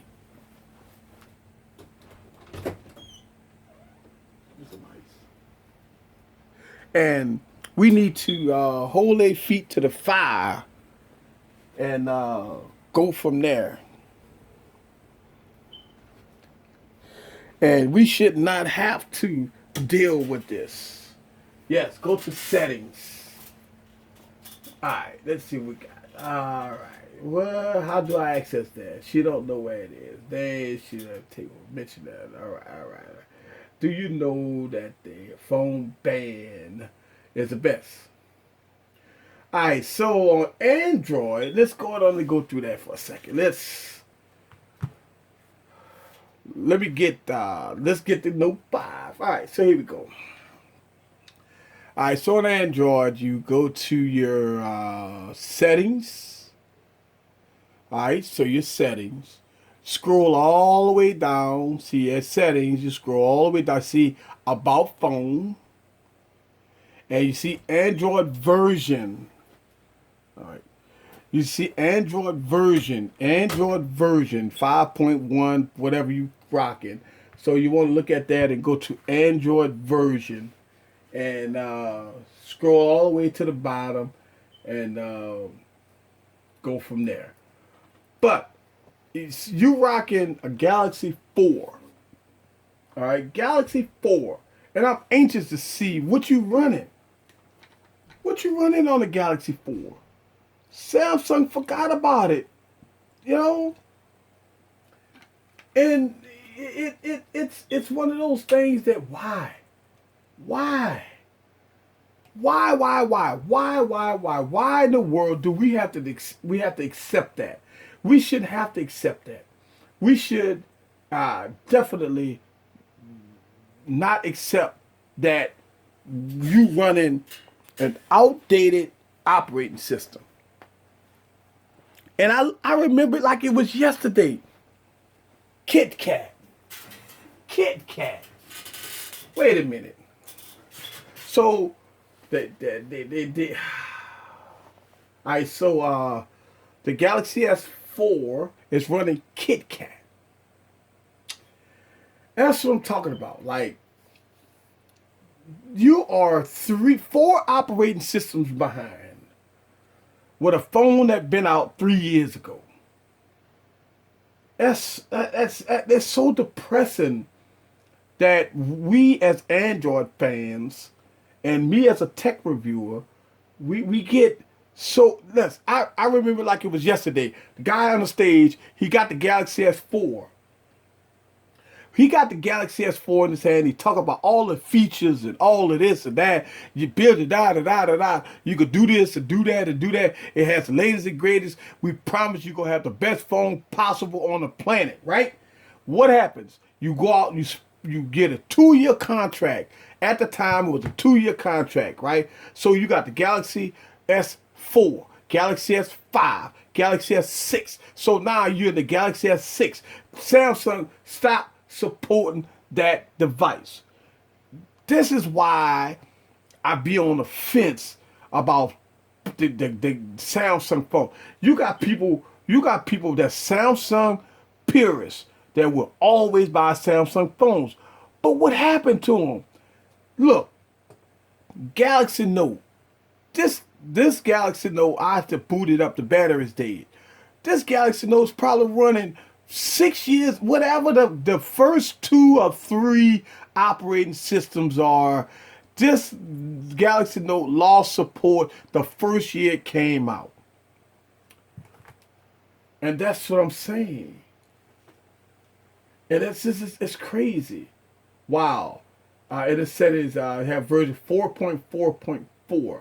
That's cool. Well, if you got 4.4.4, you're running Jelly Bean. So you run a Jelly Bean. You're not running Kit Kat. And, you know, what I'm saying is right now, we are in Android 6.1.2. Right now, we are in Android 6.1.2. So that is, to me, you're out of date. And what happens when Android 6.0.2 comes along, or 6.1.2 comes along? What happens? Your phone will start lagging out. Apps gonna stop working. And these manufacturers force you to go buy a new phone. But they ain't say that when they on the stage and they talking about how good the phone is and everything like that. They're not saying all that on the stage. They're not saying that to you to buy the phone. They're telling you how good the phone is. They're going to support the device and this, that, and the other, blah, blah, blah, blah, blah, blah. But when you get the phone, this is one of the reasons why I always tell you guys. So people always ask me, should you get the Note 5? The Note 5 been out 5 months. You know what I'm saying? 4 or 5 months. I would tell you, I don't know. If you go get it when it first comes out. But if you go wait 6 months or 7 months, I don't think it's worth it. You know, I mean, you think about that for a second. You think about, listen, if you rocking the Galaxy Note 4 or the Galaxy Note 3, you already saying to yourself, what the hell? Like I decided a cool 2-year contract. The device suck. It's lagging out. It's slow. Apps don't want to open. And so what's the problem? And you see all these commercials about 4 gigs of RAM and this, that, and the other. It's the best phone out there. You know, it sucks. And, you know, it's one of those things that maybe I could get somebody here to maybe maybe one day when my channel gets to the point where it gets a little bigger than what it is. Maybe we can get a manufacturer on my stream and explain it to us. Have them explain it why they don't update their devices. Maybe they could come explain it to us while we spend $1,000 on the device and 1 year later you can't get no support for it. I want them to explain that to us. Explain it to me that if I buy a Galaxy Note 5 with 64 gigs, but for 8 plus tax, that's almost $1,000 plus a case, plus a screen protector. I'm over $1,000. If I buy this device, it's no longer supported. Why? Why? It's a thing. That's what I'm talking about. You know, I see it. Definitely don't get the S6. Yeah, I'm telling you. It's you right. You know, and you could go on YouTube, guys, and you could search the keynote address for the Galaxy S6. You could search the keynote address for all the devices. I sit up there and I watch them over and over again. I watch them how they get on stage, the people clapping and everything else to talk about, oh, this is going to be the best phone, blah, blah, blah, that. And what happens? What happens? The people go and they buy these phones, man. And what happens, man? It's like a paperweight when you buy them. It's already outdated. It's already outdated before you even buy the phone. So I'm saying, I'm sorry. I ran about this. I know I do. It's well deserved. It's well deserved, and I've been talking about it for a long time. I've talk about. Listen, you hate the Note 4. I agree with you. Samsung gave up on the Note 4. They don't. What is it about that these manufacturers get on here and they tell you all this crap about their phones, and you go out, you sign these contracts, you get on these next programs, and they got all these commercials, this, that, and the other, and all of a sudden, you go buy the product, and a year from now, they stop supporting it. It's crazy. You know what people tell you? Why don't you root the phone and change the ROM? Well, that ain't what the normal person, only geeks do stuff like that. Listen, The average person ain't go root the phone and change the ROM and put the latest ROM on there. You can force it, yeah. You could go to XDA developers and grab a ROM. You got to hack the phone. Then you got to know what you're doing. You got knocks on it, so you go trigger knocks off. You got to hack the phone, disable knocks, wipe the operating system in, download the operating system, and put the new operating system on. Then when you go and you don't know which one you go get. Some of the it's like you got to play around with different ROMs. Who gonna do that? The average consumer won't do that. Yes, us geeks gonna do it. You know?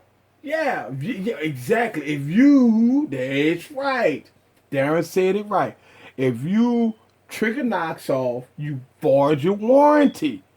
If you root the phone, you go trigger knocks off. If you do that, you void the warranty.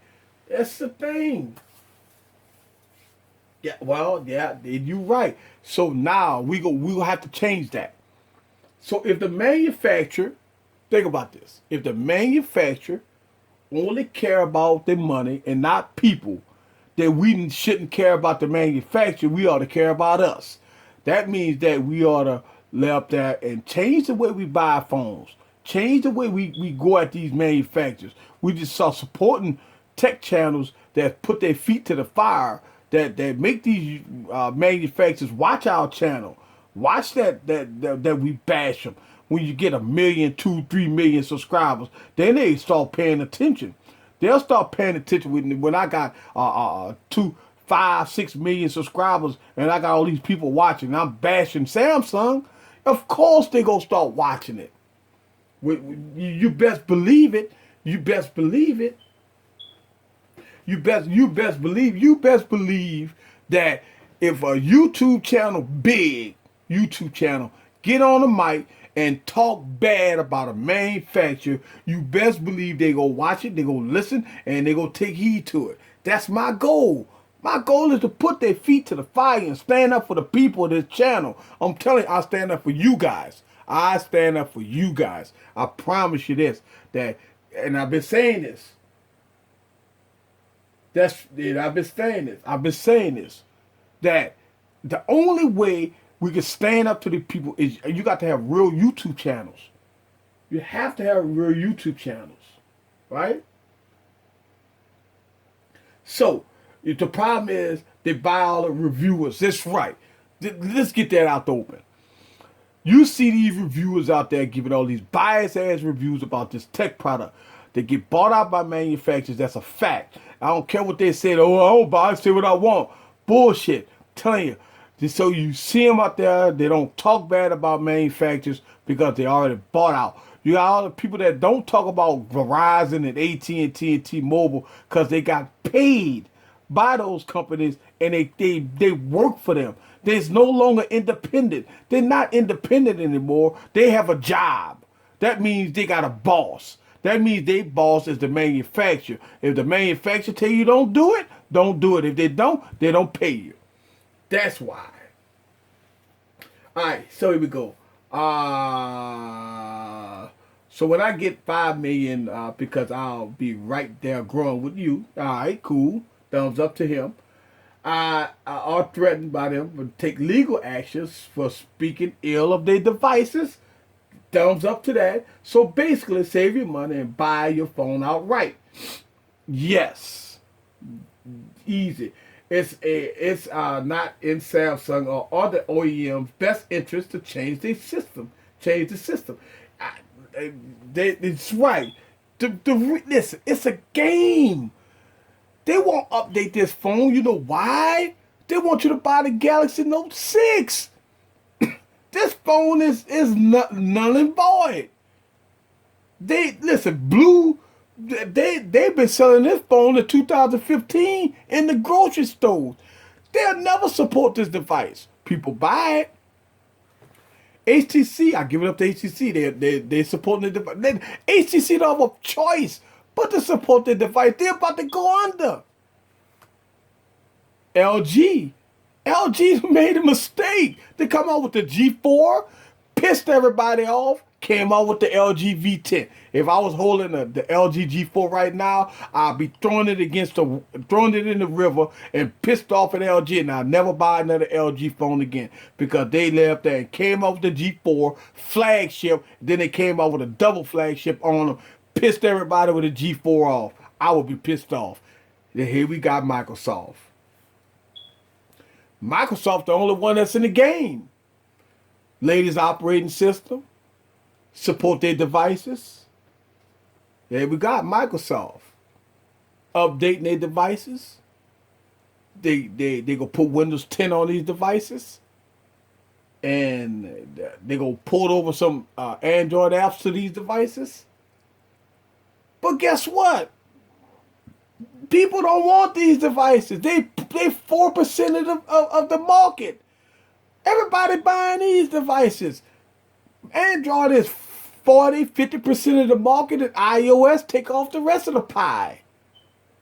So what's the deal here? You got great device here, and you got these devices here. See, there you go.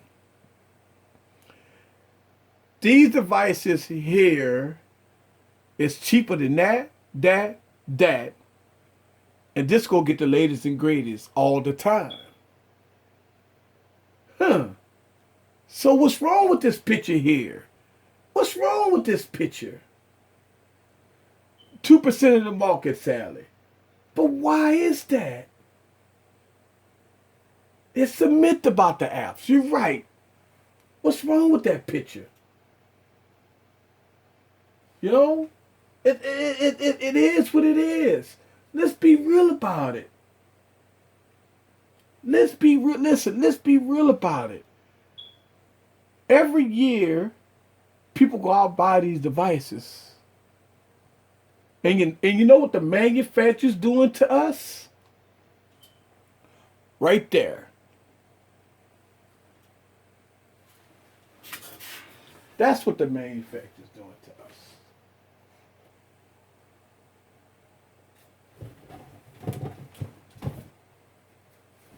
Right here.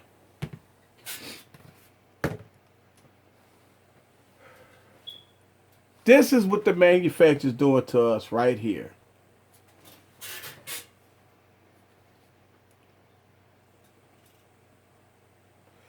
Because they taking this right here and they scooping it up and they fucking us with it. Right there.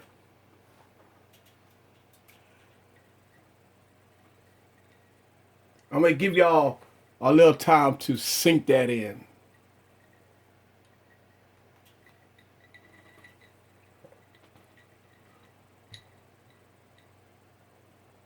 Now, let's get back in the stream. What's wrong with this, people?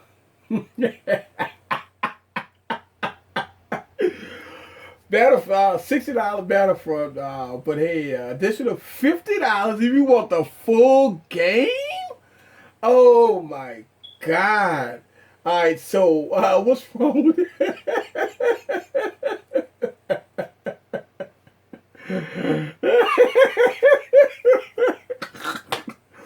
Right. Let me clean off the dust here. That's right.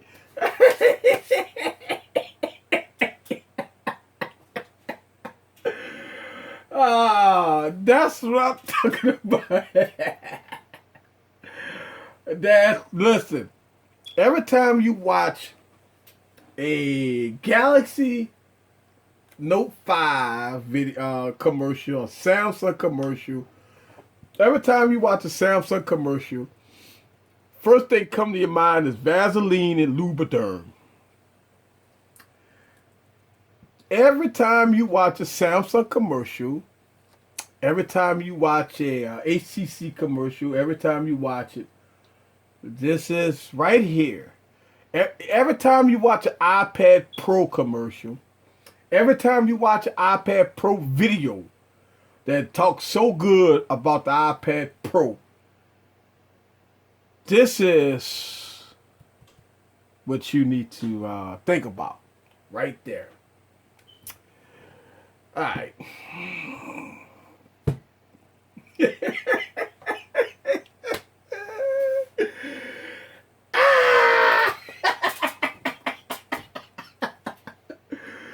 That's right. All right. I see Mr. Skateboard King in the building. What's up with you, man? You came in on the tail end of that one, Mr. Skateboard King.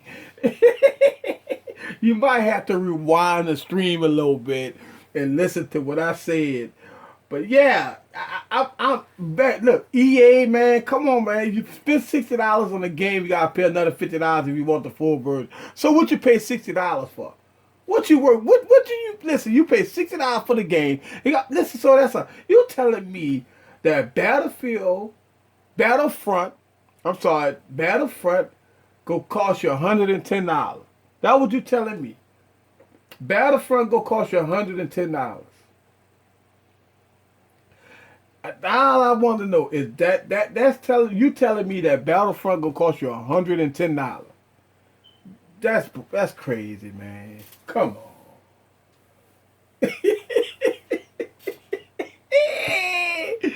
Guys, we getting the boot. We getting screwed. We getting screwed, guys. I'm telling you, we got to fucking stand up for ourselves. We got to stand up for truth and justice. We got to. I'm telling you. Guys, I'm telling you.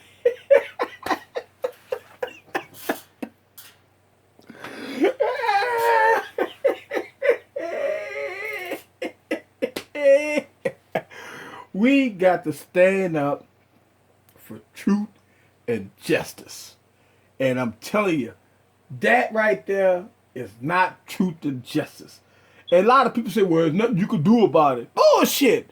I don't want to hear that crap about it. Nothing you could do about it. Yes, it is something you could do about it. It's always something you could do about it, guys. It's always something you could do about it. Don't buy their product. It's just that simple. So you say, well, Eric, if I don't buy the Galaxy S7, well, what should I buy? If you say don't buy their phones, well, what kind of phone to buy? Aha. It's always got other phones out there, guys. They got phones out there that they don't want you to know. The Nexus 6P, the Nexus 5X, the Motorola Pure, the Motorola the X, the Motorola G. They got all kinds of phones out there. Under $400. But guess what they're doing is they're giving those phones updates. You don't hear about those phones. They don't want you to know about the Nexus devices. They don't want you to know about all these other stuff. They want you to go out and spend $1,000 on this. They don't want to tell you about the Nexus 9 that's going to guarantee updates. They don't want to tell you about the Nvidia Shield. Nvidia Shield got that good processor in it and giving it updates every year. 192 cores. 192 cores, Nvidia Shield, $199. One of the best tablets out there, Nvidia Shield. I'm telling you. Nexus 9. It's got a lot of devices out there, guys. It's one of those things that you don't believe the hype. I'm telling you, look at the benchmark tests on these devices. They're all close. They all run smooth. They all get their updates, but not these. I'm not talking about the Windows phones. Talk about these devices. When the G5 come out next year, this year in the next couple of months, I believe the LG V10 is falling on the wayside. I think this device is done. If they will put Marshmallow on this device, it probably would have been out already. They ain't even fixed the fingerprint scanner on this device. Listen, the fingerprint scanner. I have not gotten an update on this phone since I bought it. This is what I'm talking about. It's well documented across YouTube. I mean, every internet website out there have bashed the LG V10 for the fingerprint scanner. What happened, LG? You haven't sent out no update yet. AT&T got the update about a month ago. Whatever about, well, it's the same firmware. What's the deal? So, okay, you say, okay, if T-Mobile don't, why don't you get on T-Mobile ads? Why don't you go out there publicly and say, I've sent the firmware out to T-Mobile, to Verizon, and to Sprint. They haven't released it. Say that, LG. Come out and talk about it. Put yourself out there in public and say that you got firmware updates already pushed out to the carriers, and the carriers haven't pushed it to the devices. Come out in public and say that, LG. Just don't have us sitting in the wayside, waiting on the update.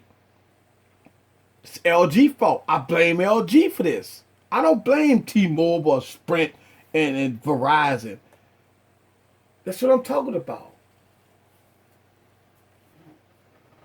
All right, here we go. Dealing with someone trying to talk to me down on YouTube. People are crazy.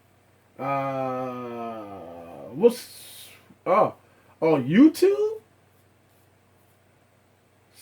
Huh. All right. So how's everybody? Everybody doing good. LG is scared of making carriers look bad, so therefore carriers dropping their devices. Hey, well, I listen. I don't like the fingerprint scanner on the Note 4. Yeah, listen. The Note 4 fingerprint scanner was a complete fail. It was a failure. Everybody knows that. Listen, it was a failure. It was a failure. Doing it. Listen, when I had the Note 4 before I got rid of it, you're doing this, you're doing that. It was a failure. It never worked. It never worked.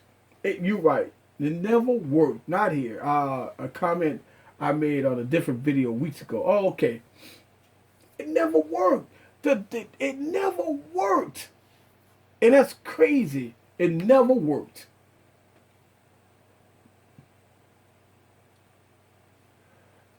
Okay, cool. All right. Got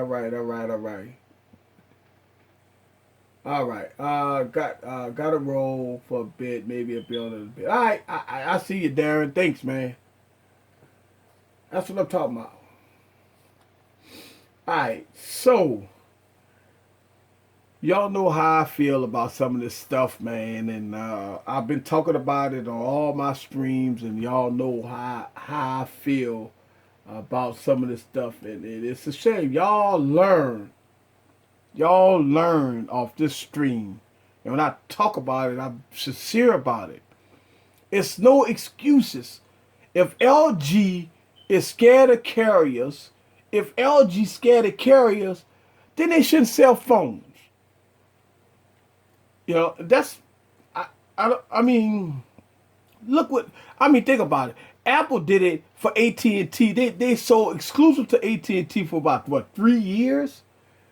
So if LG, and I see what Darren put up there, because LG might be scared of the carriers.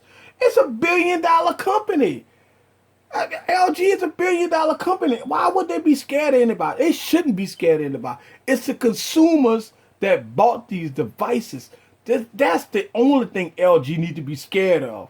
Because guess what? If the consumers stop buying the devices, then what they gonna do? Then they be like, oh, we should have got with the manufacturers, and we should have left there with the carriers, and we should have told them to download and drop the software update.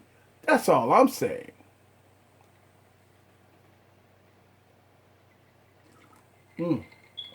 Oh yeah.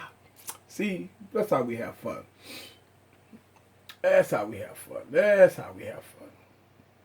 Alright. So, what else, guys?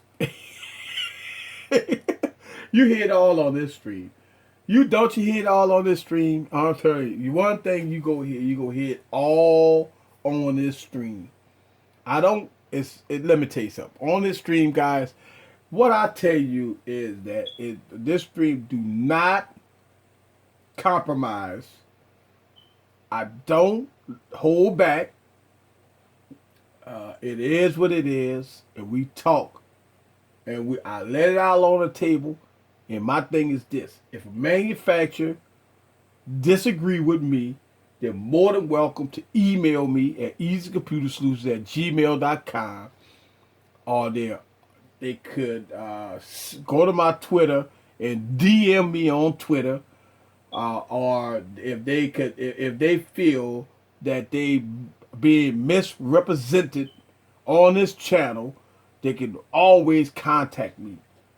But guess what? They won't. Phil is in the building. What's up, Phil? What's up, Phil? I see Phil in the building. How you doing today, sir? Good to see you in the stream. It's always Phil coming out of the stream. What's up, Phil? And we've been hanging out since about 8 o'clock. I'm starting to feel like Flossie Carter right now. Been on the stream for 5 hours. How's the weather in Colorado? Hey Eric, what's up? What's up? Hey, I'm not in Colorado, but it's Skateboard King.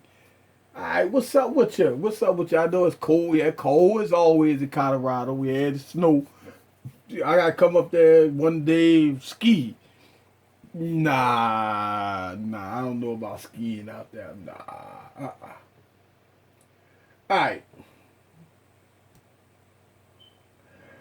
All right, yeah. So what's going on, Mr. Phil? Welcome to the stream. I see you done popped on up in there. We just up here having fun, you know. We just talking about gadgets and devices, and we just talking about Android versus Apple versus Microsoft and stuff like that, and all that good stuff. So I want to welcome you to the stream, and you know how we do it every Saturday. Listen, guys. Don't forget about Monday morning hangover. I always do Monday morning hangover. We put that out there every Monday morning, and we have fun. Let's have fun.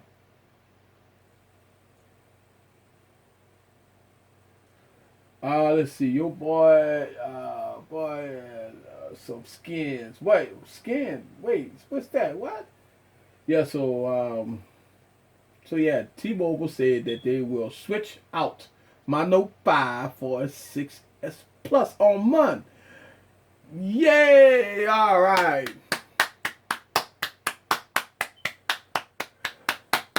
All right, so I see you going from the Note 5 to the 6S Plus. Good move, man. Good move. Listen, that's probably the better move to go. You know, I know you was having problems with your Note 5. Man, switch out. Good deal. Give a Phil. Getting going to an iPhone. Leaving Android. Wow. Good job, Phil. I know you was having problems with your Note 5. Last time you was on here, you had problems with your Note 5, and I'm glad T-Mobile is taking care of it for you, and you know, hopefully everything will be all good. Phil is in the building. What time it is down there, Phil? I know it's got to be a little late, huh? Let me know what time you got down there, Phil. And I know it's late. Android is a mess. You're right. That's what I've been talking about it all night long. I talk about it like 11:51. You're an hour behind us. That's right. Okay, yeah, it's down in Louisiana. We passed midnight, about to hit 1 a.m. in the morning in Louisiana. So you about to hit 12 o'clock. Happy New Year to you, Phil. Yep, Mr. 710 is at 10:51. Early bird, as always. Same time here. Yep, that's it. Yep, we are late down here. All right. So yeah, I mean, we've been talking about Android versus iOS versus Windows Phone. We just talk about all kinds of stuff, man. I mean, it is what it is. We just been talking. Alright, yeah, I'm going to give you a shout out in every video and add me to my featured channel. We'll do the same to you. And matter of fact, why I'm here, I'm gonna go on and click on you here, and I'm about to subscribe. So you got 780 subscribers. You got 780 subscribers right now. I am on your channel, and looking good here. I see.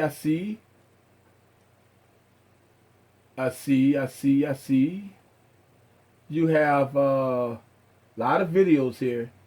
Lot of videos. Woo, yeah. I see you got a lot of videos. I'm checking you out. I'm on your Gamer for Life. I see you.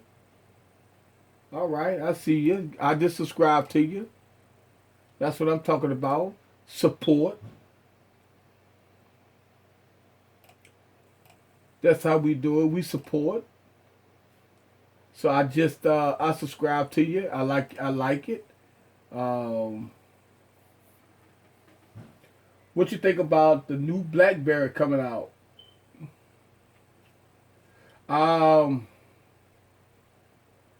Well, the new BlackBerry is out. All right. Here we go. All right. So I talked about this earlier, Phil, and I talked about the BlackBerry Priv. Y'all know I can't say it. All right.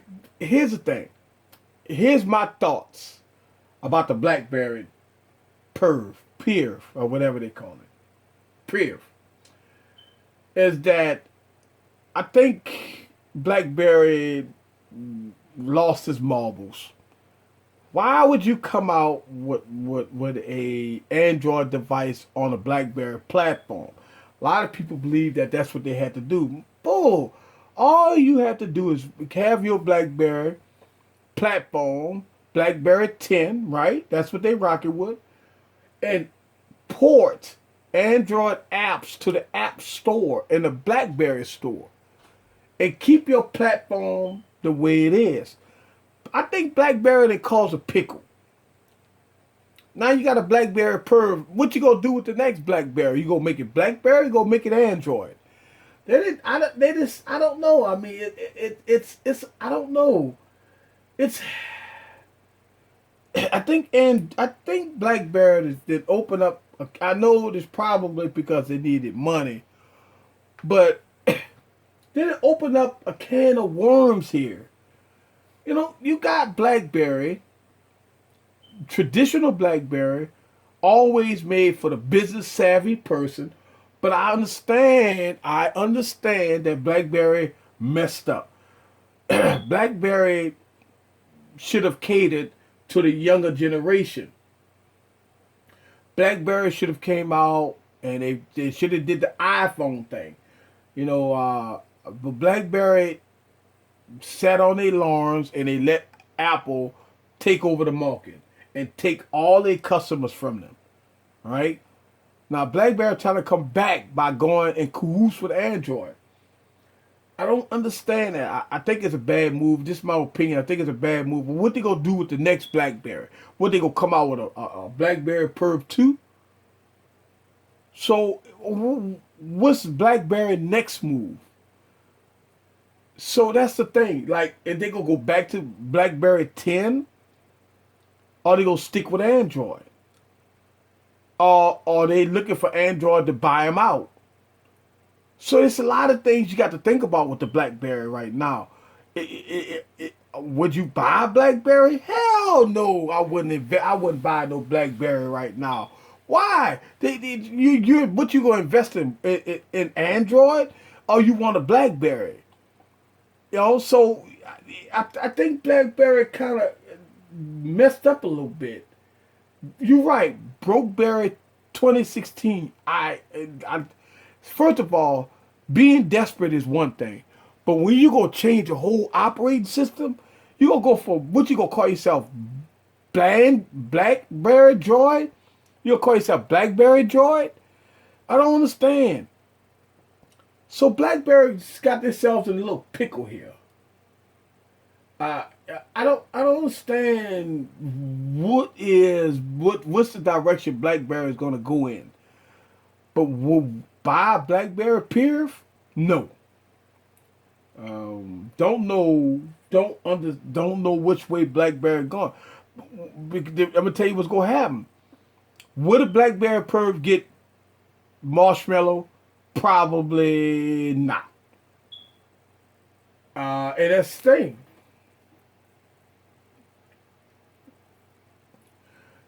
I'd say they still have a really big server business in Canada. They still have the service and business solutions and for the Canadian customers. And BlackBerry need that. BlackBerry made a mistake by not cut the date. BlackBerry did the Blockbuster thing, guys. BlackBerry did the Radio Shack thing. They waited and they waiting on this and they sitting on their laurels and they just letting things just pass them on by. That's a bad thing. Bad thing. So yeah, I mean, I don't know. BlackBerry, right? I like the BlackBerry Bold. Think about it, man. Listen. If you always wanted a BlackBerry device, the BlackBerry Bold was the best BlackBerry they ever came out with. Nice little chick tile keyboard, and you could get on that thing and type, and you could type a whole thing. But BlackBerry made a mistake. BlackBerry they don't have no software, man. They don't have no. You got a keyboard. What you gonna do? You know, you ain't typing no long email on that thing no more. I like BlackBerry. What BlackBerry gonna do? They don't have no Microsoft Office on it. So what you gonna do with a keyboard? You gonna do text messages on it? So my thing is this: if they're gonna incorporate the business aspect of it, they gotta get Office on it. They gotta get some Office apps on there. They gotta do something. If you go type on the keyboard, you gotta have some Office apps on there. That's all I'm saying. BlackBerry Bold was the best. When you talk about the BlackBerry Bold, who didn't have a BlackBerry Bold? Everybody had a BlackBerry Bold. You know, BlackBerry Bold was great. In my opinion, Android was south ever since 4.4.2. Yeah, that's what I'm saying. It's like, you know, Android, it messed up. I like BlackBerry too, yes. Easy for sure. That thing was amazing. Yes, the BlackBerry Bold was a great device. Now, here's the thing. You can find a BlackBerry Bold right now for about $150. But will you buy it? BlackBerry haven't updated none of their older phones. You got the Z10 out there. I mean, what software is running right now? I mean, what's going on? I mean, I know they got Crackberry website, and I ain't been on it in a while. And Crackberry is the only loyal website that's faithful to BlackBerry. And I always go to crackberry.com. But I mean, what's going on with BlackBerry? I mean, what's their plans? What's their future? You don't know what they're going to Android. So what's the next device? I mean, this 2016, do they have an event scheduled? I mean, what's the deal? It's nobody's talking about BlackBerry. You know, so that's the thing. Easy. That was way before Microsoft figured out Office strategy. Office was only available on desktop. And then started on Windows Phone. Office was not even available on the iPhone back then. Right. You're right. But I'm talking about now. Yeah, you're right. It wasn't even available. Yeah, it wasn't even up now. I'm talking about now, though. But since it's running Android, I guess it is available on Android because Office is available on Android. But I'm saying is like, okay, what is the next move as a consumer? What would make a consumer interested in the next BlackBerry? If you're not an Android fan, you probably didn't buy the BlackBerry Prayer. So I don't know what is the end game for BlackBerry, because this got to be the end game. Is this the end game, or they gonna sell out to Android? And what Android gonna do with BlackBerry? They'll muck it up like they try to do with Motorola and sold it soon as they bought it to Lenovo. Well, what's the deal with that? Like, all right, so we got Spot by Old School AT&T, and yeah, A sellout. They sold out. So here's the thing. So is it go? I mean, is BlackBerry done? So we just go to have 3? So it's no more BlackBerry OS. Remember the BlackBerry Playbook? I love the BlackBerry Playbook. I mean, it was a great tablet. Great tablet. BlackBerry screwed it up. They didn't market it. They didn't support the device. And I bought a BlackBerry Playbook, and there was no updates for it. It started getting buggy. I can understand the apps, but that's what I'm talking about. You know. Here we go. No, BlackBerry is trying to have a headset available for their fans, kind of like Microsoft. But here's the thing. I understand that. But is BlackBerry telling us that? It's like selling out, though. I mean, yeah, they're trying to have a handset for BlackBerry, but what are they going to do here? So, yes. To answer the question, what I think about BlackBerry, we're going to take this one for BlackBerry.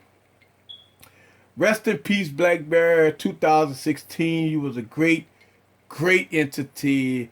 You started us loving smartphones. You was the first device that I had. And for when I remember back in the day, I loved BlackBerry.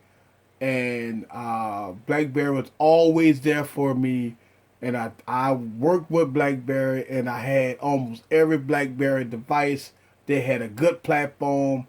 But in 2016, we want to say rest in peace to BlackBerry. Put your drinks up and say rest in peace, BlackBerry. We love you. You will never be forgotten. Thank you, BlackBerry, for all the years that you've gave us. And we will always have you in our memories, in our heart. Thank you, BlackBerry.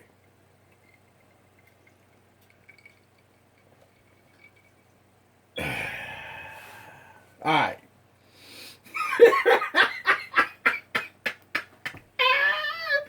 How y'all like that eulogy?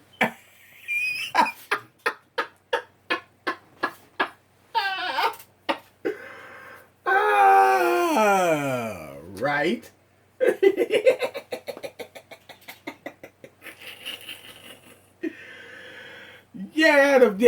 The priv is coming to T-Mobile. Yeah, I saw that. It's coming to T-Mobile in 2 weeks. Yeah.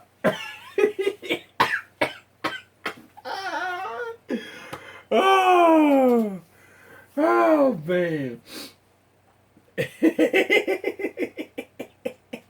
BlackBerry. Whoa, I gave a eulogy for BlackBerry. Anybody else I need to give a eulogy for?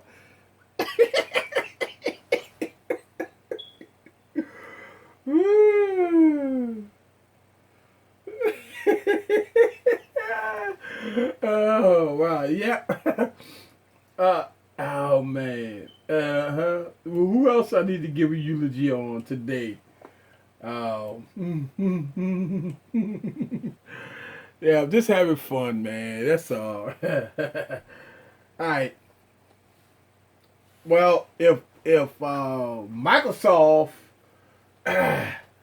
if Microsoft keep going down the way they going, and listen, I hope with the Surface phone that's coming out, they will do something. And listen, we need Microsoft. We need BlackBerry. We need it. We need them because guess what's gonna happen if we don't get them? Then you're gonna have two dominants in the market, which is iOS and Android, and that's got to be a suck situation. If you're not an iPhone fan, you surely ain't gonna go to surely you don't want to go to Android because Android, is Android unless you go with a Nexus device. But that's it. I mean, come on, we need BlackBerry. We do. Without a doubt, we need BlackBerry. So we need BlackBerry. BlackBerry needs to get with the program and do what they got to do, and that's it. We need BlackBerry right now. So yes. Well, I mean, look. Here's the thing. A lot of people say I need to say a eulogy for HTC. I don't want to do that yet. I don't want to do a eulogy for HTC yet. I got faith in HTC, man. I think they're going to be around. I think HTC going to be around, man. I don't want to do a eulogy for HTC.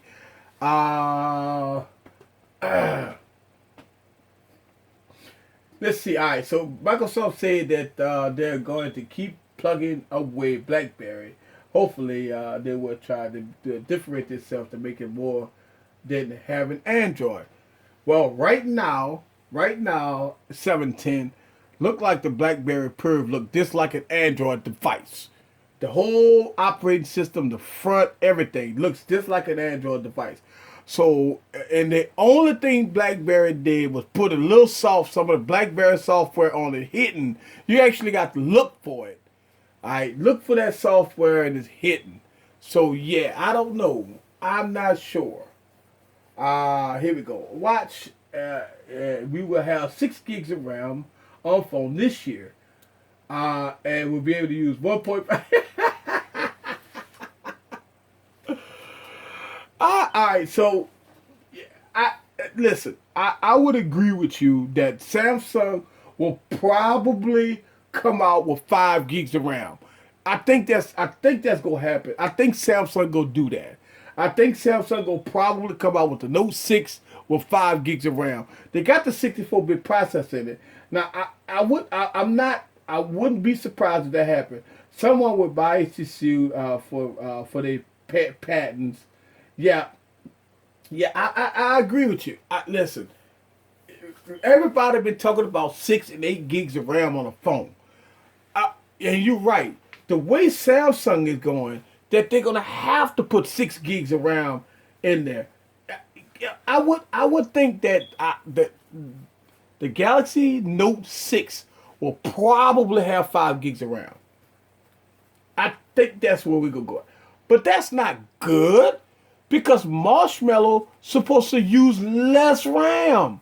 So if Marshmallow and Jelly Bean, Lollipop and Marshmallow was supposed to use less RAM, and that's the case, then the skin on top of Android is got to be heavy to use all that RAM. Oh my goodness! Alright, it's crazy. I don't know. Don't know. More bloat. That's right. More bloatware. It's coming. More bloatware. It's coming. You best believe it. Yep. All carriers, more bloatware. Yep, I agree. I do agree. It's insane. It's insane. Let's see. Galaxy Note 6, a gig of RAM for each note.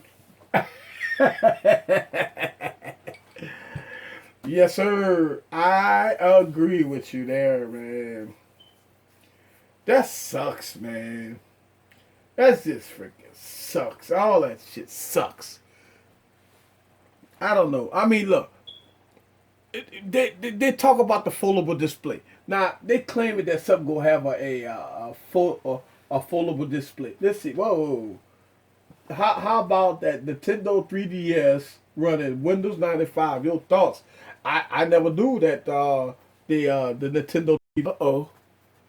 Yeah, if it's running Windows 95, you got problems. All right.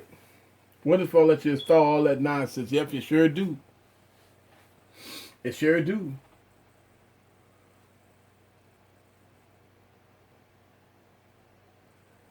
Actually, easy when he's still on his Windows Phone. I saw that interesting proof of that best concept.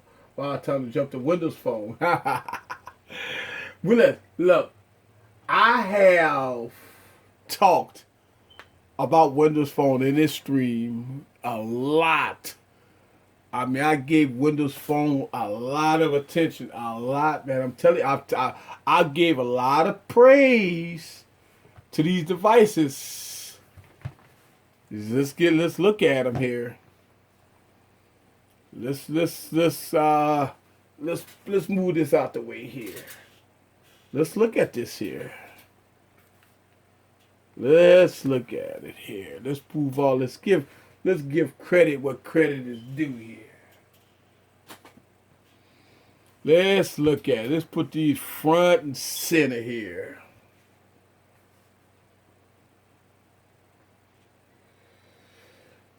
Let's put these devices front and center here.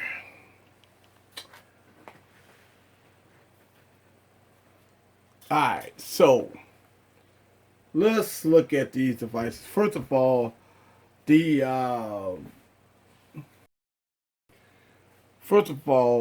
build of both devices is excellent.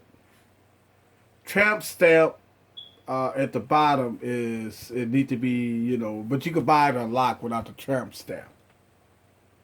All right. But yeah, I mean, you look at these devices together here. Both of them, the 640 XL is thicker, and but yeah, you could say that both devices now, as far as display qualities, let's see, and I'm gonna make a video about it, and let's see if we can in that there, and let's see here.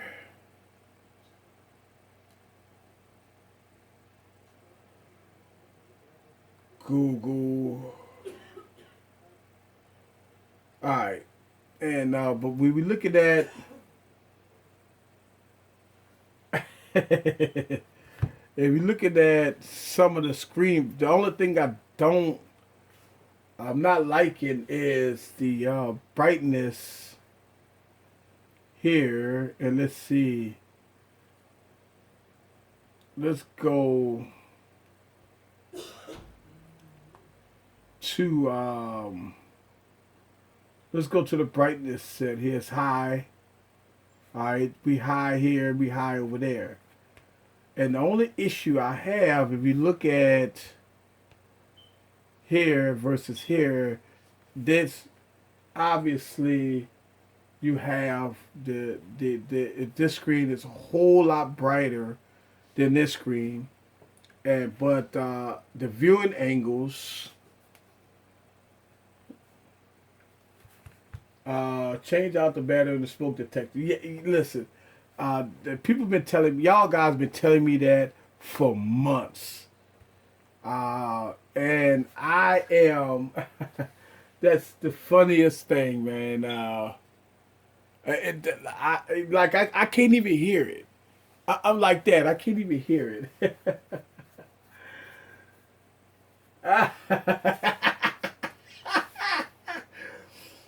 Look, 710 always get me that so uninspiring and so generic.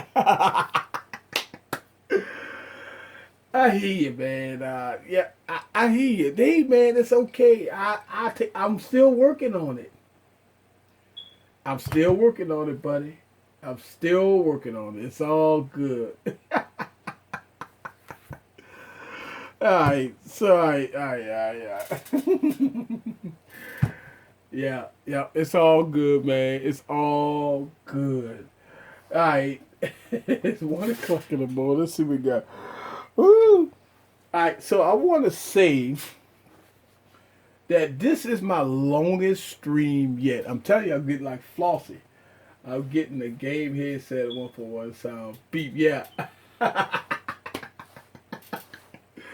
All right, guys. Look, it's 1 o'clock in the morning. It's this is my longest stream yet. Yeah, I got it. I got it. It's my longest stream yet. Yep, I got it. I got another Mr. 710. All right, guys. So it's been nice, guys, and It's been a long stream. Check me out Monday, and we know how we do it on Mondays. And I got I and y'all guys look out that we will do whatever it takes to do what we got to do, guys, to let the manufacturers know we mean business. So, yep, I'm just letting y'all know that I'm here, and we're going to do this every week. I have fun. Yep, go back to work on Monday. Yep. Woohoo! Shucks. Yep, I'll be putting these videos. I got a lot of videos. I'll put it out. I'm putting a video out.